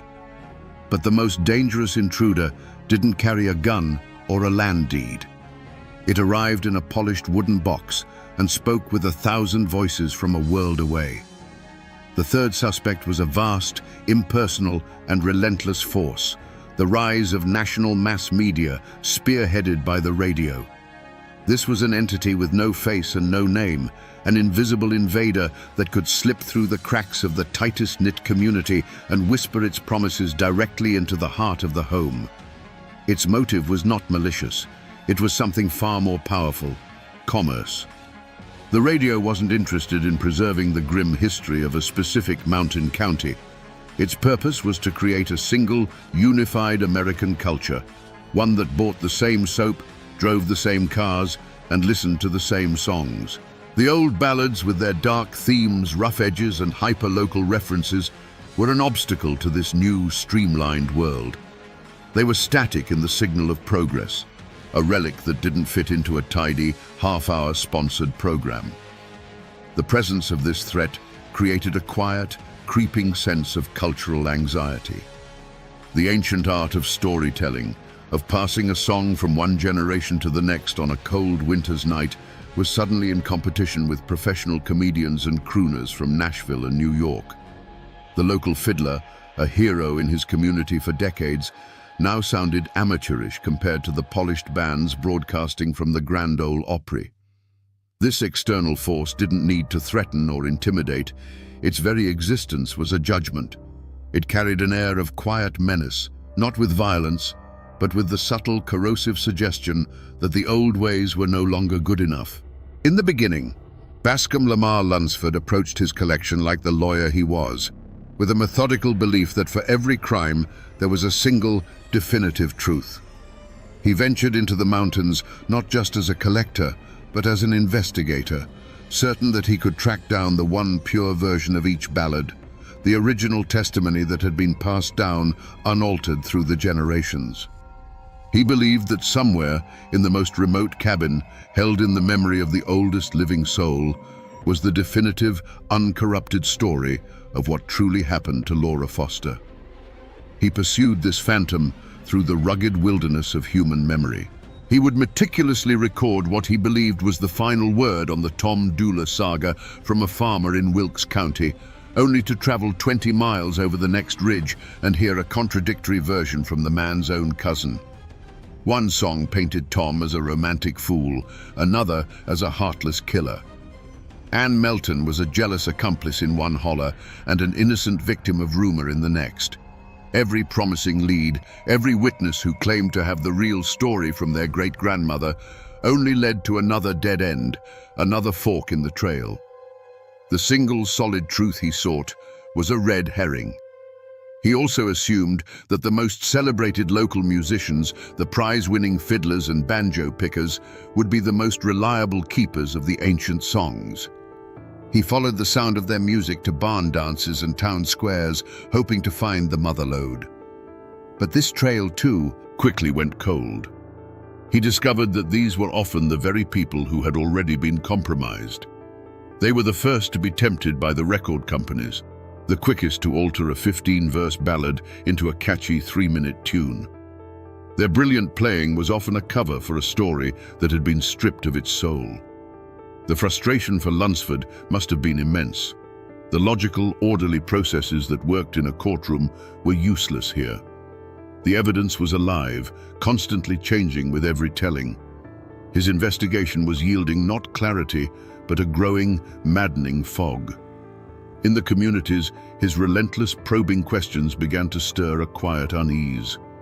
The fear was growing that perhaps these stories were not meant to be solved. Perhaps in trying to untangle the truth, this man from the outside world was simply pulling apart the last fragile threads holding their entire history together. As Bascom Lamar Lunsford pushed deeper into the mountains, the friendly smiles and offered dippers of water remained, but a new barrier rose to meet him, one as real as a stone wall, yet completely invisible. He was running into the unspoken law of the hills, a code of silence as old as the feuds themselves. The moment he moved beyond pleasantries and asked for a specific bloody ballad by name, the air on the porch would grow still. Eyes would drop.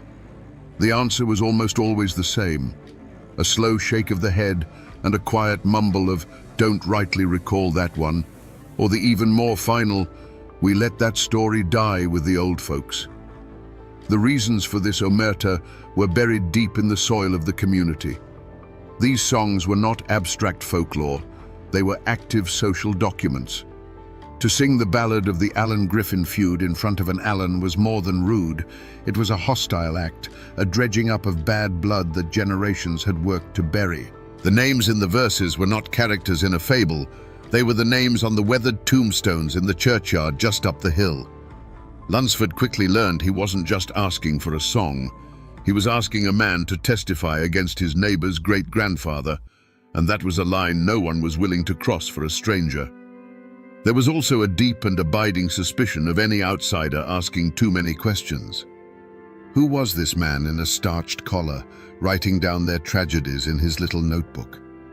The mountains had a long memory of being exploited by timber companies, by coal barons, and by condescending writers who came to caricature their way of life. Was Lunsford any different? Was he a cultural undertaker, come to put their most painful memories on display for a gawking world that already saw them as little more than violent savages? The silence was a shield, a way of protecting what little they had left that was truly their own. The psychological toll on the few who considered breaking this code was immense. One old woman, who knew a version of a local murder ballad that Lunsford had been searching for years, would only agree to sing it for him in her spring house, with the door bolted and the sound of the running water masking her voice. She was terrified, not of physical harm, but of something worse. The judgment of her neighbors, the quiet shunning that would follow if they knew she had given away their ghosts. In these hills, a reputation was all a person had, and the price for breaking the wall of silence was to lose it forever. For months, perhaps years, Bascom Lamar Lunsford operated as a detective chasing a ghost. He was searching for a single, verifiable truth, a definitive version of each ballad that could be entered into the record as historical fact. But the mountains resisted.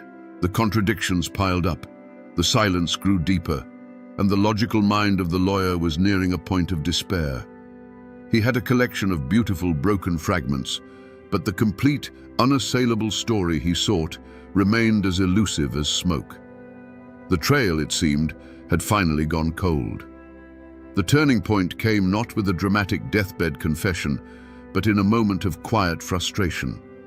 He was sitting on a porch with an elderly woman, trying once again to coax from her the full version of a local feud ballad. She would sing the beginning, her voice strong and sure, but when it came to the verses describing the killing, she would stop, shake her head, and hum a different tune, a simple, mournful church hymn. Lunsford, seeing another day's work dissolving into another dead end, was about to pack his things. But then he stopped, and he listened. He truly listened, not to the words, but to the feeling behind them. In the sorrowful cadence of that hymn, he suddenly heard the echo of the murder ballad. The forgotten clue wasn't a hidden lyric or a secret name. It was the realization that the emotion was the one thing that had survived intact. The community might change the names, forget the details, or refuse to speak the violence, but they never forgot the grief. The hymn was their way of telling the story when the story itself became too terrible to tell. It was the emotional core, the untainted piece of evidence he had been overlooking this whole time. This moment changed everything. It was as if a key had turned in a lock he didn't even know was there. He realized his entire approach had been wrong. He was not a detective hunting for a single culprit or a single truth. He was an archivist of human heartbreak.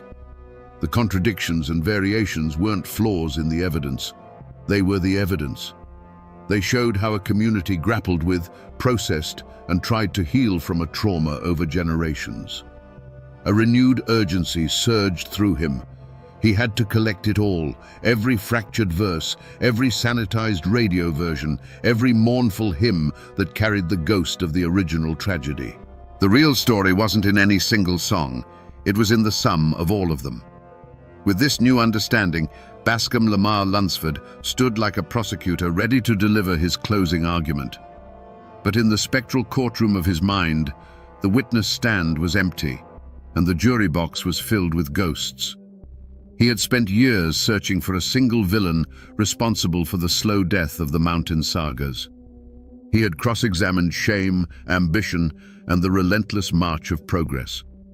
And now, as he pieced together the fragments of evidence, the half-remembered verses, the sanitized records, the telling silences, the horrifying truth finally took shape. There was no single culprit. It was a conspiracy. He finally saw the first conspirator for what it was, the community's own shame. This was the inside man, the accomplice who unlocked the door and let the other forces in. The raw, bloody memories of the ballads had become a burden, a mark of otherness in a world that was rapidly modernizing. By choosing to bury their most painful stories, by refusing to teach their children the songs of feud and betrayal, the mountain folk had, with the best intentions, created a vacuum. They had disarmed their own culture, leaving it vulnerable and defenseless against the coming storm. Into this vacuum stepped the second conspirator, the gifted local musician, tempted by the promise of a world beyond the mountains. These were not villains, but tragic figures caught between two worlds. Driven by the understandable human desire for a few dollars and a little recognition, they became the unwitting agents of the crime. They took the raw, unvarnished testimony of the old songs and polished it for public consumption. They cut out the darkest verses, smoothed over the rough language, and sold a palatable, commercialized ghost of the real thing. They were the ones who put the forged signature on a false confession. And finally, Lunsford saw the mastermind, the cold, impersonal force that had orchestrated the entire affair, the radio and the rise of a national commercial culture. This was the entity that provided the motive, the means, and the opportunity. It offered a shiny, new, and effortless form of entertainment that made the old ways seem obsolete. It whispered the promise of a unified America where everyone listened to the same songs and shared the same simple stories. It created the very shame that had weakened the community's resolve and offered the very temptation that had turned its own guardians against it. In the end, Lunsford's discovery was far more chilling than a single, identifiable villain. The true culprit was an unholy trinity, a perfect and terrible collaboration between the past, the present, and the future. The motive wasn't malice, but something far more powerful, the inevitable crushing weight of change.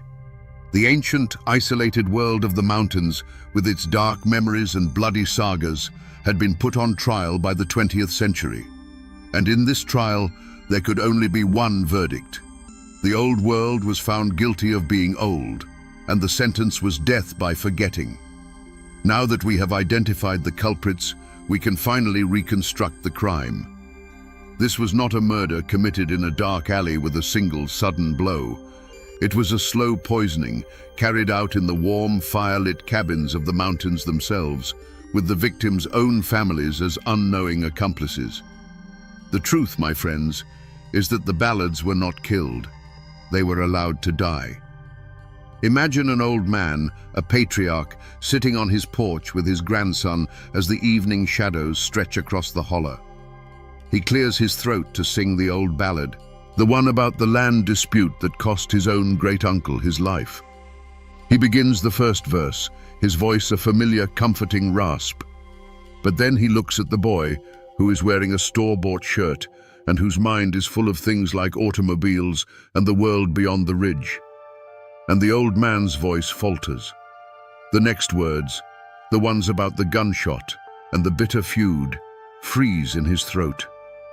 In that moment of silence, a story that had survived for a century suffers a mortal wound.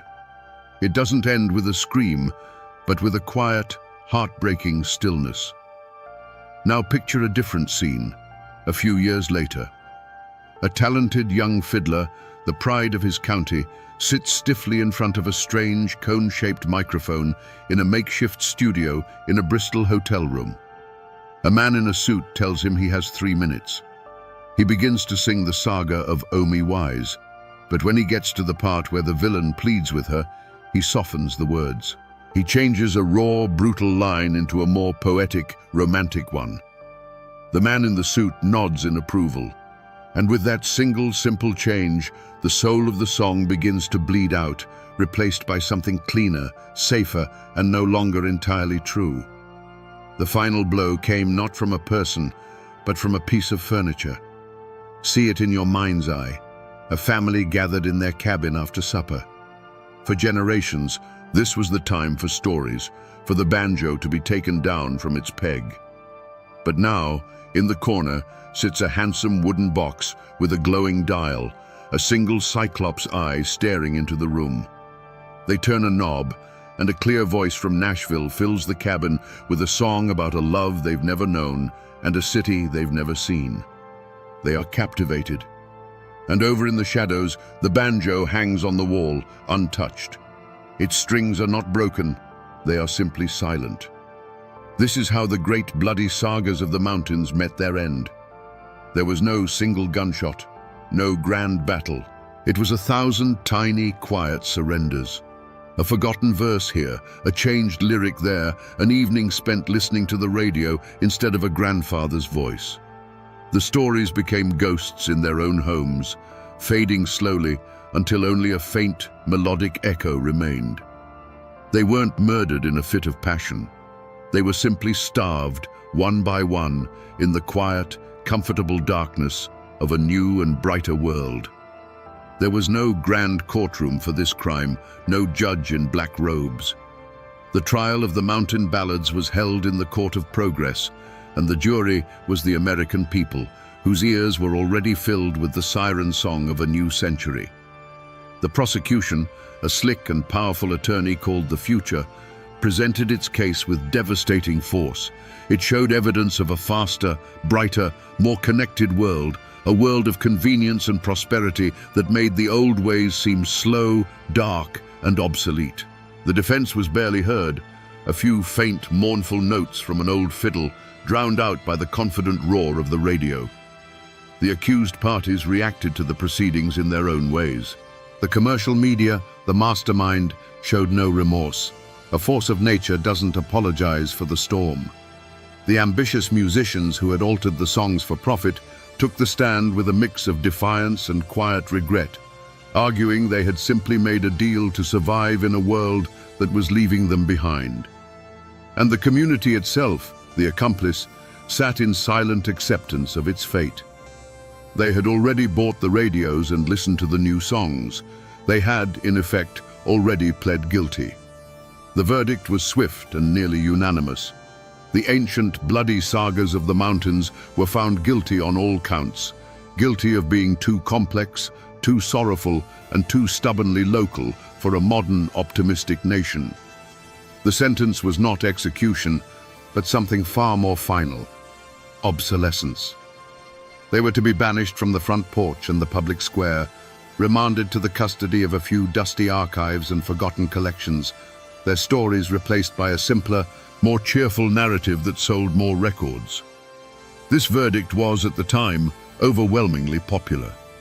It was called Progress, Enlightenment, the inevitable march of history.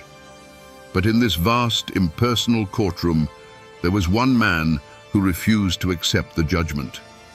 Bascom Lamar Lunsford did not act as a lawyer for the defense. It was far too late for that. Instead, he appointed himself the court clerk for the condemned. He worked tirelessly, not to overturn the verdict, but to create a perfect, unassailable transcript of the proceedings.